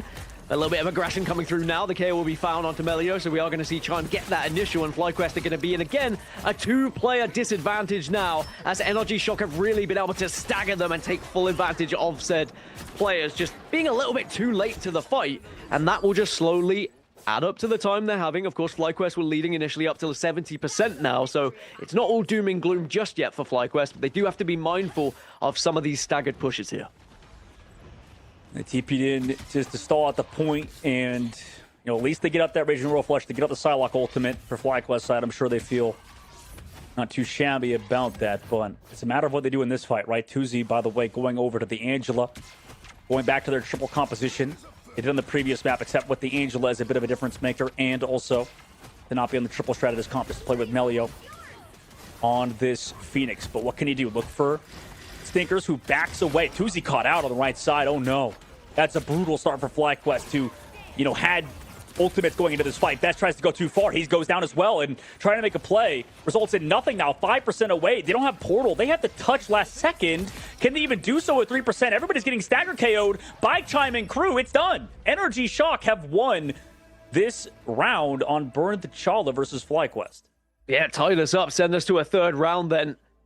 On FlyQuest, it looked like it was all smooth sailing initially, but definitely struggled a little bit more at containing and holding that point in the second round. NRG doing very well to get those initial picks to really give them the advantage time and time again. You saw the switch over to Angela, but then the hard focus just came out. Sometimes if you're flying around as Angela and you're not in the sightline of your strategist, you can be just ripped from the map, and that's exactly what Energy Shock were able to do. And now NRG are going to have a slightly better ult economy, 3 available. 1 not far off for FlyQuest. Sure, they're close to 3 as well for themselves. I guess the Raging Royal Flush soon to be available for Ken could be the difference maker in this early engagement for FlyQuest. But the fact that Energy Shock have defensive ultimates available for them as well, particularly in Velocity, maybe, just maybe, they can hold off that initial push and get control of this point to begin with. Yeah, let's see if Chime can kind of do what he did before with those spark engages committed by him. For FlyQuest side, I mean, they're trying to figure out something with Tuzi, but this is going to be very fast push, it looks like. I mean, 3, 2, 1, go. And Song Inferno plus Madara's ultimate. The backside tries to negate anything FlyQuest could do. No KOs just yet. Can come back with the peel on Madara, though. But can they take him out? Ooh, the answer is yes. Nice job on the disengage. Invisible Woman boundary, or Invisible Boundary from the Invisible Woman of Velocity is not going to save anybody towards the point. Chime goes down 2. And they came back disengaged. It looks like they just found those targets one by one. Madara with the portal, though, so the first fight not going to be over just yet. But Insong Inferno still going to be here for FlyQuest, unless we got picked off here mid-fight. This has been a great swap over to Magneto, by the way, as Tuzi finds 2 towards the point. Portal going to be a little bit late, but point not taken yet from NRG. Maybe they could force some ultimates out or try to clutch up with a Gambit ult or something. But right now they're just staggering in one after another. Now the Gambit ult from Renko. That's interesting. They try to come in with a piece of the abyss, try to find some KOs afterwards. Map kind of breaking in the background, but nobody goes down to the ante. Not enough follow-up, sadly, after they lost Madara earlier. Ensong Inferno with the peel as well. Jolly to find Chime. Great work from FlyQuest in that fight to remove Energy Shock, actually, as they've taken out 2.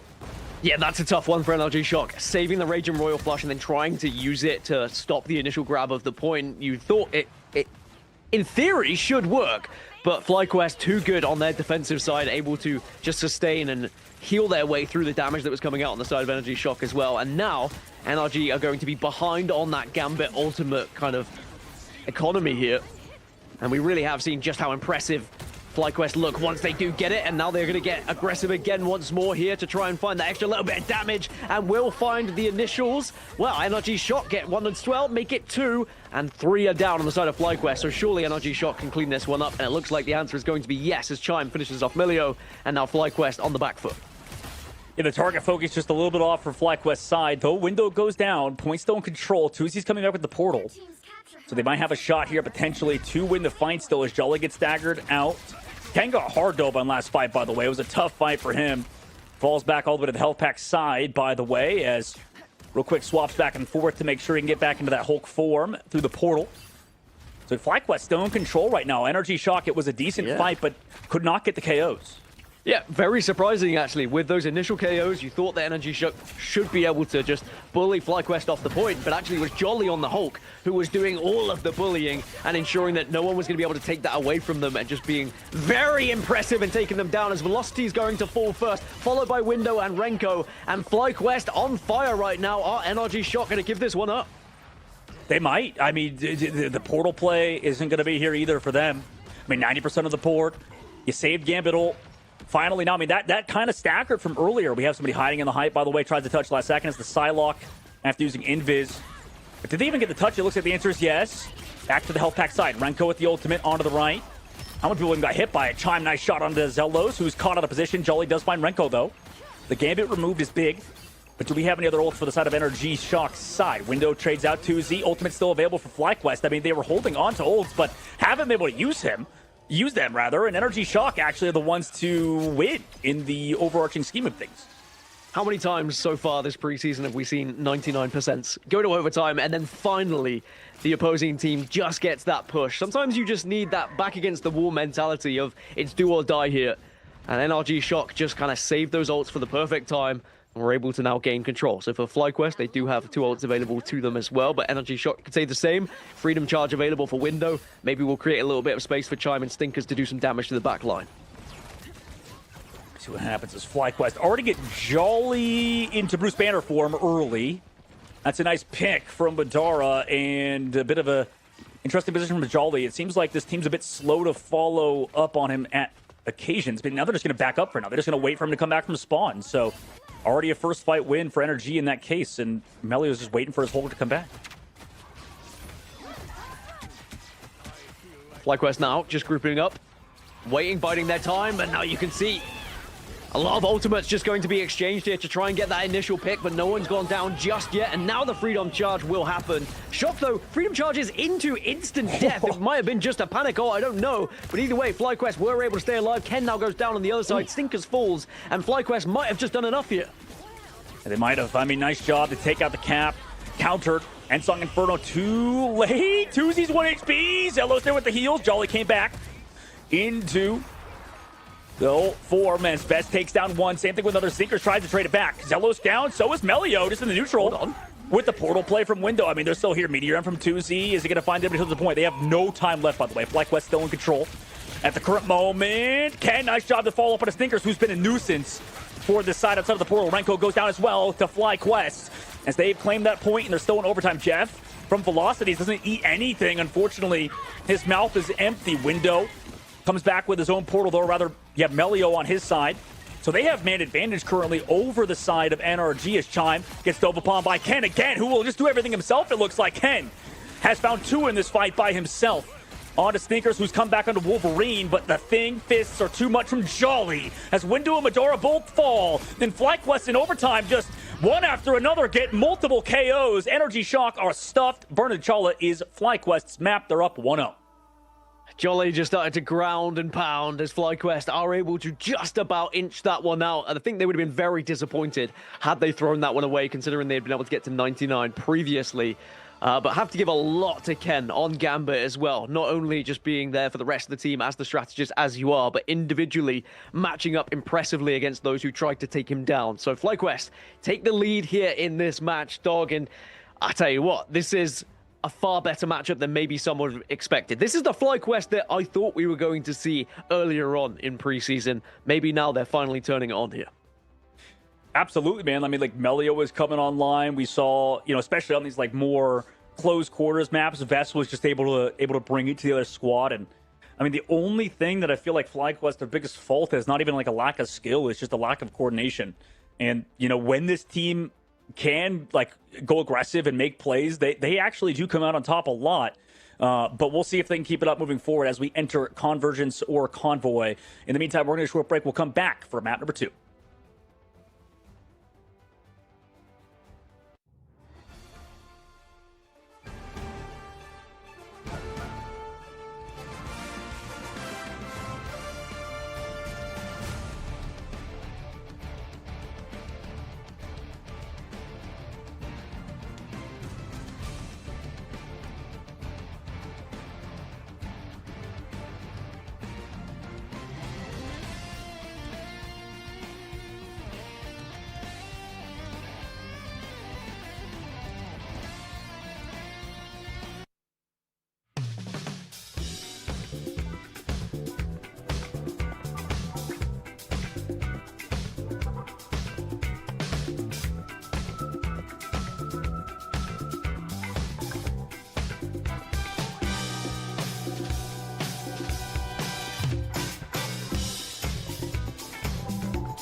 Well, hello there and welcome back, my friends. It was not a talent issue. It was a connection issue. And I'm not talking about the ping. Playing as one is really what we needed to see from FlyQuest. And it starts to click a little bit. We got to see kind of how they played against 100 Thieves. And we saw the same from NRG, right? They both came out on top. That's our best comparison between these two. Or sorry, NRG came out on top. Fly, not so much. Man, that looked all the part. I mean, for you, Gaskin, let's start there. I mean, what was it that kind of stood out on this matchup opposed to some of the other 0-3, starting to trend off? I do think sometimes it's ultimate discipline that's coming out from other teams is a little bit better, but I do think that FlyQuest just were able to kind of pip over the line against these guys here. They were far better at using their ultimates when they needed to. There was a few early ults pulled on the other side that maybe just allowed them to be a little bit vulnerable, and FlyQuest took full advantage of that. Sometimes it's who blinks first when it comes to having ults charged, and I just think FlyQuest kind of won those engagements. Yeah, for sure. And looking at Melio, I mean, he was a lot of Daredevil, and this time went over to that Phoenix, kind of stayed their ground. If you look at a lot of what Fly played, they didn't change up too much. Zealous went from Fox to Cloak, and then you had 2Z from Magneto to Strange. But they knew their game plan going in and played it at a high level. Not surprised Shin Shibuya is going to be the choice from Energy Shock it. If it shocked 100 Thieves definitely when they took them to this map. Do you think when it comes to having someone like Velocity on Loki, I felt like the back line was struggling a little bit there against FlyQuest. What can they do to correct some stuff, Dog, and what would you like to see? I would just like to see them move a little faster, honestly. Like, I don't even know if I could call out one individual person. Yeah. I just feel like both these teams were seeing quite vividly the difference between them and Swamp Gaming and Team Liquid Citadel, right? Like, I feel like those other squads we're seeing are making snappy decisions. They're very fast-paced, and they are on top of it when they know when they want to ult. You called it out, Cozy, I believe, right? Like, you talked about how Renko, that one fight on the second map on Warrior Falls, just way too late to ult, man. But that's like... And then still did it, right? Like, I think Gask also noticed it. Like, it was just kind of a weird situation where you could see there's a disconnect a little bit compared to the top teams, I guess, right now. Yeah, for sure. And I mean, just recently I power ranked some of these teams, and I didn't put Fly at the bottom because, yes, they may be 0-3, but they've showed a lot of fight and a lot of bite. And I think that, this is the preseason. There's a lot more to be played for, but it does start here. Obviously, we opened up with the triple vanguards from each side. It felt like Energy Shock was trying to find their way through it all. I mean, obviously the Stinkers thing is working. Wolverine and Psy is really clicking there. If you look at what they could clean up maybe in the pick ban phase, would there be anything that stood out? Because, I mean, you had some Daredevil bans. I mean, it was pretty close neck to neck on the comparisons, Gaskin. Yeah, I do think they maybe should try and protect Vanpool. If I remember correctly, last week they protected Vanpool and looked a little bit more comfortable as well, having Vanpool available, especially going into Convergence as well. So I'd like to see that in particular if we're going to go into pick and bans. In terms of targeting NRG though, like, I think that maybe they'll be already happy with how they've done thus far. So FlyQuest, it's just more about protecting what they're good at rather than trying to play NRG's game here. That's a good question. I always love to ask coaches and players, like, do you ban, for your team, or are you trying to ban against them? And it's definitely an interesting way to look at the strategies. And I mean, for me, listen, FlyQuest, prestigious org, we knew what they could do and put together. And, not only them looked at the tape, kind of a lot of social media looked at the tape of FlyQuest, went back to the basics in a lot of areas. And to me, I think that's what cleaned it up. I mean, Dog, surprising enough, a team game requires the team, right? Yeah, this is a very, very team-oriented game. A lot of times I would compare this as less of a hero shooter than more as a MOBA. But, for both these teams, they really have to hone it in. And if FlyQuest were to 2-0 over Energy Shock, that'd be huge. Well, guys, we're going to find out right now with the big ban phase where it starts all out. Shin Shibuya, Energy Shock, shock the world on this exact map. Will they become the main quest? We'll have to see. Take it away, guys. Thank you, Coz. And, well, Gask, there's your answer, dude. Immediately off the rip, we see that Deadpool Vanguard Protect. It's, sometimes I know what I'm talking about, and it feels kind of nice, It's, I said Mantis earlier, Vanpool now. Must be nice. It must be. It's nice to be right every now and then. I wasn't right about FlyQuest performing in the groups, but at least they've finally woken up. It would seem they're going to protect Gambit on their side. The ban on the other side was for Vanpool as well to deny, and Loki coming out on the side of NRG. They say, no, you're not going to be able to have the Loki. So the protect now for FlyQuest, probably Rogue. Yeah, Rogue's going to come through again just to be able to have the same team up with Gambit and Rogue for them. Yeah, you kind of know what they're going to do, and you called it out. So I'm kind of curious because, like, I don't know, I was talking to some, like, pros on other squads and stuff, and they were saying how, Gambit coming into this patch wasn't going to be a major priority because of the ult changes, the ult nerfs for the 20% across the board. But it's still been a kind of priority for a lot of squads, and some are kind of moving out of it, right? Mantis has been a problem for a lot of teams. Now that we move over to Convergence, it's going to be interesting. But yeah, I don't know. It's been very unique, I think, to see teams kind of shy away from going to Gambit sometimes and letting it through, experimenting with that. And then, like you mentioned, going for that Vanpool Protect to prioritize a very strong hero. Well, the fact that FlyQuest are only going to be the ones who have Gambit in this one, being able to ban it away but protect it themselves, as they do finish things off with a Daredevil ban. So just wanted to make sure they weren't too vulnerable on their backline. The Mantis Protect on the side of NRG suggests that we might see the triple strategist coming through. And you pair that up with Chime and how well Chime's been playing on Duelist at the moment. I don't hate it, but we'll also see they might just go for the double Duelist and go for a 2-2 here. So we'll have to see how it goes for. At the moment, it looks like they're hovering the trip strat. So, yeah, Velocity, Chime, Renko. I don't hate this. Stinkers on the Wolverine. This could be quite deadly. It could be. And, I think like a lot of people are talking about how Chime is actually one of the best White Foxes in the game, for example, just like flexing over to it. And, even like you mentioned last game on the hit scan was playing well. However, still in a loss, by the way, because, FlyQuest looked phenomenal. But Chime, definitely a player I know a lot of people like to root for because they've been on the come up for a bit.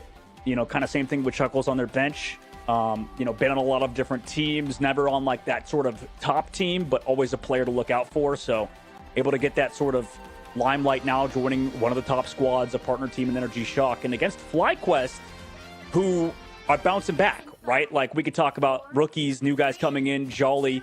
Honestly, after the last map, looked a little bit more coordinated and in sort of lock and step with this team of FlyQuest, which that's exactly what they need, right? Like to keep this pressure on Energy Shock, as this is Energy's map pick. And with the triple strat now for Energy Shock, can they actually make it count here against FlyQuest? Because FlyQuest is going to be a lot of responsibility onto Jolly, I think, as the Venom, to try and jump on, time things with the damage that's being done by Melio on the Phoenix. Speaking of damage on the Phoenix, there it is as Melio gets the opener. Madara's going to go down, so that is going to be the first, make it the second, and the initial push is going to be absolutely obliterated. You know what? Every time we're on Melio POV, it just feels like he's AFK farming. It's kind of hilarious, kind of not. If you're the side of Energy Shock, like the fact that he's been so free. But yeah, Gask, first fight win, that was pretty clean, huh?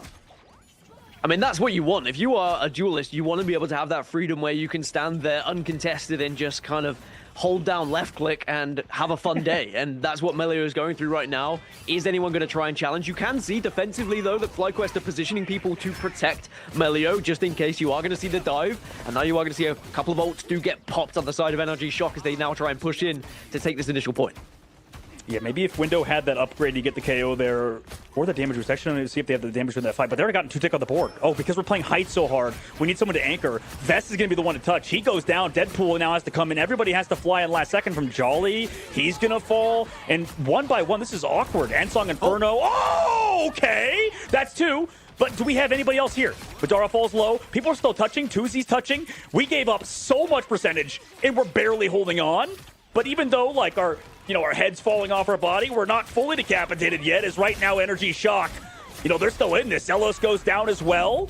So Energy Shock still kind of anchoring back here. Eventually got taken out. Ensong Inferno committed. This fight is happening in second point, and yet we still have to take this first point objective. Eventually Sninkers goes down, and FlyQuest stabilize.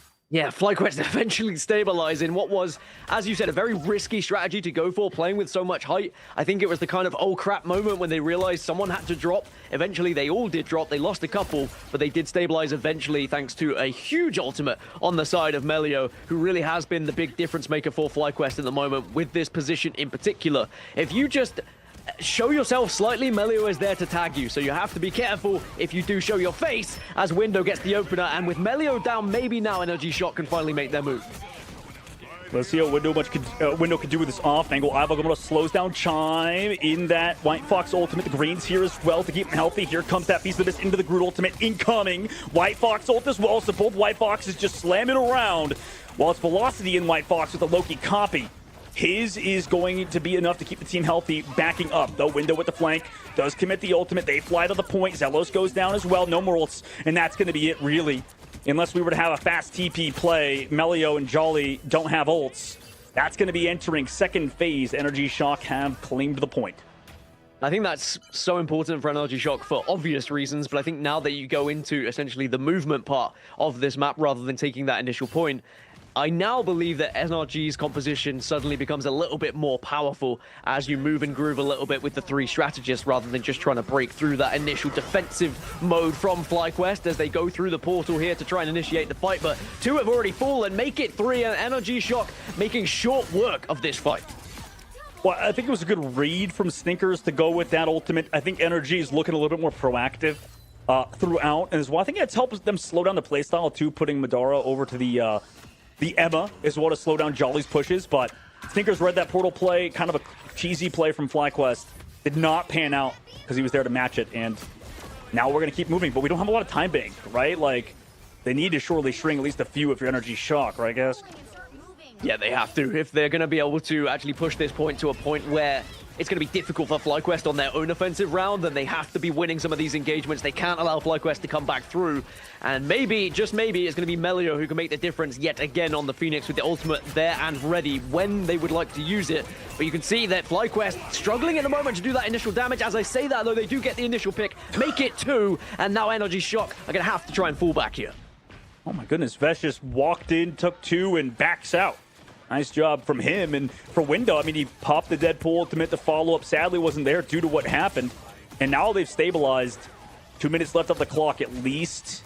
No, they didn't use ult in the last fight too. So that's brutal. They just lose straight up in the neutral. But, regardless, Energy Shock at least have that Deadpool kind of coming online because of those upgrades that have happened throughout. Don't have to worry about Elsa as well because that was banned out earlier. Sitting with the Raging Royal Flush. We want to go aggressive now. Dive into the window. Top side. Could hit an anti. With the follow-up, Ensong Inferno, Meteor Ram from 2Z is there to connect onto Madara, so that's 1.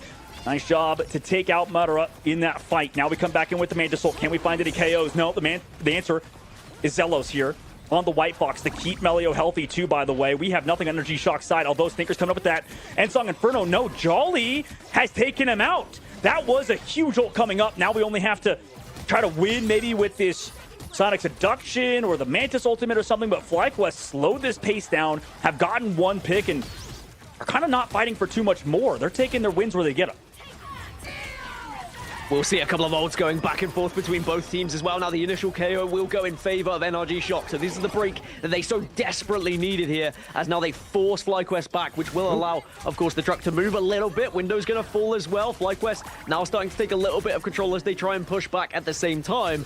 And now Jolly is going to be able to re-engage onto this one as well, but is being chased by Chai. Yeah, Jolly just trying to delay the cart for a little bit longer, come back fast, at least make sure his team backs up. I mean, Vest, never mind. It was like the exact opposite of what I said before. He just goes aggressive, tries to find something, but at least gets 2 ultimates out. Now with the damage boost over the high ground, Window, what can you do in the middle of this fight as well? Can you follow up on Sninkers? Maybe Ken as well can have a big Raging Royal Flush aggressive play. At least force out that Ensong Inferno, maybe, but Madara coming here, try to slow him down, get the grab on him. Jolly finds Renko, the follow-up. Nice work from from FlyQuest to find those KOs, and Melio over the high ground. Whenever this guy is as free as you mentioned earlier, he's just been able to do so much, and now Window pops the ultimate in desperation. Portals are going to have to come out. We have to give up ultimates too. And overtime is about to tick. Maybe Portal's going to be too late. The answer is yes. FlyQuest have held. FlyQuest with such a successful hold as well. They might be a little bit frustrated they weren't able to hold that initial point, especially at how successfully they were doing for quite some time. But the amount of time they were able to eat away at the initial point just made NRG have really a struggling situation as they tried to push the cart through. And I thought that maybe, just maybe, they were able to do enough on that second push through, but FlyQuest just always had the answer. And one thing I noticed in particular from FlyQuest was the strategists were doing so well at covering each other in particular. If Ken was in trouble, we saw Zealous was able to come out and make sure that the healing was coming through as well. And just having the White Fox in general, the amount of damage you can output as a White Fox whilst healing at the same time, it's so good to play alongside a White Fox. Personally, I enjoy it in ranked when I finally find someone who can actually play that hero. But I think that we are seeing FlyQuest starting to find their groove a little bit here, Dogma. Absolutely. It's very interesting, man, because like I don't know, like I'm starting to have questions about, the Phoenix stuff potentially for Energy Shock. Like, I feel like in the ban phase, based on how it's gone, I mean, the Daredevil gets banned against them too. Like, we saw the Psylocks before pop off with the damage boost of the Mantis and stuff, and that also went through when we tried running it. I don't know, it just feels awkward too. Like, maybe they just want to run it to counter the overhealth and stuff, but damn. I mean, considering what we've seen out of Stinkers on the Psylocke and stuff too, I don't know, very unique, very interesting take from Energy Shock. Whereas, I don't know, maybe like other teams, they could try to play something else. Portal play early for FlyQuest, though, as they want to flip the map, it looks like, for now. Initial portal, get behind them. And Jolly just being patient. Gonna switch over, love that. Okay, so get the initial portal, now you go over to the Venom, and now you can really try and be a nuisance on that back line. And Jolly just biding his time, waiting for that information from the rest of the team before he decides to dive in. Once he has that info of where those vulnerable strategists are, as Melio gets ripped away from the map. All right, well, Stinkers on the Wolverine can't do stuff like that. However, it's traded by Vess. However, Chime on the height, able to find down Tuzi and Vess on the back left. Nice work from them. And yeah, Stinkers, Skybox takes a tank, takes a Vanguard, back to the team, and finds that first KO. Now that's a minute off the clock here, off of an excellent play by the Vanguards and Stinkers. So attempt 1 unsuccessful, and a switch over instantly from Jolly over towards Hulk now. They don't feel like the Venom is actually going to be able to do the job. Instead, they're going to have to go a little bit more brute force and take an energy shock to their face value here. Sometimes it's not as easy just to jump on that back line. And Jolly has been able to at least get round, and it does open up a little bit of space. You can see Vesper trying to get behind and deal some damage as well. Energy Shock, though, do have responses. They've lost one, but it's a trade, 1-for-1. 1-for-1 portal or bubble used to keep him alive too. Ken gets, oh my god, quadruple dinked by Windows. Stinkers there with the follow-up as well. And this is brutal. If you get this Deadpool online like we just saw, I mean, that's just fight after fight. Not even a tick gained either for FlyQuest. They just want a hard engage, and it's just not panned out for them so far, guys. Window running the FlyQuest skin as well, by the way. We've seen that multiple times today, running your opposition's Deadpool skin, and I am all here for a little bit of banter. As now Madara is going to be over on the Strange, just such a big responsibility to be that initial contact with the shield as well, to try and block the damage and keep your strategists alive. But look how hard these strategists are working at the moment. They are really going up against it with the amount of damage we're seeing output by FlyQuest, but they still have not been able to break. Not yet. FlyQuest finally given some positioning to work with. They do have the Raging Reflection, which they commit. But can you find a KO with this Antion to maybe like a strategist or something? Velocities goes low. Ensong Inferno coming in from Chime. And Renko's keeping everybody healthy, but not really. Because Chime's ultimate, sadly, was just more to save himself. Avagamoto doesn't get anything because it's bubbled off. Well, actually, he finds one. Okay, he's taking out the Bruce Banner. 1v1 now. Oh, my goodness. He goes down. Jolly falls. But they've gotten 2-tick on the point. Can anybody touch, right? It's slowly going the way of the attacker side. Invisible Bounce to the wall from Velocity? That, I don't think I've seen that. That's very interesting. Doesn't save his teammate at the very least, but stabilizes the point. New meta, new tech. I think we're starting to see something develop here a little bit, but FlyQuest now will re-engage. Look at the ultimate economy for FlyQuest as well. They have absolutely everything to throw at Energy Shock, and maybe they need to at this point. They are going to be able to bully them off slightly. Energy trying to hold, trying to save. Can you go huge here? The answer is going to be no. They do get that point, but they used everything to do so.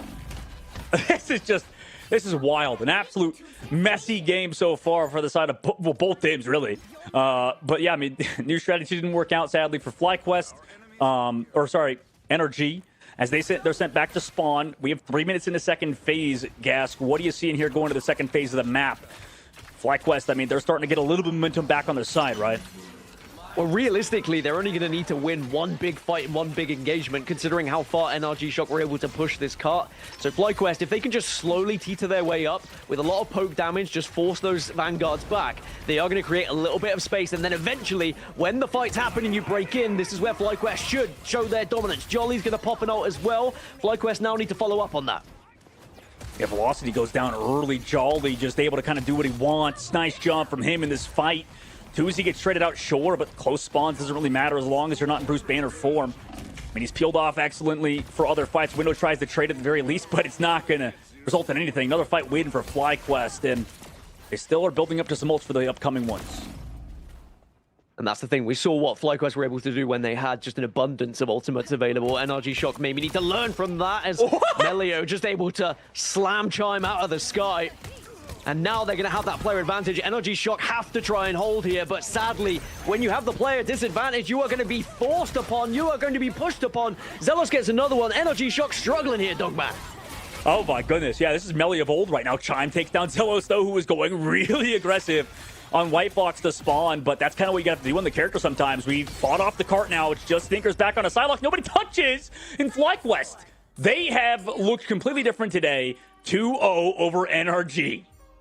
FlyQuest are back, baby. Fans of FlyQuest, rejoice. It is not all done and dusted yet. Remember, this was a must-win. Had they have fallen here, they wouldn't have been able to get into playoffs, and now they at least go into their matchup with Swamp Gaming with a chance, albeit still a tough one because you're going up against Swamp Gaming, but FlyQuest have at least demonstrated they have what it takes.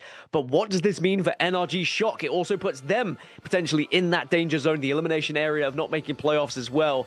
I think the whole table gets kind of shooken up here by FlyQuest here, Dogman. That was not survival, man. That was a statement right there. And I got to say, it's like when you find out who you are, right? Obviously, you're not always going to find ways to adjust when things are going swimming. It's whenever you're, having pressure to make diamonds. And so FlyQuest definitely win a must win here.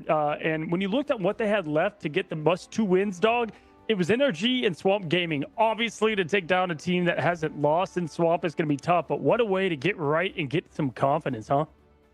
Yeah, absolutely. I think you guys have talked about playing to your strengths a lot, and I got to be honest. I mean, I know it's definitely we got to give all the shine to FlyQuest, and they're playing to their strengths very well. Like Vess as well on the Rogue, just able to play that hero to such a high level. We picked it up early on that character's release.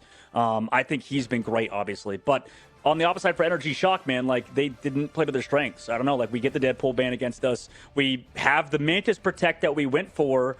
I get the pace of plays a lot because they're going to have the Gambit and stuff. But I don't know, man. I would love to see them play that Stinker Psylocke like he's been good at before. And he made some plays, don't get me wrong. But, man, that just felt like NRG Shock lost all semblance of, self.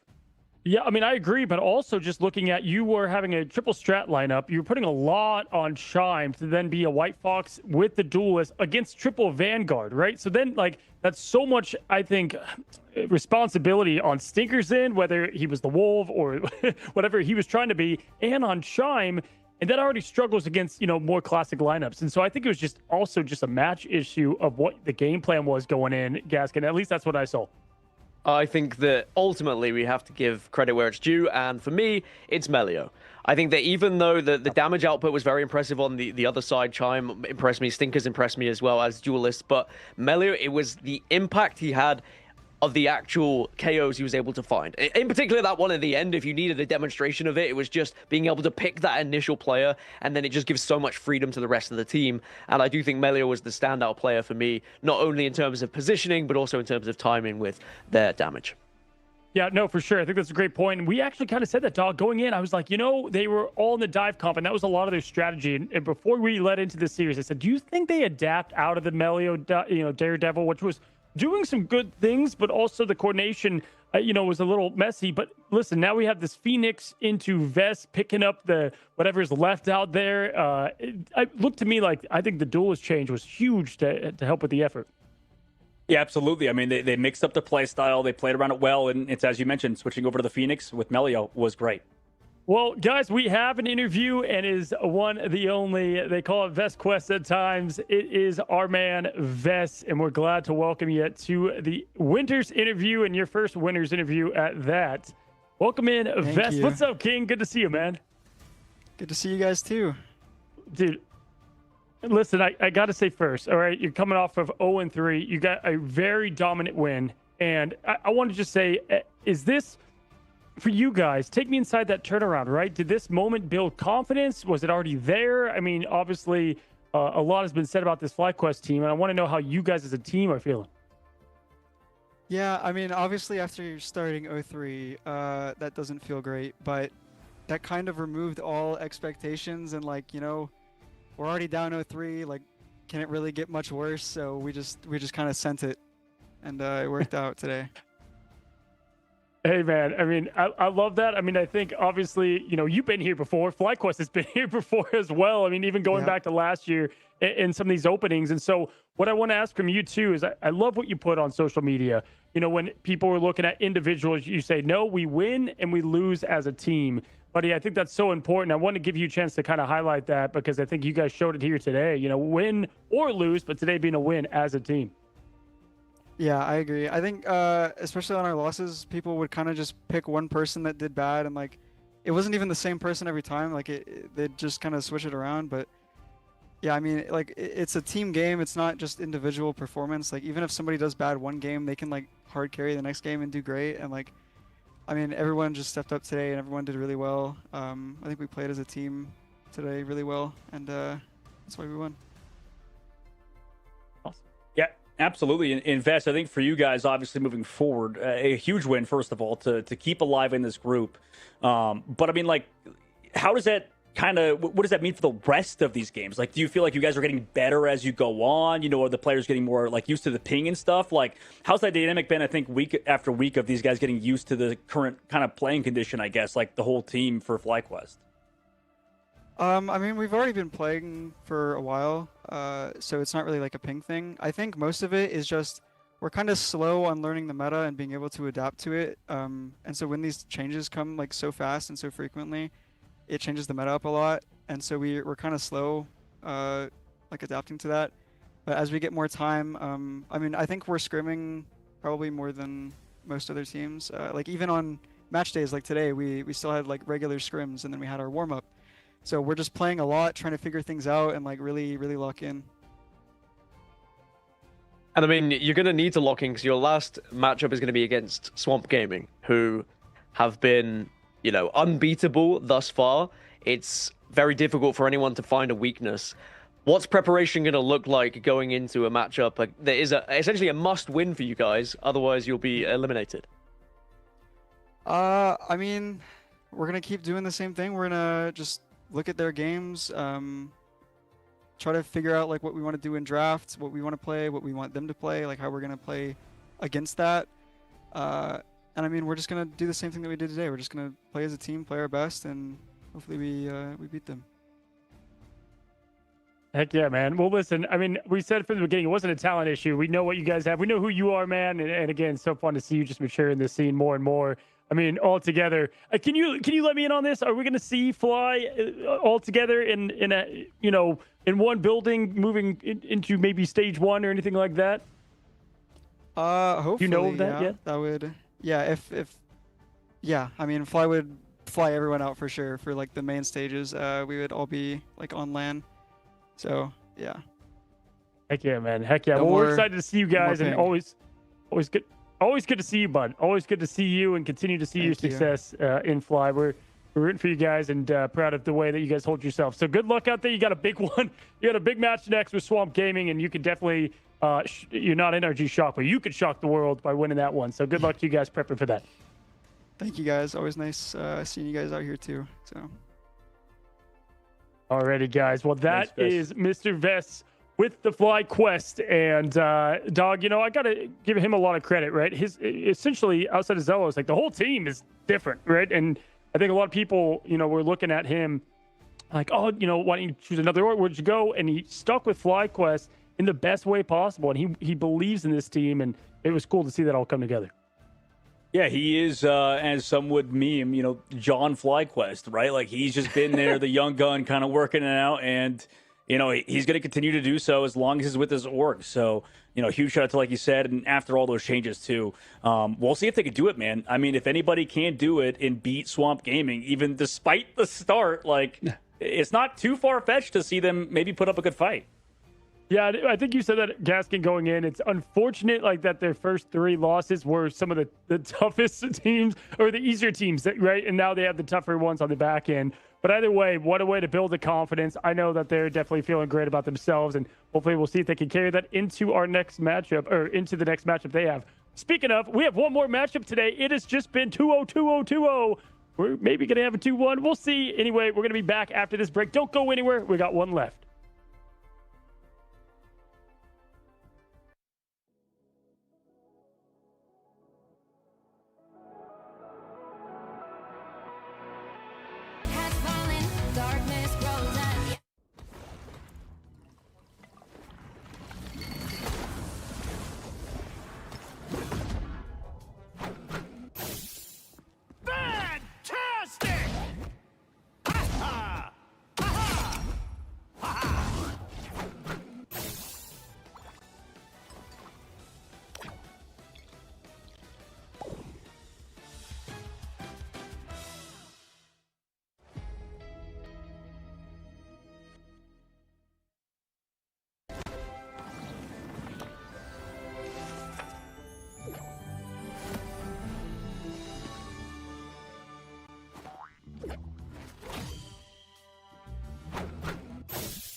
way!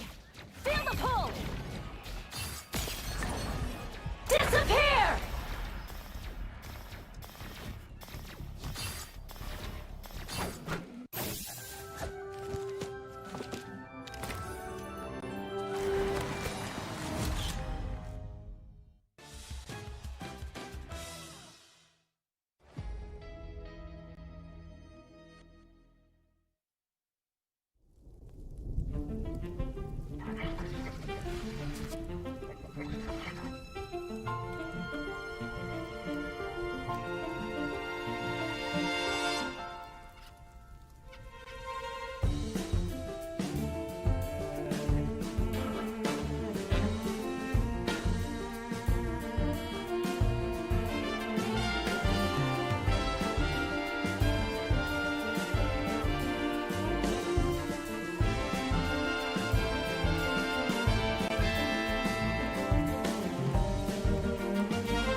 What is going on, guys, and welcome to our last matchup of today, and it is quite literally a must-win for both these teams. You've got Nightmare versus Lunex Gaming, and it's anything but a Snorefest, because let me tell you, Nightmare, they've taken a game off SSG, they've taken a game off Yeah We Lost, they've looked the part in some ways, but the scoreboard is showing otherwise, 0-2, right? On the other end, Lunex Gaming, kind of the same deal. They've been close in a lot of their games, but right now, a lot of teams are saying, it's a bit of an easier team to beat. So we need to now see these two go up against each other. When your back's against the wall, Gaskin, it means you have nothing but to come out swinging. So what do you expect to see here?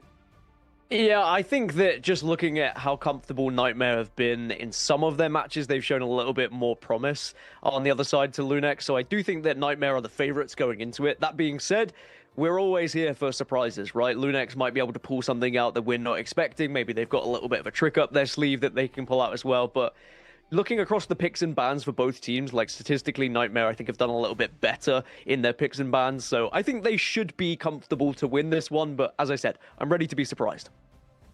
I mean, listen, we got their whole team up right here and ready, and Smash is anything but a sub as well, just a very good duelist.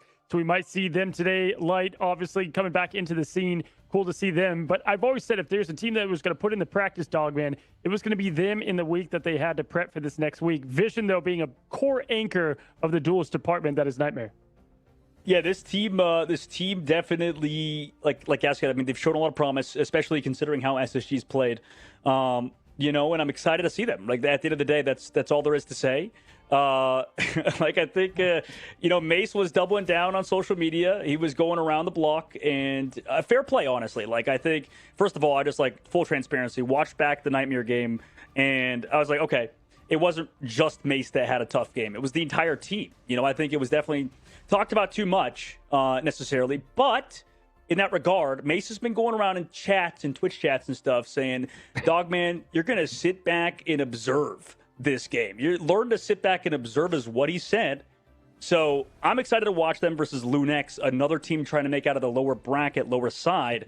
And all eyes are on Nightmare and Mace.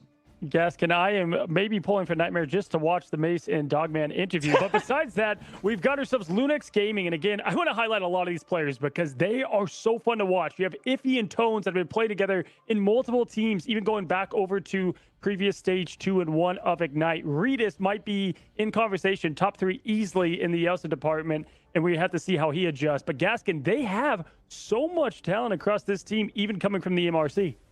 So much talent indeed. I think that seeing teams come through from the MRC is such an amazing thing for the health of this game, by the way, and to then see them actually competing at a very successful level against teams that have been doing it for the past year. I think this is just the beginning of Lunex. So I think that, preseason at the moment, if they lose this one, sure, it hasn't gone so well, but it's preseason for a reason. It's a chance to learn, it's a chance to improve. I think that one thing they've struggled at is just surviving some of these fights. Their sustain hasn't been as good as other squads, but I think that's natural. That comes with experience. We heard it from the interview earlier from SG. It's about discipline. Discipline is absolutely everything in Marvel Rivals at the moment, and some teams are just a little bit more disciplined than others, but again, that is something you learn through more games. Yeah, and I think, Dog, it's also about getting the reps in. I mean, even Swamp was saying, hey, like when we first got into things, it was our first time in the big limelight, whatnot. I mean, if you kind of look at it, I think the fundamentals are definitely there for Lunex. They made even TLC. Liquid, we've been, praising them so much. Day one, Liquid was they struggled a bit here against Lunex Gaming. So they definitely have a lot of the intangibles, right? But it's kind of more of the pro stuff, right? Like the VOD review and getting the bans and picks perfect. Like that's what I want to see. And from them, I think, Dogman, we've got ourselves a team that can compete. Yeah, absolutely. I think Lunex are a solid squad, and even in losses, they took a map off of Team Liquid Citadel, or at least a round rather, on when we were on Domination. And Hell's Heaven, I think it's gonna be tough though, because even if Lunex are good on Domination, this is Nightmare's best map type. I'm not worried about Nightmare on Domination, really. It's just when we go to Convergence and Combo, and it goes back to what you talked about, Cozy, where, as a MRC team, is Lunex, how good is their coaching staff compared to all the other squads? I've seen people on social media talking about how there's not a ton of really good coaches in North America. Even in this esport in general, it's very hard to not only be a leader of men, like a lot of good coaches are, but also understand high-level strategy of the game. So those two things are very hard to kind of come back from as an unsigned roster. So let's see if Lunex can do it against Nightmare on the first map. Yeah, a lot of good coaches are just going to be players at the end of the day, right? Because it takes that skill set a lot of the time. But guys, this is our last matchup of today. We have Lunex Gaming versus Nightmare. It is must win, and Gaskin and Dogman at the mic to bring it all in. Thank you, Coz. Heading into it.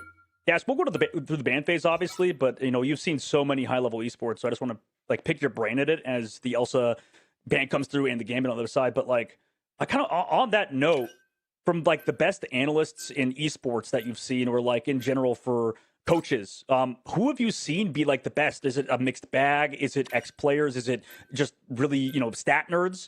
What's your overall opinion on who is the best coaches, I guess?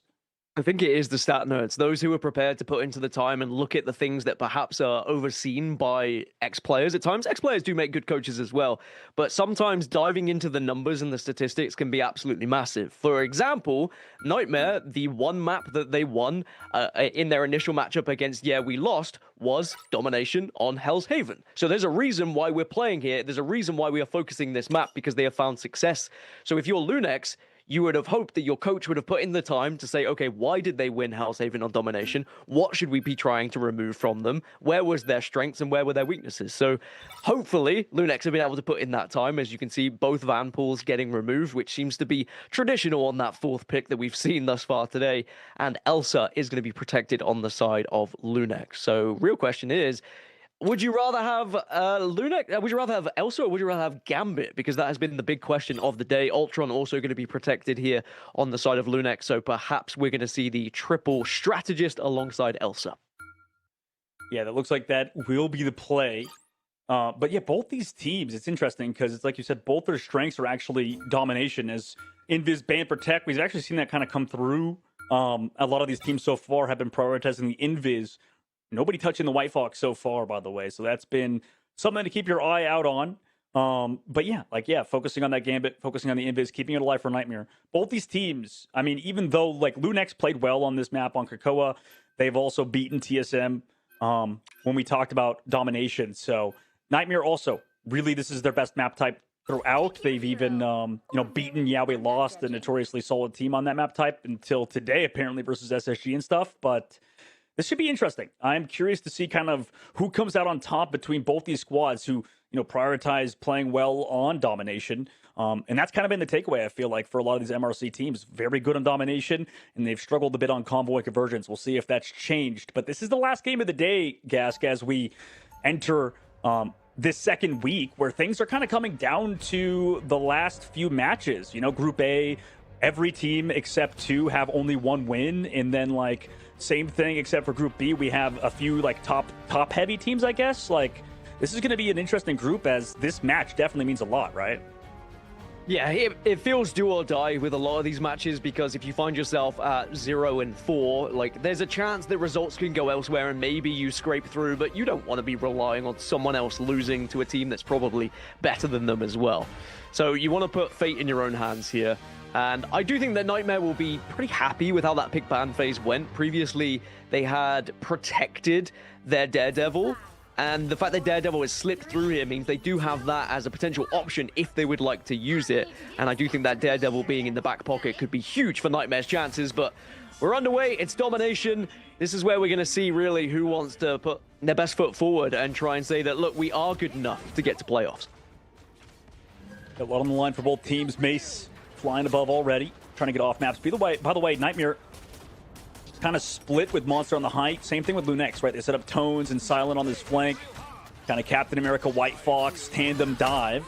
This time it's going to be the Mag player off the map. Goodbye. Sia slowly floats to his death. Goodbye, Effie.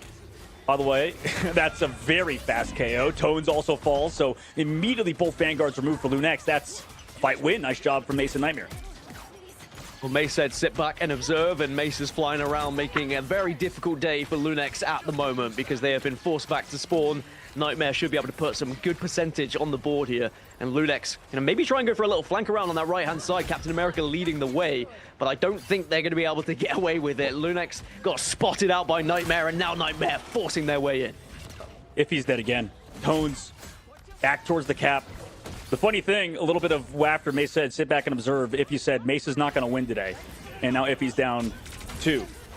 Casualty sadly for him. But at the moment, it's been tough because every time they walk in, Nightmare's just there to follow up. And the Invis ban is really ruining the side of Lunex, as they have no way to peel off these grabs. And they're not really being reacted to. Immediate dive comes in from Monster, Skier, and the front line is kind of playing together at the current moment, but into the Glartrox. Here we are on the outside, immediately met by Dinks in his Raging World Rush, able to take down Tones. Nice work from them to find that KO in a Monster, and with that, just multiple KOs immediately off of the Gambit. Yeah, I think there might be a healing issue here for Lunex. The fact that the Vanguards are being taken down so comfortably on the side of Nightmare. What? And it's just going to be an issue now where Nightmare are going to be able to grab 2, you'd think, but as I say that, Dinks has gone down. Oh, Dinks just double dashed into the wall. Poor Dinks, man. He's not having a good week. But, Light gets traded out on the backside, who's on Psylocke now, by the way. And 20% on the board, ready to go. I feel like it was kind of what you said. It was like kind of a free fight win. Now it's gotten a little bit dicey. Pulled in. Now Skier has to back up. Ultron's Rage here. When do they want to use that invisible boundary, if at all? Dinks is back. Here comes Monster. Does have the already go. Tico went too far, too aggressive. And now without the team, Logan still has that dance floor. Has to use it last second. Everybody now has to walk on in. We've seen Regis pop off before on the Elsa, but so far has been a little bit quiet. And no ult just yet. Overtime has to be ticked down. Light with the Dance of Butterflies. No support ults, no strat ults against it. Iffy with the Meteor just to stall out a little bit longer. Right into Light after the Dance of the Butterflies. No KO found. The clap, the sort of patty cake on the right side sort of gave them a huge edge. Now Mace flies away. Nice job while the map is changing to avoid that KO.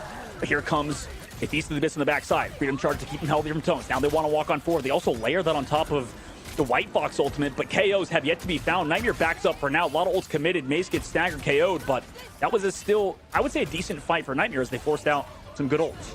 I mean, it was a messy fight. It was all over the place. There was 2 separate fights happening at the same time, and it was very difficult to try and keep up with for a lot of the Vanguards in particular. Didn't really know who to protect and where to go, but Lunex will eventually force Nightmare off of the point. They maybe could have had more time if they'd been able to be more aggressive after that initial pick, but they were a little bit hesitant, and maybe for good reason. It wasn't overtime, so they were probably a little bit worried about overstepping and leaving that point a little bit vulnerable, as now you're going to see Elsa start to pop off, and 3 go down on the side of Nightmare, make it 4. So Lunex coming back into this one now. It's going to be almost a full wipe. Nightmare having to reset.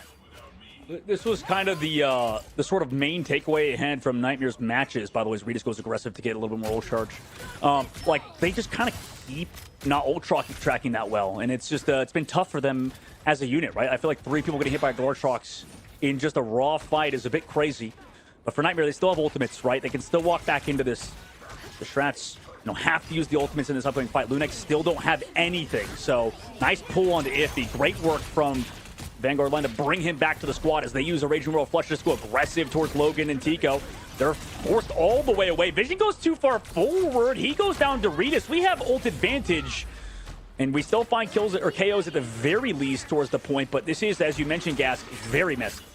Very messy indeed into overtime, but maybe Lunex are able to take back point yet again, although with the portal happening, just about saving yourself if you're Iffy. Iffy has gone down a lot, but no one's on the point to stop it. No contact there, and Nightmare are able to just squeak this one away from Lunex when surely you would have expected someone to touch. Wow. Oh my God. This is a fun one, Gask. I think we're in for a treat for sure. Like a lot of people were, maybe speculating the how high level of a match this would be, but I think based on what we saw out of SSG, Nightmare were playing against a good team. For Lunex, they've fought competitive so far, and man, just nobody touching the point like you said, dude. That's brutal, but also understandable considering they don't have anything to peel off these Angela spears. But again, just even letting it get to that point in overtime, there was a chance earlier for Lunex when they had got one member of Nightmare down, and they didn't really press their advantage. They kind of hesitated, allowed Nightmare to regroup, and they did win the fight in the end, but those minor seconds lost come back to bite you in the backside a little bit later on. These just a few seconds can be the difference of actually surviving and getting a potential touch later on when in overtime. So maybe a little lesson learned there for Lunex about just capitalizing on some early picks, but they're not out of it just yet. It's only the first round. I like that Nightmare's League trying to play towards their strengths, putting light onto the side lock and stuff, playing a little bit more proactive. Even if they don't want to play the Daredevil that big bit through for them. We'll see what they want to do in this upcoming fight, right? You do have that Feast of the Abyss ready to go. They go in aggressively with the Dance of the Butterflies before anything else is here to follow up. At least they got out the dance floor, but now they can come in afterwards. Here comes the Feast of the Abyss. Disengaged in the meanwhile. Monster just sort of backs up to the team. Logan goes down. Glartrox gets nothing. Unfortunately, is going to be hungry for the rest of this round as the counter Glartrox comes through. So it's at least 1-for-1 on that angle. And Lunex, their Captain America charge is not going to get anything. Nightmare win the fight. Yeah, that's a couple of ultimates that have gone to waste for Lunex, and Nightmare will capitalize and take full advantage. And look at the pushback as well. Forcing back to spawn, just seeing if they can maybe get one extra on that feed to just make sure they can stagger a couple of spawns, but now they realize they have to back off. You don't really want to take the fight here. You want to move out and get into a bit more of a safe area that you can work with. Mace is going to have ultimate available as well, does Dinks. So really, Nightmare should win this engagement if Dinks times is correct. Oh my, Ritas, nice shot on the light though. That removes them. Regardless, your triple Vanguard with this Gambit ultimate, it's going to be hard to get the KO. Silent does go down. Very aggressive, by the way, with the TP to the point. Emma ult a little bit too late to save anybody on his side, but same thing with Mace. It's traded out for now. Mace a little bit aggressive with Vision. Nice job sort of cycling off cooldown, staying alive. You have Monster setting up for the dive on the backside. Tico does have Ultron's Rage available. But will they be able to find any? Monster just absorbing so much damage without having really any lethality onto him due to Lunex composition, kind of. Ultron's Rage committed by Tico. Vision here with the Meteor M could connect Flush. Doesn't, though, in this case. He's just tracked down by Mace. Iffy as well with the map moving. Can't really escape Mace's grasp, and Glartrox in the backside sounds like it didn't really get much, but Silent gets walked on by Mace, who's trying to do everything by himself in the main side. As the invisible boundary is here, Iffy gets stuffed into a corner, into a wall, but he's actually the one to get the better of it. So, kind of what you talked about earlier, this fight is multiple different sections of the map. A nice wall there by Iffy with that shield to block off the healing of the Vanguards in terms of Vision. Nightmare sent back. It's just the amount of time that Nightmare were able to score whilst Lunex were taking that fight from various different angles as well. Skia was waiting with that invisible boundary for quite some time as a defensive move just to delay. And it means that they put 78% on the board. And this fight is kind of still happening even after the capture. Nightmare backed off. They didn't want to overcommit. They didn't want to make sure that too much time went in favor of Lunex. And now they start to press. And now they do have a couple of ultimates available. Dinks again has Raging Royal Flush. Will pop it here as Nightmare, the Freedom Charge comes through from Lunex. And it is going to be a straight brawl that's happening. But Silent Blaze goes down. Vision will get the opener. Yeah, triple tap too far forward. Now here comes the Dance of the Butterflies to capitalize off of the positioning, and there's nothing else for Lunex. Nice job by Nightmare to re-engage to the fight. Didn't even have to use that much. Tico here now onto the White Fox just to try to stagger, delay as long as possible, but he's going to be sent back to spawn. 85% of the board. Portal's going to have to come from Tones. Is there going to be CC to stop it? Maybe not. Just waiting for Tico off spawn, and now the portal can come through. 92%, so it is a last-ditch attempt. They dive through. There is going to be players there and waiting. Both Monster and Mace have ultimates to use if they would like to. Redis also has them if you're going to pop theirs as well. So now Lunex are going to be able to use this damage effectively. Logan gets the opener onto Light, so this is going to be their chance. Can they take advantage? My goodness, Redis, just nice job on the right side. Just get everybody in it. Basically 3. Huge follow-up there. Okay, for Lunex, you know, they did commit a lot in that last fight. Nightmare probably aware of that. Didn't really use much. Gask, I mean, such a huge ult advantage. How does Lunex potentially win this one? Yeah, this is the issue for Lunex, is they committed what they had to because it was in the final moments, but now Nightmare are going to have 3 to work with, make it 4. Vision's about to get Meteor M available as well. And we've already seen how dangerous it can be when these teams have 4 to 5 ultimates available. You just kind of slap everything, everyone presses their ult button, and it's usually GG. So Lunex are going to have to do a lot to try and survive. Maybe eyes on Jeff here. If we can see a big Jeff ult, potentially you can disrupt things, but there's going to be a lot of pressure. Yeah, a lot of pressure indeed, for sure. Maybe in this meatball that's surely going to come down from the sky. Mace opens it up. Slows down these Vanguards at least. Doesn't connect on anybody, but at least presses everybody off for now. Does get Tones. Beastly Beast is there. Double pocket towards the backline. Tones does go down, but traded. Nice work from the side of Lunex to take out the Vanguard of Monster, who's surely going to switch maybe to the Doctor Strange if need be. Regardless, Thanks pops out the original roll flush. Does there any counter on the opposite side? It's Logan with the dance floor. But if he goes down to Visions, even through that, it's just a little bit too late now. For the side of Lunex, they have to connect big with a big Redis ultimate. Silent plays with the Jeff. Oh, actually goes for it. He's going to get dunked on. Goodbye. See you later. Visions connects with that Meteor M. Now on the flank, you do connect with the Redis ult. Are you kidding? What the hell was that, Redis? Tico comes through. Just a slam dunk onto Mace. And in overtime, they're going to flip. The point portal was also used by Monster, so that cooldown's down. Nobody's going to be able to touch for Nightmare's side. Lunex. Actually, just kidding. It's like to hear touch. He doesn't touch. He saves his stats. We're going 1-1 to the 3rd round. Redis and Elsa Bloodstone take a bow with. That is why you put your most impressive duelist onto Elsa, because the difference maker you can have when you hit those kind of shots and you play that kind of way. I thought the game was won. I thought the round was going to be won after the Meteor M onto the Jeff, which was perfectly timed, by the way, from Vision. But Lunex, they never say die. Every single time that you think that Nightmare are going to be able to close this one out, Lunex just have a little bit of something left up their sleeve. And that's what I was saying earlier when Cozy was asking, like, yes, Nightmare are favorites coming into this, but Lunex have this kind of unpredictable nature about them, being the newest roster coming in from MRC as well. And that's what I love about MRC into Ignite, is we get to see some of these teams who have grinded their way through and now find themselves at the very top of competition, and they don't look out of place. 100% on the mark there, Gas. Like, this is a banger so far. I mean, I love the bloodthirsty strategist play and the aggressive supports that have kind of just been happening. But I'd love if both strat players on either side would just preserve their life a little bit more, slow it down.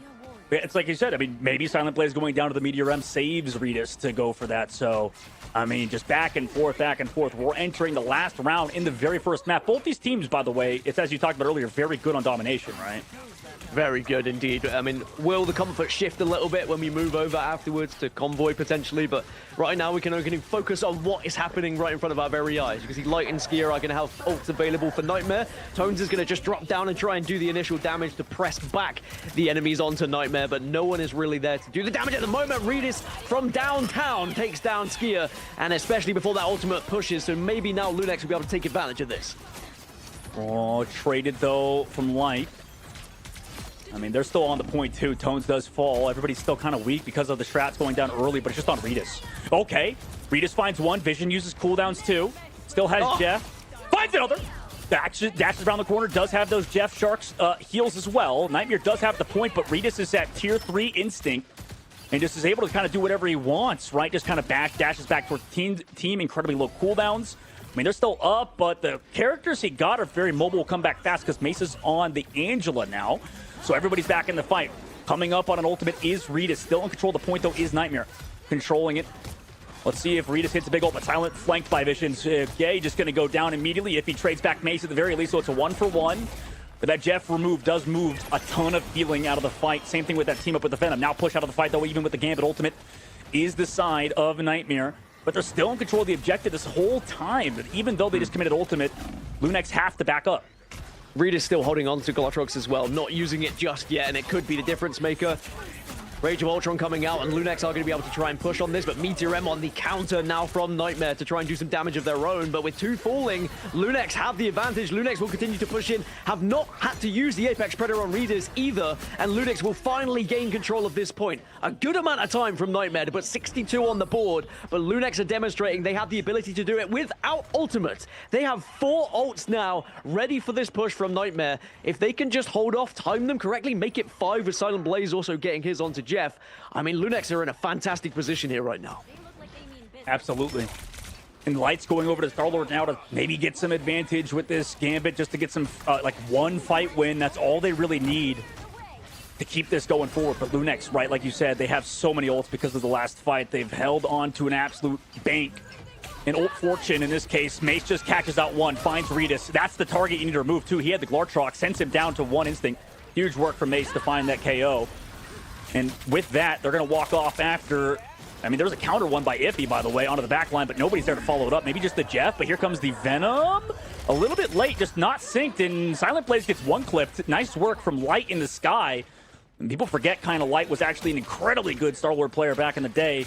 As Nightmare, they try to get this point back from Lunex, who commit the dance floor. They're going to keep staggering it out. They still have that Jeff ultimate, and there's no vision on the other side, so maybe this could be big.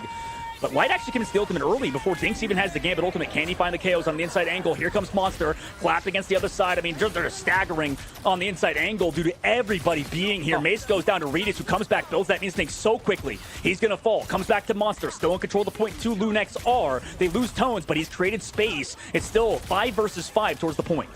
These are such elongated fights, but all the meanwhile, Lunex are still scoring. It's basically Light versus Regis, who can kind of find that pick on the back line at the moment and deal that damage, and both of them are performing excellently. Rage of Ultron is available if they'd like to use it, will use it now, and that might just allow them to just generate a little bit of a pressure and force Nightmare back as they continue to score. But Nightmare, they've lost. No, they don't. They managed to take down 2, so Lunex will lose 2. Nightmare finally break here, and they will be able to get the point. Yeah, they're inside with Ultron's Rage. Vision's like reads it perfectly. Smacks him in the face. I mean, okay, job done for Nightmare. Now, 70% of the board. Looks like we're going for a portal play. Mace maybe going to go for the stun out of it if he is on it. Where's Mace? I need to see Mace POV, please, as we see that, stun in spawn on the portal. But they read it. They force Mace out for now. He's sent back. Where's the healing for him? That's there. Bubbles used. Portal play actually isn't there, though, because if he's back over to Angela. Visions. Oh, my God. Logan falls so low, and he falls. 95% of the board. We're down 2 now for the side of Lunex without any healing. And the portal, I think, is just gone now. So Silent Blaze going down is huge. Nightmare, all they have to do is find these stagger KOs towards the point, and they have done it. Just got to deal with now with the Angela. If he falls, I mean, who else is going to be here? Just Regis, right? Nothing really you have to worry about. Nightmare have won map number 1 in a very close series.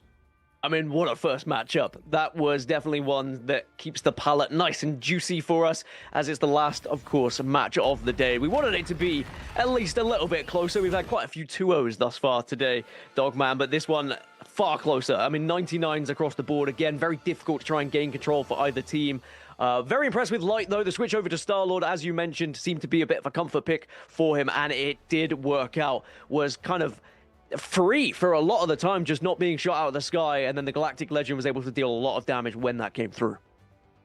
Yeah, absolutely. A lot of things you could take away, I think, from the side of Lunex and Nightmare. I mean, this still begs the question, after this one, go to Envoy and Convergence, who has the edge? I mean, based on that one, there was a lot of situations where, I mean, we just kind of saw Lunex split up at certain times. Portal play comes through from spawn. It might have gotten CC'd. I'll have to look at that later. But we have still more to go. Nightmare up 1. They look to close out over Lunex. We'll see you guys after the short break.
What is going on, guys? And welcome back from a match that I think defined those two teams pretty well. And from what we've seen of them so far, I mean, pure chaos, as Scarlet Witch would put it. Lunex, once again, looking so close. I want to call him Regis X because of just how much that man does for the team. You know, Nightmare, you know, making it anything but sweet dreams for them because completely... You know, I see a lot of C9s. Okay, listen, Mace, give that man his flowers. Huge Angela Spear 9 at the end to get the Doctor Strange off point for map 1 take. And then somehow they're able to come back and win that thing. They played perfect. I mean, if maybe not perfect. Okay, that's an overstatement. They played and adapted great. You know, Cozy, they played perfect for Nightmare. That's what you got to. They played perfect for Team Nightmare. That's what you should have phrased there. Yeah. Hey, I'm giving Light and Mace flowers. They stepped it up. Light did a lot better on that Star-Lord pick. And for me, dog, all right, I want to say this. I think you had we're going to give Rita the Elsa, and they were comfortable giving the Gambit over to Dinks. And, I think at first, I mean, if they ban the Elsa, I think they're going to solve any problems they even had at all with that last map. What was the biggest difference maker to you, and who do you think is going to have to put the team outside of Ritas on their back for Lunex, dog? I rely heavily on their vanguards right now. Like I mean, we talked about it. Only because just to go back on it, if we talk about excellent vanguard play, we have to talk about just like tough situations. I think like right now, you talked about Regis. We go to Museum of Contemplation. Maybe we're gonna mix things up, but like I think Regis was great. We saw some plays out of their backline. I think Logan was playing well. Same thing with Tones and stuff. But like. There are situations when, honestly, because the Invisible Woman, maybe like we have to take a look at that, where they just had no like saving grace for their vanguards, and they got picked off 9-10 times. So it's just Nightmare picking them apart right now, and I just need maybe us to slow it down a little bit on the next map, make plays a little bit faster too. Maybe not have Silent Blaze get picked off by a flanking Magneto player. There's a lot to work on, I think, next map. Yeah, I'm telling you, Gaskin, I think Silent Blaze is going to have nightmares, quite literally a Vision behind him with like the quick 1-2. And then Vision does it again. It's like, Vision's like, again, I'll do it myself, goes in there, gets 3. It's crazy. But I think what we highlighted early on, the mechanical skill is there. We're seeing great things. Some fundamentals, though. I feel like on both teams, some ult tracking, I think you highlighted, Dogman. On Nightmare's side, like there's no reason Galartroxus should be getting that much value. But then on Lunex's side, it's like cleaning up. You know, why even put yourself to that point where Angela Spearoff is going to end that match, right, Gaskin? Yeah, I think that both of these teams are going to be looking at this one saying, well, how do we play a little bit more structured? How do we make this a little bit more less messy? Because it was chaos, as you mentioned, pure chaos between both of these two teams. I think that Lunex have definitely tried to target a weakness for Nightmare, with it being Museum of Contemplation as well. We've already seen Nightmare lose Museum of Contemplation so far this preseason, so perhaps they've looked into those picks and bans and they might be able to find one of those weaknesses to try and tie us up and maybe take us to our first map 3 of the day.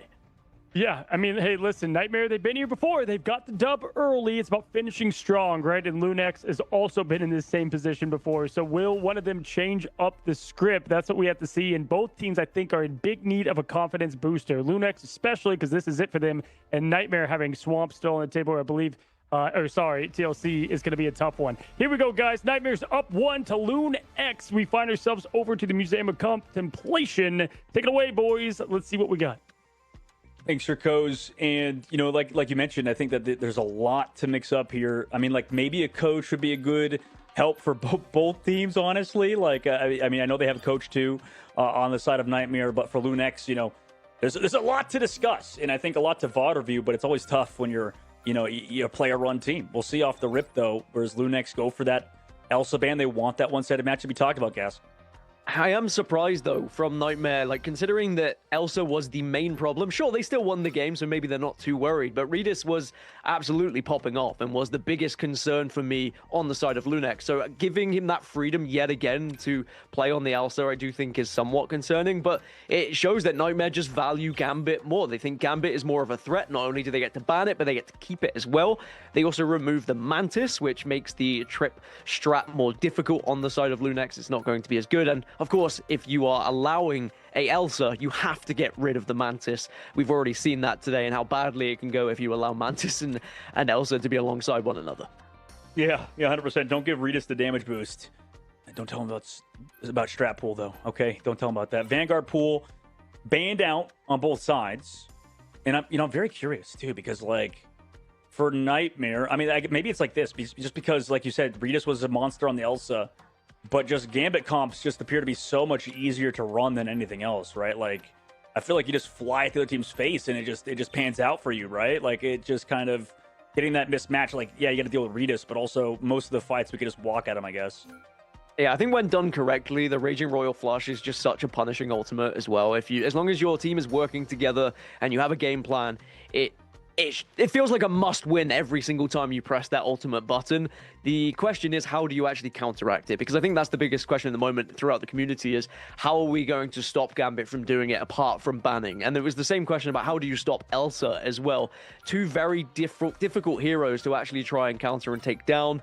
We will see Ultron just protected on the side of Lunex as well, so expecting another trip strat to come out once more. Maybe because of that, they might try and ban, I was going to say Loki or Invisible Woman on the side of Nightmare to take that away from Lunex. It's mainly just trying to punish their strategists and make them dive a little bit further into their hero pool here.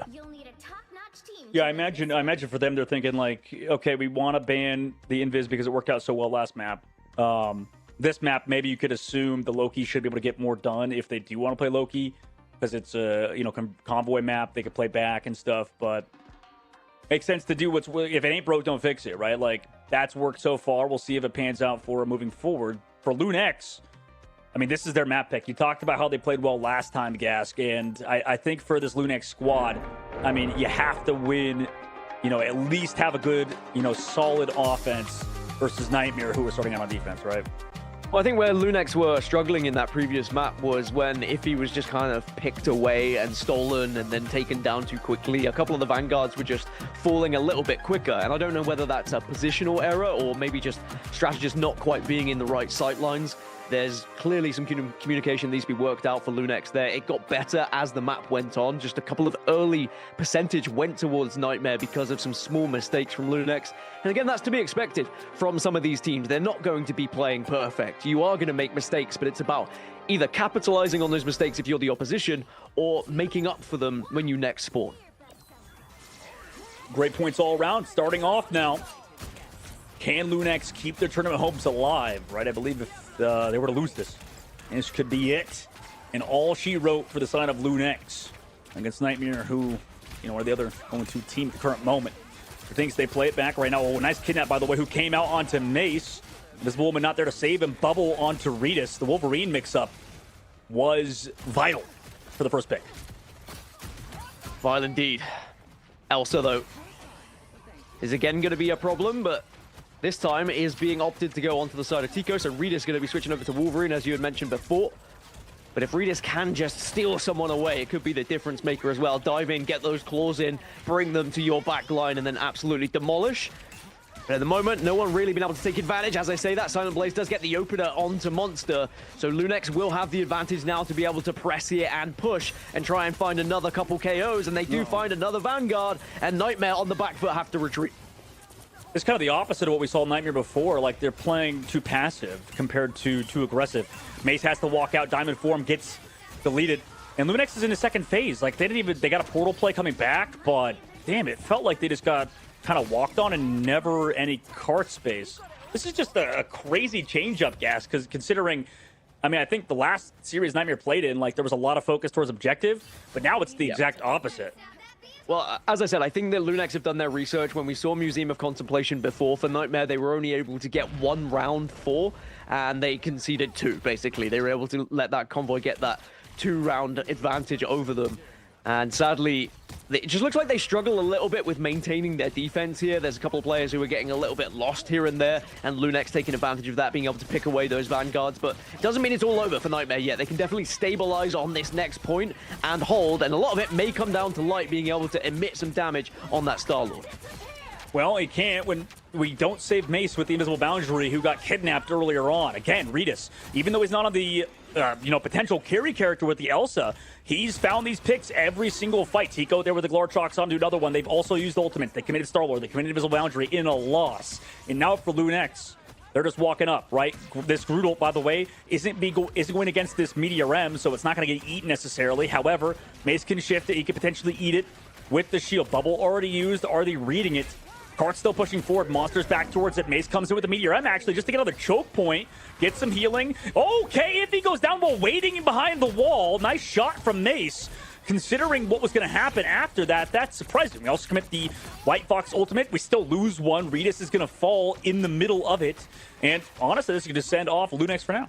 Yeah, that's better from Nightmare. I think this choke is much more favorable for the way they're trying to play the game at the moment. It's harder to flank round for the likes of Lunex. You can see Redis is now switching over to Daredevil. Pop off Queen. Let's see how you do, because I tell you what, if you're that good on Elsa, I'm excited to see what you can do on Daredevil. I do think he's a very fun character to watch, especially being able to have the wall hacks essentially and be able to pick off some of those strategists when they are slightly caught out. As Nightmare now just need to be careful they don't over push here and over commit and leave themselves a little bit too vulnerable, as now Lunex start to push it. Redis walking up. You do have Tones on the backside trying to capture on Visions, who gets out of the gets out of the inside angle to get off the Ensong Inferno. If he wasn't a step faster, he might have been dead. But in fact, it's Tones that falls on the opposite side. Monster there with the follow-up. Nice work. I think this mix-up to put Visions onto the onto the Phoenix has enabled them quite a lot. Silent Blaze, who's now over to that Jeff yet again. See if they can walk up, right? I mean, they used the Meteor M in the previous one. Mace, by the way, close to another one. He's built these ultimates so fast. Pretty much going to have a second one in just a moment. Dinks walks in with the Gambit ultimate. Light in the sky with that Star-Lord. Can they find the KOs in the middle of it? The follow-up should be there to at least get a KO, but no, they're on the inside. Everybody kind of ducks into cover. And Silent Blaze, with an absolute stream from across the map, takes down Skier, who had the invisible boundary. Meteor M for Mace needs to go big, but can't find anything. The answer is no, it's going to be Visions, who, with the space provided by Mace, able to find one, though it is traded. Tico going down is huge. That resets a lot of that damage the Elsa is going to do. Also, Redis doesn't have that ult. It was utilized in the previous fight without any avail. Now on the flank, here comes Silent Blaze trying to force away the backline with a dive from Tones, but will there be any KOs? Inside, Vision still lives. Ensong Inferno just to save his own life. Here comes the Jeff in the water, comes back, gets onto his own Elsa, but no KOs. In fact, it's just going to be his Venom who gets tracked down by Vision from across the map. These two teams are putting our observers to work. They're going cross-eyed right now, trying to keep up with these fights because they are happening all over the shop. There is no structure to it. It is a lot of individual fights, 2v2s happening. Vanguard's trying to bounce back and forth to try and protect their strategists. But right now, it just hasn't worked out for either team. They've not been able to get that solid wipe to really get them to stabilize. A lot of ultimates that have resulted to little damage. I was surprised the Galactic Legend didn't get anything, but maybe we'll see something from Vision. Now we switch over. We're going to see the Phoenix available yet again. Mace is taking a lot of damage there, but Lunex still holding on. Nightmare not dropping anything, and again, it is just sustain, sustain, sustain here, Dogman. Well, both teams are just like almost too scared to make a play at the current moment. I mean, that was almost like a free Elsa for Tico, just didn't use it now. And he could maybe pull out of the Invis boundary. Gambit ult on the opposite side. Here comes Tico. Maybe you got to find something. But really, Vision's been so free. Ensong Inferno has been built up again. I feel like he's had one every single fight because of the Gambit, the pace. Here comes a huge Lord Trox. Okay, Tico, that's what he's waiting for. In the sky, Star-Lord is trying to find more, but everybody's hiding back around. Ensong Inferno connects onto Iffy at the very least, but you still have Tico alive. He's got full instinct stacks. Vision towards the spawn is going to fall. And finally, off of a nice push from Lunex, and actually, they've held on to some ultimates. They're moving into third phase. Yeah, surprising considering we saw that Light had the Galactic Legend available. Vision also had her ultimate to work with. So the fact that we're going to see Nightmare not win that fight, just, again, we have to give a lot of credit to Lunex for being able to shut them down without too much usage of their own ults. Of course, they are still going to have Tones to use one. Silent Blaze has got Jeff's ult up as well. And now the real question is, when do you pop it? Tico got sniped, by the way, by Visions during that fight. Rest in peace to Instinct. Right now, Light in the sky, looking for the Venom.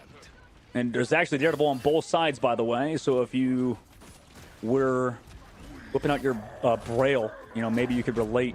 Right now, Light trying to look for this peel now back towards the Venom, who went for that dive with the Venom ult from Monster.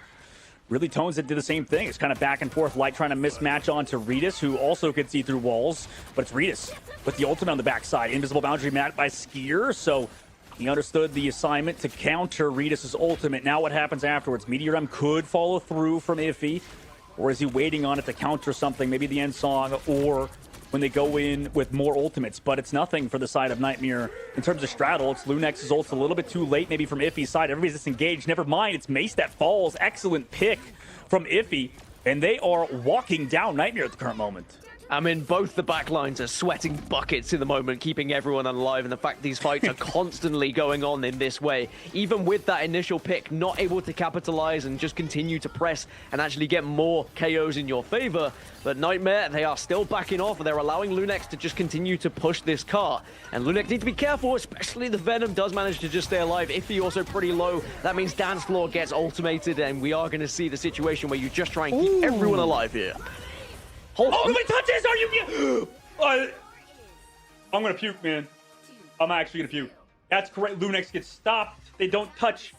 This is just C9 Central, dude. I mean, that one caught me off guard because I thought for sure someone was on the cart there. I mean, you can't allow that to happen. That's just wild. Like, I was about to call out how Logan, like, you know, did the dance moves around the wall to avoid the Meteor M. Right? Without having to use the... Yeah, that was nice. And then danced his way off the payload. That was the most Luna Snow thing I think I've ever seen. And it's not even on Logan. Okay, I just, like, obviously it's for the meme. But, like, yeah, nobody touched with everybody there. That was crazy. Okay, well, that flips everything on its head, doesn't it, Gaslit? Because that is insane. It does a little bit, because Lunex were, they were looking pretty good, like potentially going for the full 3 with the way that they were playing. They were slowly but surely pummeling down Nightmare, chipping away at them, getting a pick, moving forward a little bit more. And even though we didn't see many clean wipes on either side, Lunex was still coming out on top. But now, not reaching the 3, it does put advantage over to Nightmare here. We'll have to see how Lunex are going to be on the defensive side. Any changes coming out that we're going to see? I mean, Redis onto Elsa is where we need to be looking, right? Redis switching over to Elsa now. We've already seen what he can do on the previous map, and now he's going to have free reign to try and be the biggest blockade against Nightmare. We'll see if we can stop him. Man, this is an absolute... I hate to use the word slobber knocker, but this is a slobber knocker. I really. love the word slobber knocker. Use it all day long, dog. Okay, I will then. I will, because... I mean, this is like a canonical Deadpool fight. Like, both Deadpools losing limbs, you know, just slapping each other with their faces, you know, I feel like in slow motion. But Redis, he takes advantage of it. Dinks falls down like it is slow motion.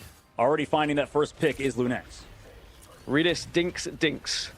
And now Dinks will be back up. But again, similarly to the previous round, you get that first pick, but you're still unable to push through, even with the extra player, just because... Just one strategist alive, and Nightmare still able to sustain and able to hold, as Lunex, though, will just try and slowly push forward and see if they can stop Nightmare from getting any sort of presence on this payload. But Lunex doing very well at the moment to stop Nightmare doing anything, really. Yeah, I mean, they're just trying to build up towards ults, maybe get that Star-Lord and Gambit combination. Tone's trying to play live, plays live, better than earlier. But again, they're just trying to stall at the payload. You know, you heard Blur talking about it earlier, just be a big fat man on the payload. That's exactly what Iffy's doing, but he needs to not go down, obviously. Has that Snowflake, has the drone, double pocket from his Strats. We also have Strat ults on the defensive side. Here comes the Gambit into a potential Star-Lord ult combination, as they just want to wait it out now. They've already gotten the dance floor out. Maybe they expected to use this afterwards. But the Meteor M is not built up for Tones just yet. Tico has to go with the Ultron's Rage. Freeze on the Mace, by the way, from Logan. Excellent job to slow him down, but it doesn't matter. Tico goes down in the sky. Invisible Boundary was there to keep everybody healthy. We have no more Straddles, but it doesn't matter because in the sky, without a Meteor M to counter it, is Light, who bleeds down the rest of Lunex. That's 3 in the fight for him. We're going to rely on a portal play now for Lunex. Yeah, that was the cleanest fight that we've seen so far in this game from Nightmare. That's far better. They were just pairing a lot more successfully across the board. As you said, biding their time, waiting for ultimates to be popped on the other side. But here's that portal that you were talking about. It is straight out and straight into the action for Lunex as a last-ditch attempt to try and stop this first point from being reached. Nightmare do have ultimates to work with as well. Groot with Entanglement could try and drop something. Meteor M now comes out. Can you hit anything? Tones does hit Vision, so that's Groot out of the equation. Visions threw the ultimate, but as he did, got grabbed by Redis, so that ultimate canceled. And now he's switching over to the Phoenix. He wants off of the Groot. Phenomenal work by Redis again. It talked about this guy popping off so far, and does it there. Now back to the point was Lunex. They have some semblance of stabilization with a minute 30 left.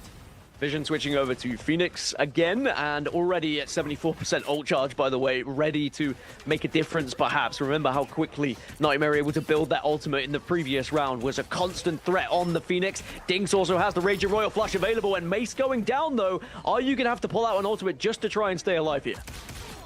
And maybe Light's back on Iron Fist, by the way. Cart was getting focused, by the way, trying to heal in the corner. Get a little bit of peace.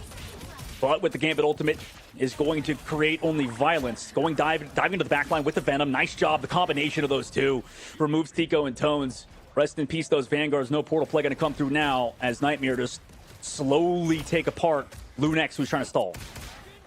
Took them a short while to get there, but they have been able to now reset that clock, or at least put extra time on the clock, should I say. Get that first point. 3 minutes now to work with to get to the second and start to push towards that end goal and potentially try and overtake Lunex and give them the 2-0 victory in what would be a very important win, of course, in the grand scheme of things here in preseason. Might just put Lunex out of question of reaching playoffs and could just be enough to give Nightmare the edge to get them there themselves. Light hiding above on the Iron Fist. Backs away for now. Redis doesn't get the kidnap, by the way. He's still kind of in there. Light, ultimate available. Monster going in. They just want a full heavy brawl. Oh, geez. Monster takes so much damage. Comes back. Hey, doesn't get any healing, sadly. So he's going to fall down. Go back into Bruce Banner form. Now here comes that Ultron's Rage from the sky to try to help pressure off everybody on the side of Nightmare. At least Monster, there's some solace there that he forced that out, kind of. 2 minutes and 20 seconds left to go. Nightmare don't lose anybody else besides Monster in that Hulk form. This is going to be the big fight happening right here. 3 ults available on both sides. It's going to be 4 for Lunex shortly, but actually Monster's going to be the first one to go ultimate in terms of his Hulk form. And now can you actually push and pressure some of those strategists away? But look at the amount of ults now available for Lunex, and they are sending it. White Fox goes in first, Venom goes in second, and now the Wolverine goes in, but Wolverine gets shut down. Mace gets that initial one, and Nightmare maybe have the chance to push through now. Yeah, peels off all that damage. Huge shot from Mace. And they're going to keep it try to go forward towards Nightmare as Silent Blaze gets picked off again. I mean, everybody sent away. Excellent work. I mean, without that, you're right. That could have been brutal. Now they're off of the Wolverine back onto the Elsa. They have the dance floor to come back into it. They're trying to stall at the cart too, and this fight's going to be extended. Yeah, dance floor had to come out, otherwise Lunex were just going to get pummeled into obliteration by the Hulk in general. And Tones is going to have Meteor M available again, but Vision showing what Vision can do yet again on the Phoenix. Just seems to always have the ultimate available. Mace also gets one into Iffy, and now this cart can continue to be pushed. Can they get closer to this second? Is there anyone from Lunex to stop? Someone can definitely dive on it if they would want to, but they are waiting, they're delaying. They want to try and get to a full 6 before they push this fight. With the portaling back in, I believe somebody body blocked too in case anybody was CC'd. Mace has to back up with the squad because of the Ultron's Rage, so a little bit of space given. Nice disengage from Nightmare. They do have the invisible boundary, but again, Tones needs to go big. He needs to land with this Meteor M and also has to worry about the bubble potentially saving everybody, but they're actually sent away for now. They're giving up so much space because Visions is just hitting shot after shot. Redis, though, on the flank, who is now back onto the Elsa like he was on first point. Large Rock's available to maybe catch everybody inside of this. So they have sort of 2 ults to counter here. Here comes the Meteor M to counter that Star-Lord. Will it find a KO? At least it stalls everybody for now. Okay, Visions gets caught out in the right side angle due to both Redis and the White Fox of Silent Blaze holding that right. Nice job by Silent Blaze and Redis to find that KO. With 10 seconds left to go, they need a portal play to touch with Invisible Boundary now, and Dinks gets brought in by the Charm, but the peel is there, kind of, for now, as they come in with the portal potentially. Is anybody gonna touch the R? Nightmare is touching. So close to winning this game with Lunex, and now you're going to see Meteor M coming out from Mace. So it is last-ditch attempt then for Nightmare to try to survive and push us a little bit further after this overtime. It's a trade 1-for-1. Will anyone else get the damage? Redis does have a ult available as well, and maybe can push through, but Vision will get the initial. And Lunex, they are struggling a little bit, but they will send players over and over just to try and force this one back. Copy here from Iffy, who is back on the Loki, by the way. He copied his own Elsa to Glartrux? I don't think I've seen that. Silent Blaze came back into the Wolf Fold. He goes down. Usually you copy a strategist, but in this case, it was your own Elsa? Very interesting. Very unique. We're going to third phase, man. Lunex, they're staved off. They're pushed away. And now we're really going to wonder that lack of a touch previously from Lunex in their attacking round. Is it going to come back to bite them in the backside now? Because we are going to see Nightmare with the chance to push up, and we saw how Nightmare struggled to defend previously Lunex in some of these areas, so you'd think that Lunex will go through some similar struggles because the choke points are a little bit of a weird one. There's a lot of angles you can take, a lot of flanking potential as well on the side. I will say we've seen fantastic positioning from Silent Blaze and Redis working together on Lunex, so perhaps they could do more of the same here. Tico going to hit Rage of Ultron to maybe try and allow a little bit of presence, but Mace shoots him out of the sky, and now Lunex down to 5, but it's a 5v5 as Mace has fallen too. Yeah, 1 for 1. Tico, by the way, switching to the Namor of all things last second with 40 seconds left to go. Light does have that turtle ult in the sky. I mean, they're giving up a lot of space, too, even without ultimates. Nightmare just going to take it for now. So the Namor is something we haven't seen really today. We'll see if it can actually find something. Here comes that Venom ult in the back line to just try to get ultimates out or something, but he's being clapped away for now. You take that 1 for none on Lunex's side without losing anybody, but the cart is still pushing forward.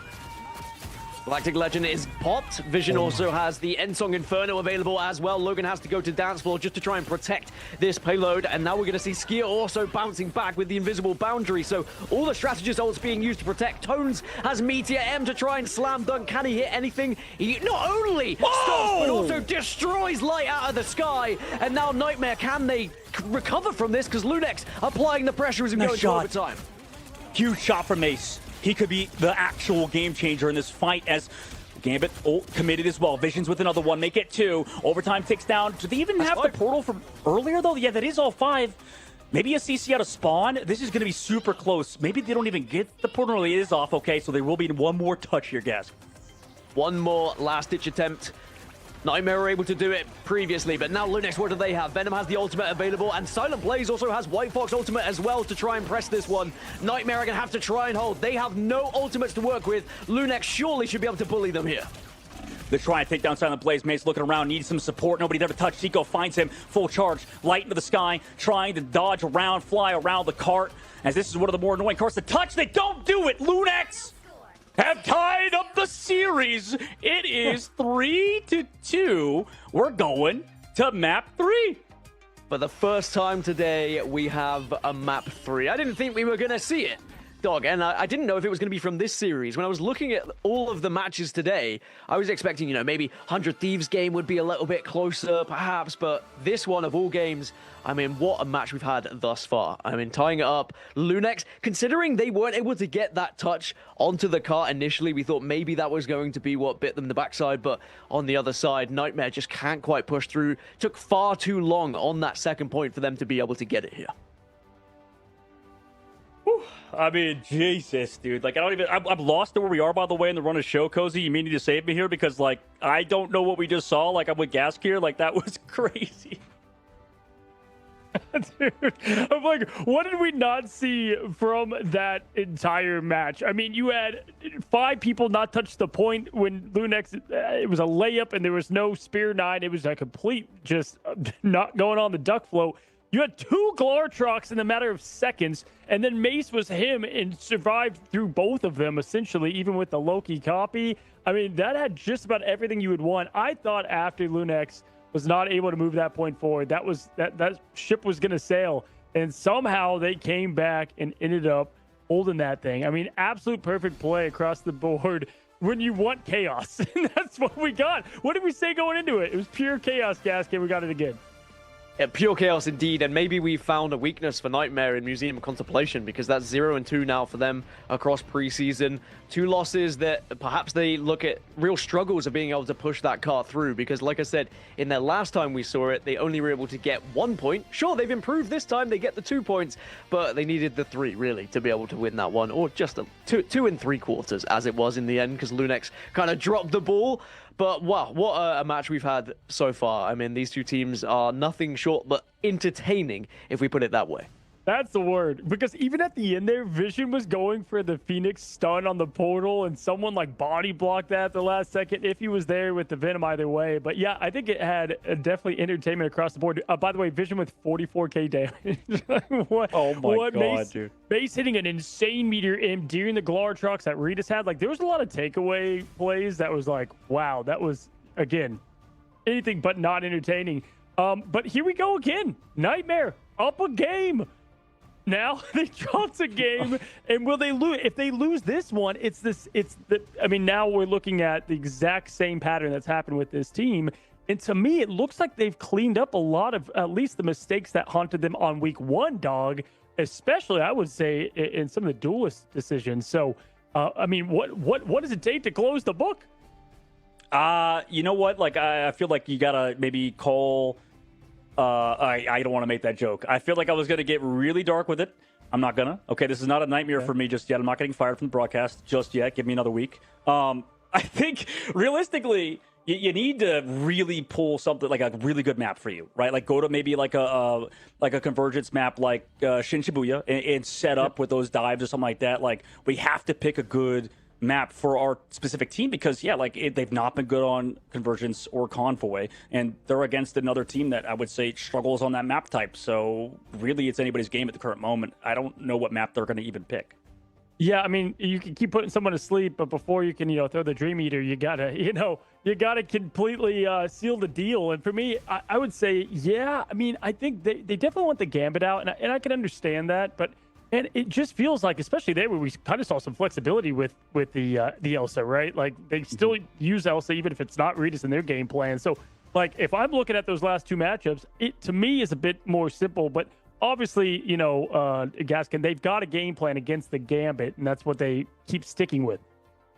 Yeah, it did worry me when they didn't ban Elsa after the trouble that Elsa caused in map 1, and I don't want to say it came up against them in the end. I think there was probably a few mistakes that happened that was regardless of hero selection on their side, and I just think it's a slightly weak map for them, and I think Dogman's right. Now we go into Convergence, where can they find a little bit of strength? Like, sadly, they still haven't won a Convergence map either, have Nightmare, but the upside is Lunex also haven't won a Convergence map, so both teams struggling.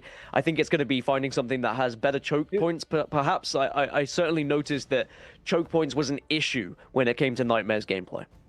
And not to interject, sorry, Cozy, but I feel like that's kind of a weakness of all these MRC teams, right? Like Cozy, when we watched MRC, I mean, none of them were very good at Convergence and Convoy. Like the front to back style that old 100 Thieves were good at, I feel like we've lost the art of that almost in North America. Yeah, especially in best of 3. We talked about this before, but man, like when you have the Dom to open it, it's like, that's why sometimes it's tough to seal the deal, right? And Hall of Dajali is going to be that in Wakanda, but I mean, man, if you want entertainment, you've got it right here, folks. It's match number 3. We've got Star-Lords getting smoked midair. We've got double Glartroxes. Like, what else could you possibly want as Dogman put it, Deadpool's hitting each other with Deadpool heads? I mean, I don't know, man. I feel like in my head, like when I thought about that, I was thinking about like a Deadpool movie where it's just like they're just.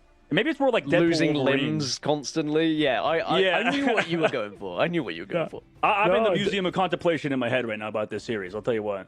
Dude, I love that map, by the way. I think that map is so fun. It definitely, creates entertainment. And you can say what you want about the float at the end. These teams scrimp, dude. They play these maps. They got to know the boundaries of the point. I mean, that's what we're talking about. The carts are so weird in this game, though, in Marvel Rivals. Like, just compared to any other hero shooter. And listen, I love the carts, like you said. But they're like this map, like that map specifically, the cart changes, first of all, from second point to third into a giant duck, which is crazy. But, like, the cart hitbox itself is a rectangle. Like, it's every single one. It's weird.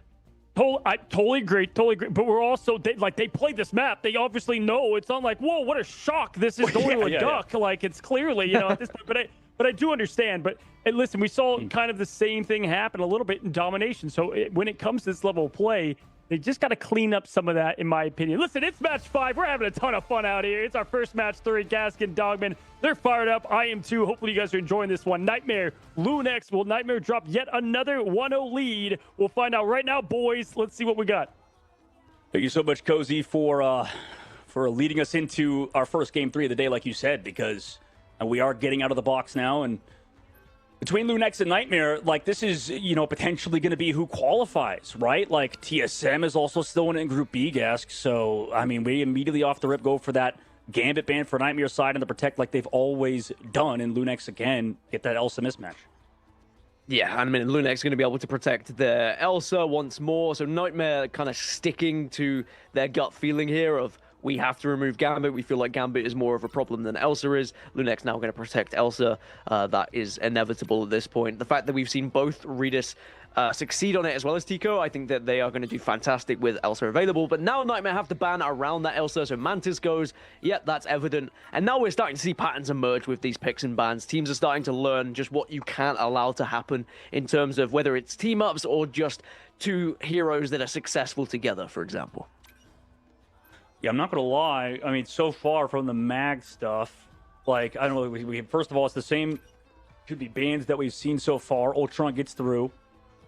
But, I mean, I feel like that was just a back and forth game, man. Like, Was it even any individual plays from that last one? Like, I feel like Mace had his moments. You know, you had some 6 spots out of Visions. I think you called it 44,000 damage or something. Like, I don't know. Like, could you even say it's an individual player that could step up on this next map?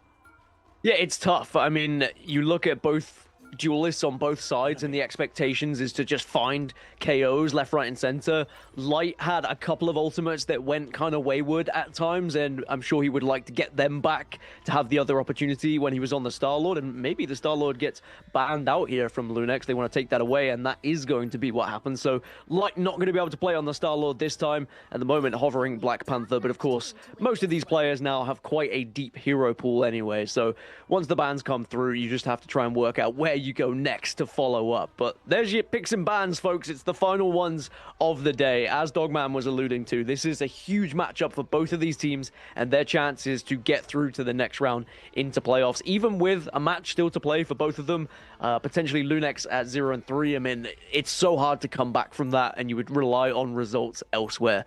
Can Nightmare close this one out? They look like the better team going into the first one, but now Lunex have shown that they are here for a fight, and they've got their fists up and ready.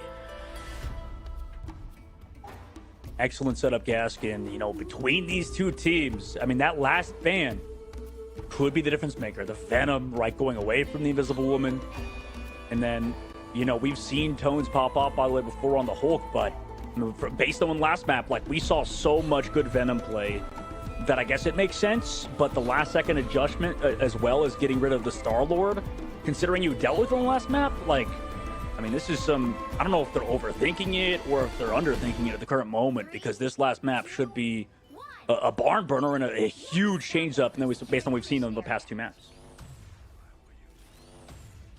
Well, this first point can sometimes be a little bit difficult to try and grab if you've got a good defensive team that's set up around this wall and just kind of bully you every time you try and approach. Sometimes you have to rely on a duelist to try and flank round and get a little bit of a dive action on the go, but Lunex, of course, they're just going to be holding Redis back and hoping that he can pick anyone off that starts to approach, as now Nightmare will be jumping on in. They have been able to show some presence on this point already, and look at this mess. They are all over the place, and the first one goes in favor of Mace onto Iffy, so Nightmare will find that first pick, and now they can start to push onto the point. They got walked on in that fight. You know, Portal Play going to come through. Tones has to duck around the corner, avoid all that damage. Vision's trying to find Tones in that Bruce Banner form. And I mean, at the moment, the Venom ban looks like it's panning out, right? They're just able to find that Vanguard line who's going over to Captain America. Now the Portal coming through from Iffy. And they give up the point. Oh my goodness. It's not even a contest. We're going to second phase. Yeah, that's kind of crazy that Nightmare were able to get that easily. Lunex, I think, will be a little bit disappointed. So now they have to back off to Statue and try and hold this angle. But at the moment, they are just being forced back as far as possible so they can create some coverage here, create a little bit of a gap and distance to try and move this cart forward. And Nightmare, I think, will be delighted with that initial opening play. They were just so confident. They just walked onto point. They didn't fear. They trusted in their strategists, and boy, did it pay off. Now, Skier is going to have ultimate available as well if they would like to use it. Actually, both strategists on Nightmare have their ultimates here. When it gets picked off on the left side angle, you do have Tico playing in height, just kind of chilling, using every cooldown actually kind of here at this back angle. So no shields in the middle of the fight. Though he'll build it up in just a moment. Regardless, it's going to be slow play. You have that Gambit ult available. You come back with Light in a second. They go aggressive. There's the Gambit ult. But oh, Skier goes down to Tones. Juggling back and forth. Skier in the middle, or I guess away from his Gambit. Iffy, meanwhile, trades back Mace. So both sides of the map, Nightmare got crushed. And Invisible Boundary committed by Lunex towards the very end, but it's a fight win regardless. It's a fight win. They've got a lot of time to do Nightmare, so I don't think they'll be too worried as long as they are able to stabilize here, be patient, and group up. Of course, they do have that Invisible Boundary ready to use themselves. Monster also has the Venom ult if they would like to as well.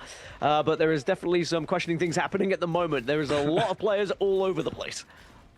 I guess it was a pull from Skier, who came back from spawn, but Redis able to live. Here comes Monster on the backside. Does have ult available. Meanwhile, Invisible Boundary against the Fox ult on the backside. Lartrox does connect, but Skier's still alive. He's 22 HP. He's actually still alive. Even with the Eye of Okamoto, nobody falls just yet until Redis finally gets Skier, Monster, and Dink. So, bit of an awkward one, but the Eye was big from Iffy. And Nightmare held off again with ultimates. Yeah, when are they going to pull the trigger? That's the real question. Down to the Butterfly available now for Psylocke. Light, I'm sure, primed and ready to use it. try and take down a couple of the members of Lunex's back line, potentially just allowing them to push up. But look at the aggressive stance that Lunex are taking at the moment. They're not backing off towards that payload. Instead, they are absolutely just sitting and getting in the face of Nightmare. But now we're going to see an attempt at diving behind from Monster just to try and turn some heads here. I mean, they know they don't have any straddles. I'm just surprised there's not like a hyper aggro play onto Strat here. Maybe with like Monster and Light, but Cart's controlled for now. They get at least space. Now they go aggressive. Here's the dance floor. But not dance floor, sorry. Dance the butterflies on the cart. Maybe he's trying to go for Tico in the sky or something, but regardless, Gambit all committed by Dinks. He's built up another one. In the meanwhile, Monster falls solo, but he's still alive. Dinks able to take down Silent Blaze. Logan also falls soon afterwards. Lunex just trying to stall out for now. Dinks does get taken down low. Tico's over the high ground looking for some potential picks. Actually commits the Ultron's Rage without any follow-up, really. That's kind of interesting. But regardless, Cart's still pushing for Nightmare. Yeah, Cart's still going, and now eventually Tico gets taken down, so Lunex are going to be in a 4 versus 6, going to have to back off, and they're going to get closer to securing this first point on the board, or second point, excuse me, on the board for them. There's going to be one last chance to try and stop. Will they learn from their previous lesson? Invisible Boundary is going to be popped at the same time, and now they are going to dive in onto it. Doctor Strange doing his best just to keep damage away. Meteor M is sent forward. Not sure it connected onto anyone, though, but a lot of damage being done here as they try and force them off the cart. And nice job by the Fox to live from the back left angle. Reed is trying to peel for Monster. Does he do so? Hit the shot, he does. The Lord Elsa player. Now they try to walk on forward. Diamond form committed, looking for the Psylocke now. No ultimates again for Nightmare. 2 minutes left on the clock. I mean, they've done a good job so far, I would say. But if they get staggered here, that'd be brutal. So much damage taken by Mace, but it has to just try to contain the amount of aggression happening at a Lunex, absorbing all the damage from the Elsa player, and he is. Building up towards the Straddles again. I mean, they're going to have another Gambit ult to go aggressive with. Nightmare do. If Nightmare fall again, though, if there's another clean wipe on the side of Lunex, especially depends on how many ultimates are used here from Lunex, right? They've got 3 available to them. Tones is going to go for the Freedom Charge initially just to push back, give that little bit of space. Nightmare, do they respond? Ayabagatmoto comes out. They've popped everything, have Lunex. This is their attempt really to stop, but Nightmare are doing well to stabilize. Yeah, that's interesting. They layered also Cap and the White Fox. Here comes the Psylocke ult from Lights. Actually, let's say pretty well positioned this time, but they do lose Monster, actually, in this case. I mean, they're still stabilizing. That's the tough part. Minute left. Mace gets low. We still have Invisible Boundary. Mace goes down, in fact. And we're just only going after tanks at the current moment on Lunex's side because this backline has been so safe. 43 seconds left to go. They're held again. Will we see any sort of switch here from Nightmare? Are they going to commit to this as well? Vision does have Meteor M available, so we're not going to see that switch. That's going to want to be used. It looks like they're just going to commit to this composition and no changes. I mean, sometimes you see Angela come into the equation here in these kind of moments to be able to fly around, get behind people, and just be a nuisance. But Nightmare, this is arguably their last attempt and their last push at trying to break through Lunex, and Lunex do have ults available as well. Gotrok's available on Redix. Logan has Invisible Boundary to work with as well. So there are defensive measures, and they've just been able to get 2 picks. Nightmare at 6s and 7s here. I'm not sure anyone's going to be there. It's a last-ditch attempt from Vision. That's not going to work either. Into overtime then. Can Nightmare somehow squeeze this one out? It doesn't look like it's going to be the case. No one there to try and get the touch, and Lunex will stop Nightmare for now. Oh my God. Jesus. This is Nightmare's map pick, right? Am I crazy? I just want to double check. I've already forgotten because the series has been chaotic, but this is their map pick, right? I believe so. Okay. Which did surprise me when it came out, because we have already seen Nightmare lose on this one. Yeah, you're talking about it. They got first tell with not even a tick given. Okay, you know what? Fair play, confidence, aura, right? That's what Nightmare are farming right now, right, guys? I feel like they got pretty far, but Tones on the Captain America and stuff, I mean, they've just been diving all over the back line, and I mean, Nightmare haven't been able to get anything going to dive on a Tico and crew, right? I think we're going to learn a lot on this first point. How quickly Nightmare were able to kind of unlock that cart initially just gave them so much time to be able to at least push it close to getting that second point. I think, again, they'll be frustrated they weren't able to convert. We have to give credit to Lunex for being able to hold off there. That was very impressive indeed. Great ultimate usage and also just discipline to ensure that they didn't throw too much too quickly. They were trying to hold things back. There was great communication, I feel, from Lunex. They kind of say, all right, we're going to use this ult. If that isn't winning us the fight, then suddenly someone else needs to come in and try and use their ultimate as well. But let's try and save some moving forward. Now, how do they do on offense here, Lunex? Because if they can get this cart unlocked quickly, they are in a fantastic chance to win this entire match, which, again, would just change up this group. Because if Lunex lose this, they're probably done and dusted. Nightmare would look more comfortable, but then suddenly it looks shaky for Nightmare if Lunex are able to win this one, and it looks like it's going to be a strange portal to kick us off. Oh, absolutely, dude. This is... shows a little bit. This might be one of the more fun, if not the match of the tournament so far, although we've had a lot of bangers. I mean, Light coming on the top left, gets bubbled out. They're going aggressive, Silent Blaze trying to take that off angle. Who on the White Fox? Looks like a completely different player than the Jeff we saw earlier. But now here comes the monster dive. Just under the back line, slows it down for now. A nice job by Light to take down Tones. Finally, they're able to deal with the Captain America player. And you talked about it, this first point can be very difficult to take, and you're seeing exactly why Nightmare fully disengaged that flank angle. At least for Lunex, nobody's going down. It's Monster who falls. Hold on a second. Yeah, Monster falling now suddenly gives them player advantage because that 6th player off spawn is going to be able to join. Silent Blaze gets the second onto Light, and now Nightmare kind of backing off here. And from the backline attack comes Silent Blaze. It is definitely a risky attack, but what they're doing is keeping them off the point at the moment. Silent Blaze will fall, but was it for good reason? Can you do enough just to be able to squeak this one out as the portal now comes through? Nightmare are going to be able to get onto point and stop for now.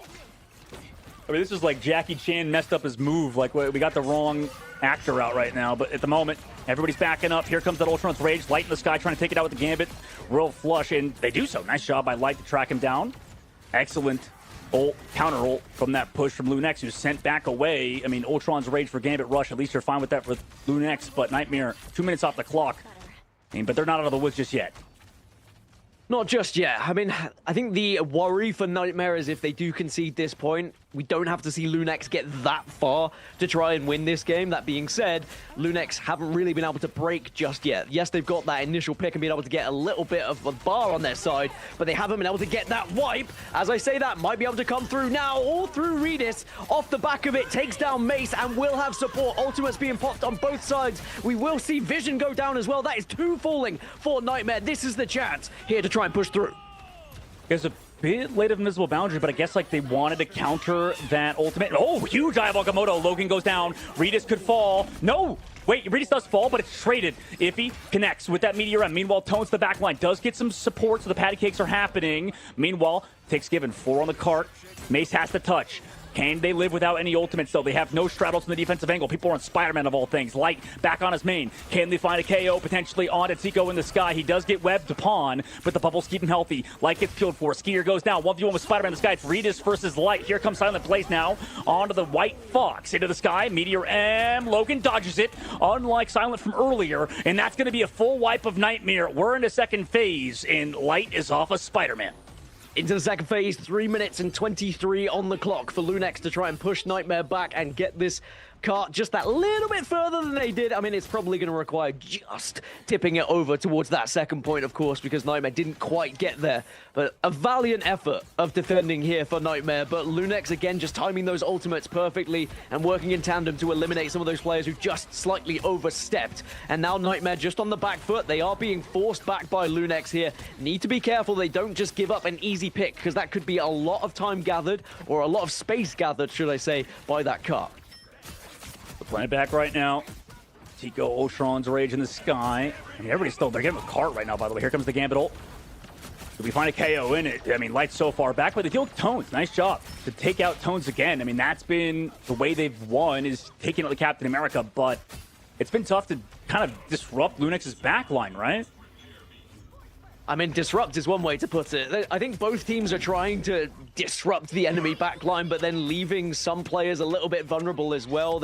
I think there's panic on both sides of these teams, and for good reason. This is such an important match that both teams know that they have to win this right here, right now. And if you lose, it might be you not qualifying towards playoffs. Mace will get a good pick, though, onto Tico. That could be absolutely massive for Nightmare's chances here. Logan will have to drop the invisible boundary just to try and stay alive, as Lunex are going to be forced off a point.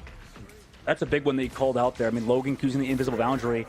Wait, they're committing Meteor M. Okay, can we find any KOs in this? He just yeets it out there, doesn't find anything. The cooldowns are up.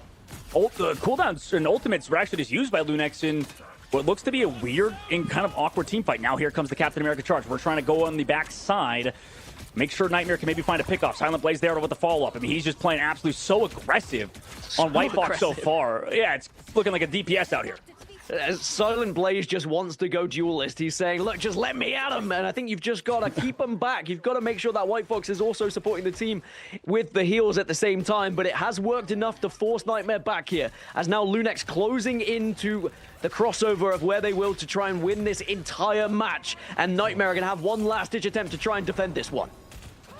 Venom in with the soft dive for now. Has the ultimate ready to go. We don't even have the White Fox ult yet. Redis pops out really early. Glartrox doesn't connect on anything. Mace, actually, I think he did get hit, but it's taken out quickly. Tico with the visions. Here comes the Psylocke ultimate, but it's not finding anything. Oh, no! What is he dancing into? The dance of the butterflies. All butterflies are dead. Silent plays in the spawn doors, out of all things. All the way towards the Strat players. Light trying to live. Tico in the sky with the Ultron's Rage. Here comes the Venom into the ground. Doesn't connect on anything. Oh, no! He doesn't get the overhealth, but Tico can touch. Redis is still delaying. Has tier 3 so far. Just Mace to delay with no ultimates. Logan gets one onto another. Light in the 1v1 with Silent plays. Loses it straight up with 30 seconds left to go. They're falling one after another, and Nightmare's biggest nightmare could be this specific game. They've lost 2-1 to Lunex.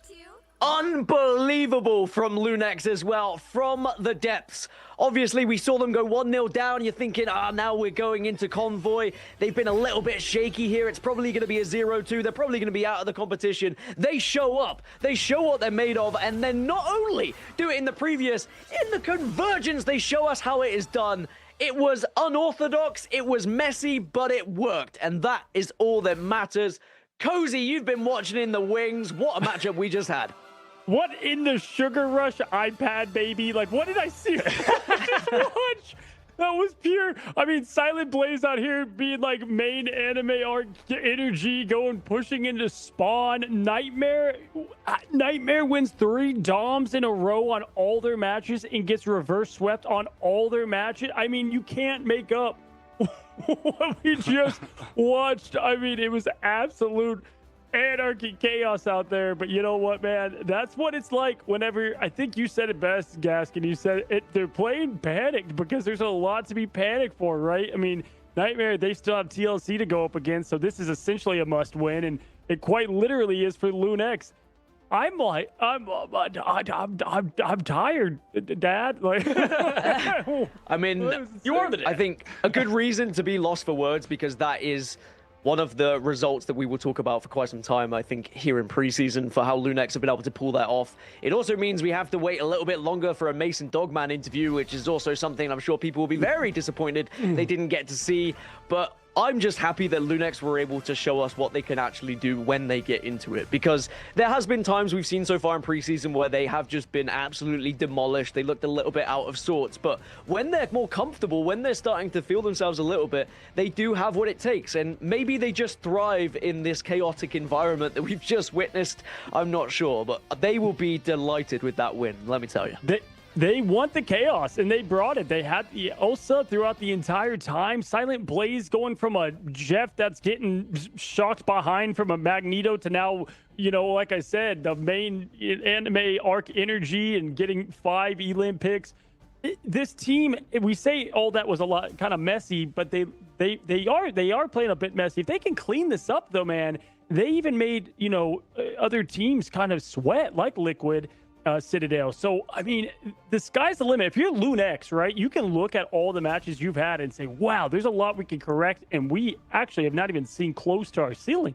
I think that's what's exciting. If you're Nightmare, yeah, I mean, you said it, buddy. You're quite literally living in the biggest nightmare. Cannot close out these matches, dog.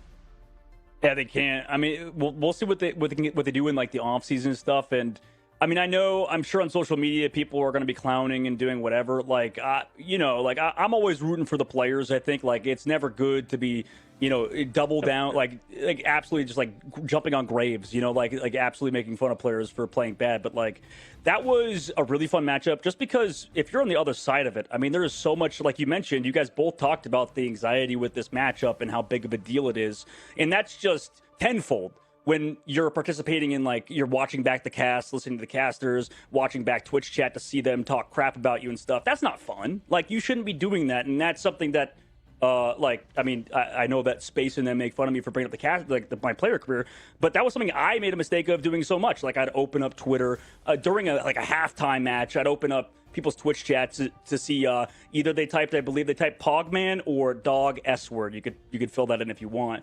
But obviously that's funny and it's really fun to participate in for our viewers.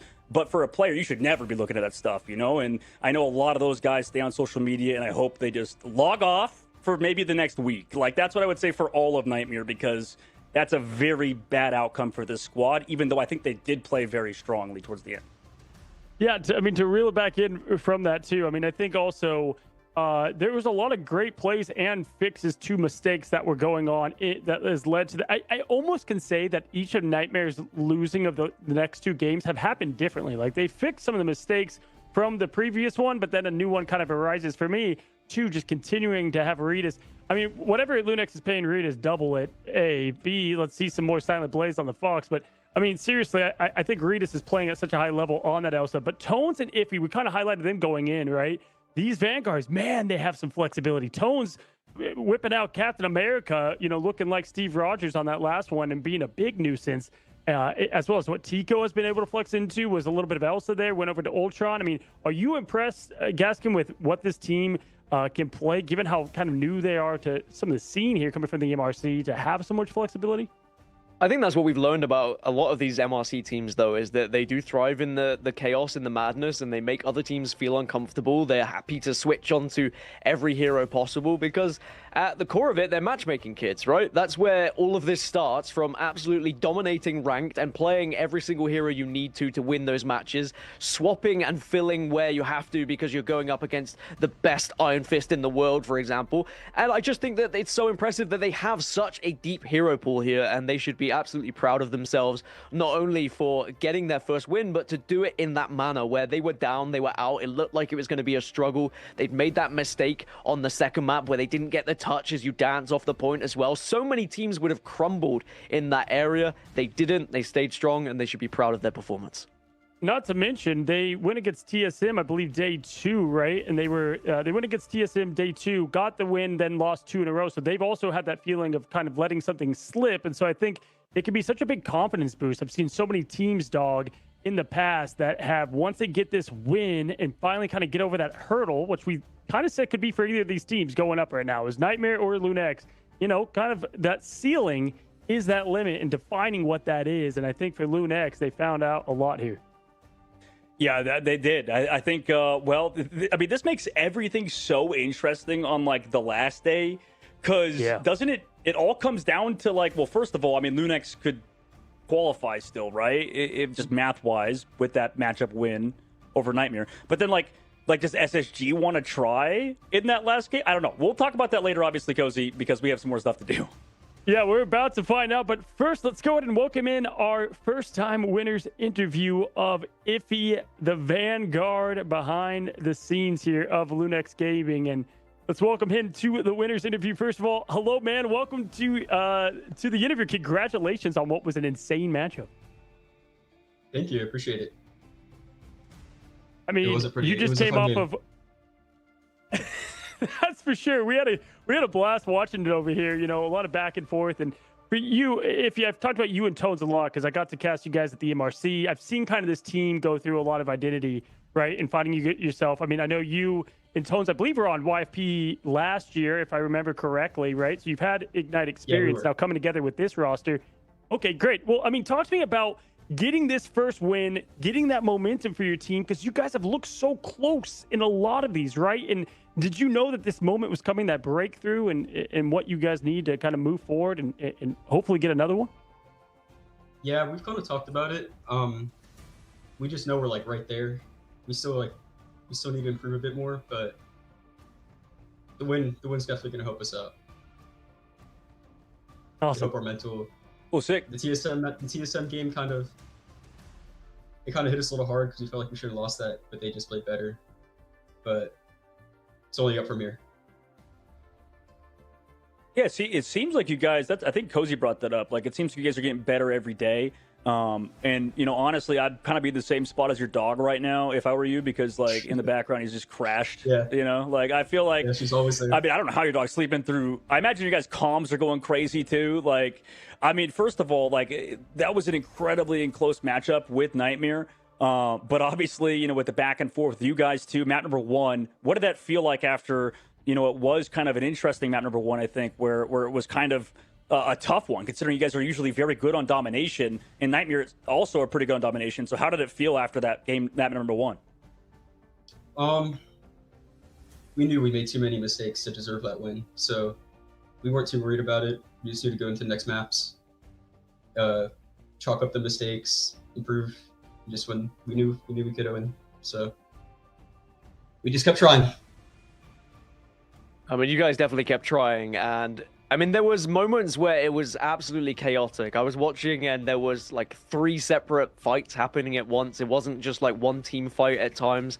How do you guys maintain composure during chaotic times like that? Like, who do you look to? Are you kind of leading the crew, or is there someone else you look to try and keep you composed and down to earth?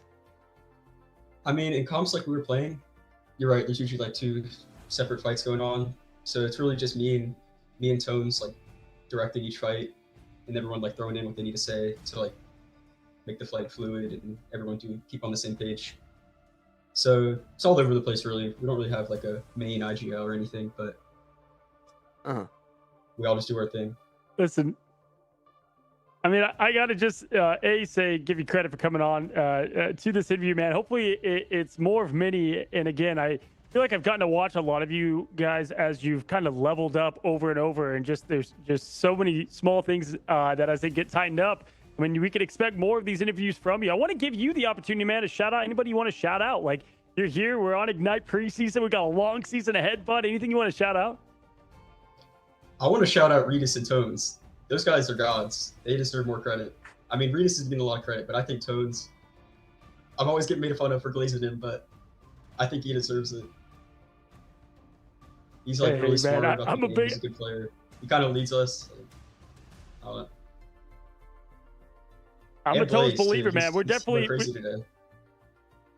Yeah, we saw him. We said we want more Blaze on White Fox. We see what Toes can play just about anything. And if they don't ban Redis Elsa, good luck to him, buddy. And good luck to you, man. Enjoy the win. Like, go and celebrate with the team. You know, these come either few and far between or often. Hopefully it's the latter for you. Happy for the team. Happy for you, man.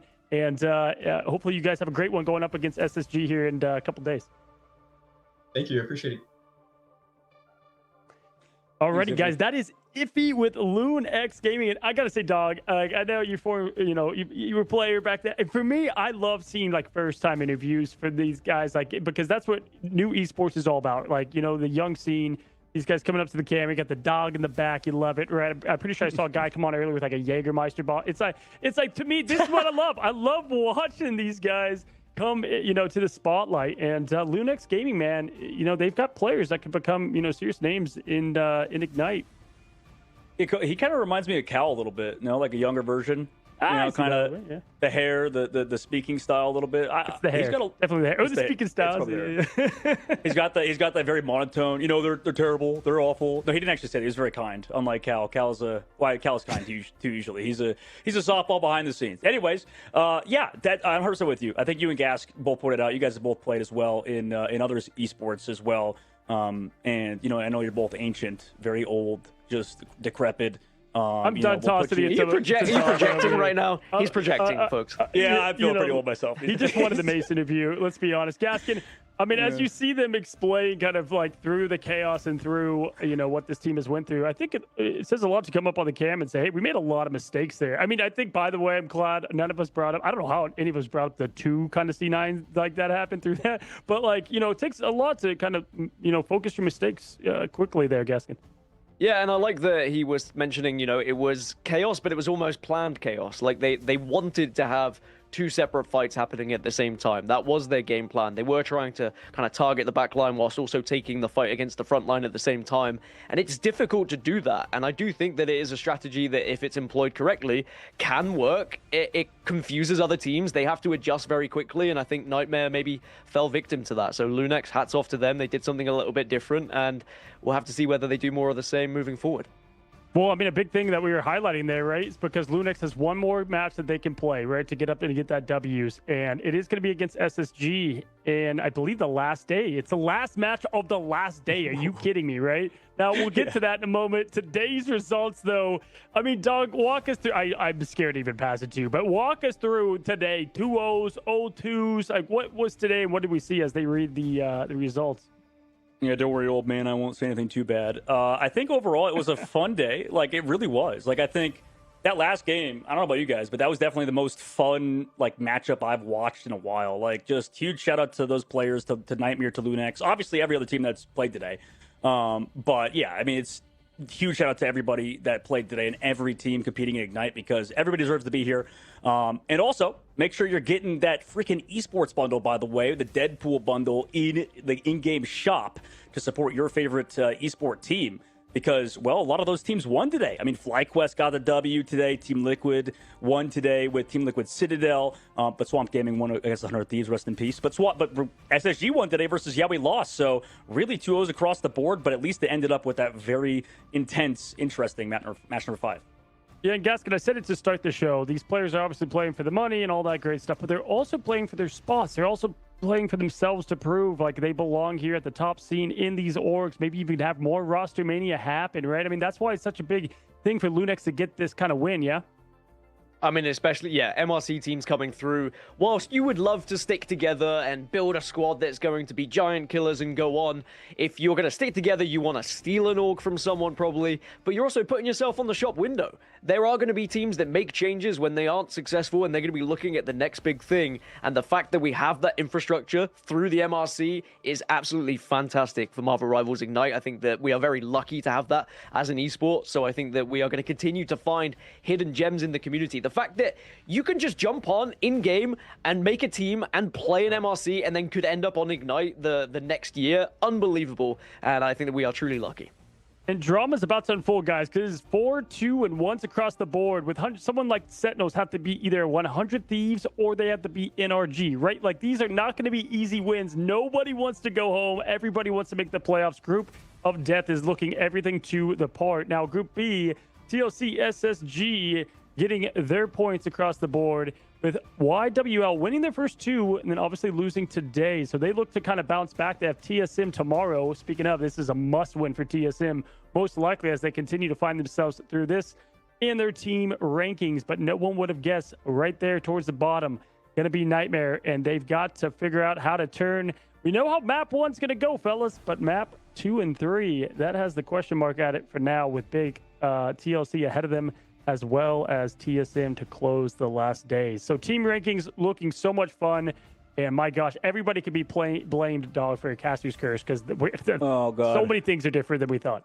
Yeah, I thought we were going to get the Mace interview today. Like, I'll be honest. I knew that guy was loaded up and ready to go, but he did not win today, sadly. But like you said, I mean, I don't know, man. Like, I would have assumed by at this point, correct me if I'm wrong, but I don't think there's any teams eliminated yet, right? Like, we're still, everybody has that win. Actually, except Nightmare. Never mind. Just kidding.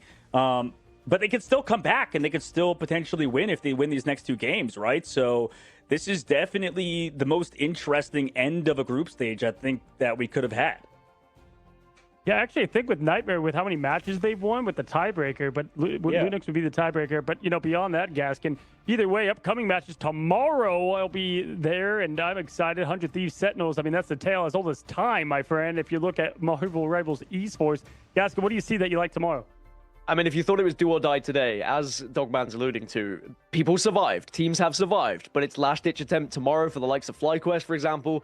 They may have to beat SG to survive, depending on what happens elsewhere with results. Thankfully for them, they will be the last match of the day, so they will know for sure whether they can go through just on like round difference, for example, or whether they'll be going through just via winning against SG. But either way, we saw a very new FlyQuest this week, and I'm excited to see how they do against SG. I mean, just look at those matchups. There are some juicy ones yet again. There's no disappointing matches. That's the insane thing that we have here in preseason. Yeah, so much at stake, man. Like Cafe Rose, I think them going up against NRG is going to be exciting. And speaking of, you know what, Doc, you did such a good job explaining these awesome costumes that we have in the game. Why don't you do it again for us and tell us what we got in game? Oh, yeah, absolutely. I mean, class is in session, by the way, not only in the esports session, if you guys are trying to learn a thing or two about all these characters and heroes. Sadly, we didn't get to see Master Fantastic today, but brand new skin. We did get to see Invisible Woman as well because, at ESU, Brilliance is taking center stage with Rian Landau dominating every single debate she participates in with unmatched intellect. She is phenomenal alongside that skin. So make sure to step along that spotlight with the Invisible Woman, Rian Landau's skin. Also, by the way, I guess Reed has a skin too. Guess Reed has his own skin too. You can check that out. I know Kendrick actually plays a lot of Reed, so Reedus is in the game. Anyways, got distracted. As of today, as of a couple days ago, this is in the in-game shop. Both of these skins are for you guys to check out, our lovely viewers. Make sure you get it before April 30th, but it came out yesterday. So in the multiverse of chaos, the sharpest minds decide what's real. And you know what? The city never sleeps, but something beneath it just woke up. Welcome to Lower Manhattan, where iconic streets meet hidden depths, fight through open avenues, historic buildings, and quiet courtyards in the shade of Alchemax building, then descend into secret labs pulsing with unstable energy beneath the surface. From street-level clashes to tight interiors and vertical engagements, every corner shifts the balance of power. This isn't just New York, it's what lies underneath it. Available now in-game. Try out the new map, guys. It's absolutely insane. Also, a hidden mechanic there. I'll let you find out yourself. It is just the beginning for the city of New York. Would be game-changing indeed. And on top of that, you guys, did you know about Twitch drops? Well, I mean, I think so. We've been up 5 hours, and we got lots of progress towards them. If you don't know, tune into participating channels right now to watch your favorite streamers and earn exclusive rewards, including a spray, nameplate, emotes, and hold on, exclusive Gambit costume. He might be banned, but dang, you can rep him in that main menu. Either way, you got the event going on from March 27th to May 30th. You can watch, support your favorite teams, and follow the road to victory as the Ignite preseason heats up, guys. Once again, so much fun having this all come to a lot of 2-0s and an exciting exclamation point finish. In fact, I think, fellas, all 3 days we're going to have had really fun finishes. I mean, last week, that looks like the trend this week. Energy Thieves, and you had the Thieves, Fly Quests, and then today's Madness. So it was anything but a run-of-the-mill match day. Dude, we gotta heighten the stakes even higher, Cozy. Maybe we should get some caster predictions that mean a lot moving forward. I don't know about you, but we should think about that maybe in the off time. Yeah, we're gonna have to put the scoreboard back out. I remember I smoked you last year in stage 1 and 2. Yeah, don't talk about that. So Shut looking the to do hell that up, once again. Gaskin, I'll help you out with it, man. We'll get it. We gotta just make Dog look bad at the end of the day. Anyway, guys, thank you so much for hanging out with us today. Again, I'm Cozy, your host, joined by the infamous Dogman and Gaskin. We've had so much fun bringing this all to you. Have a great night. We'll see you tomorrow, and bye-bye.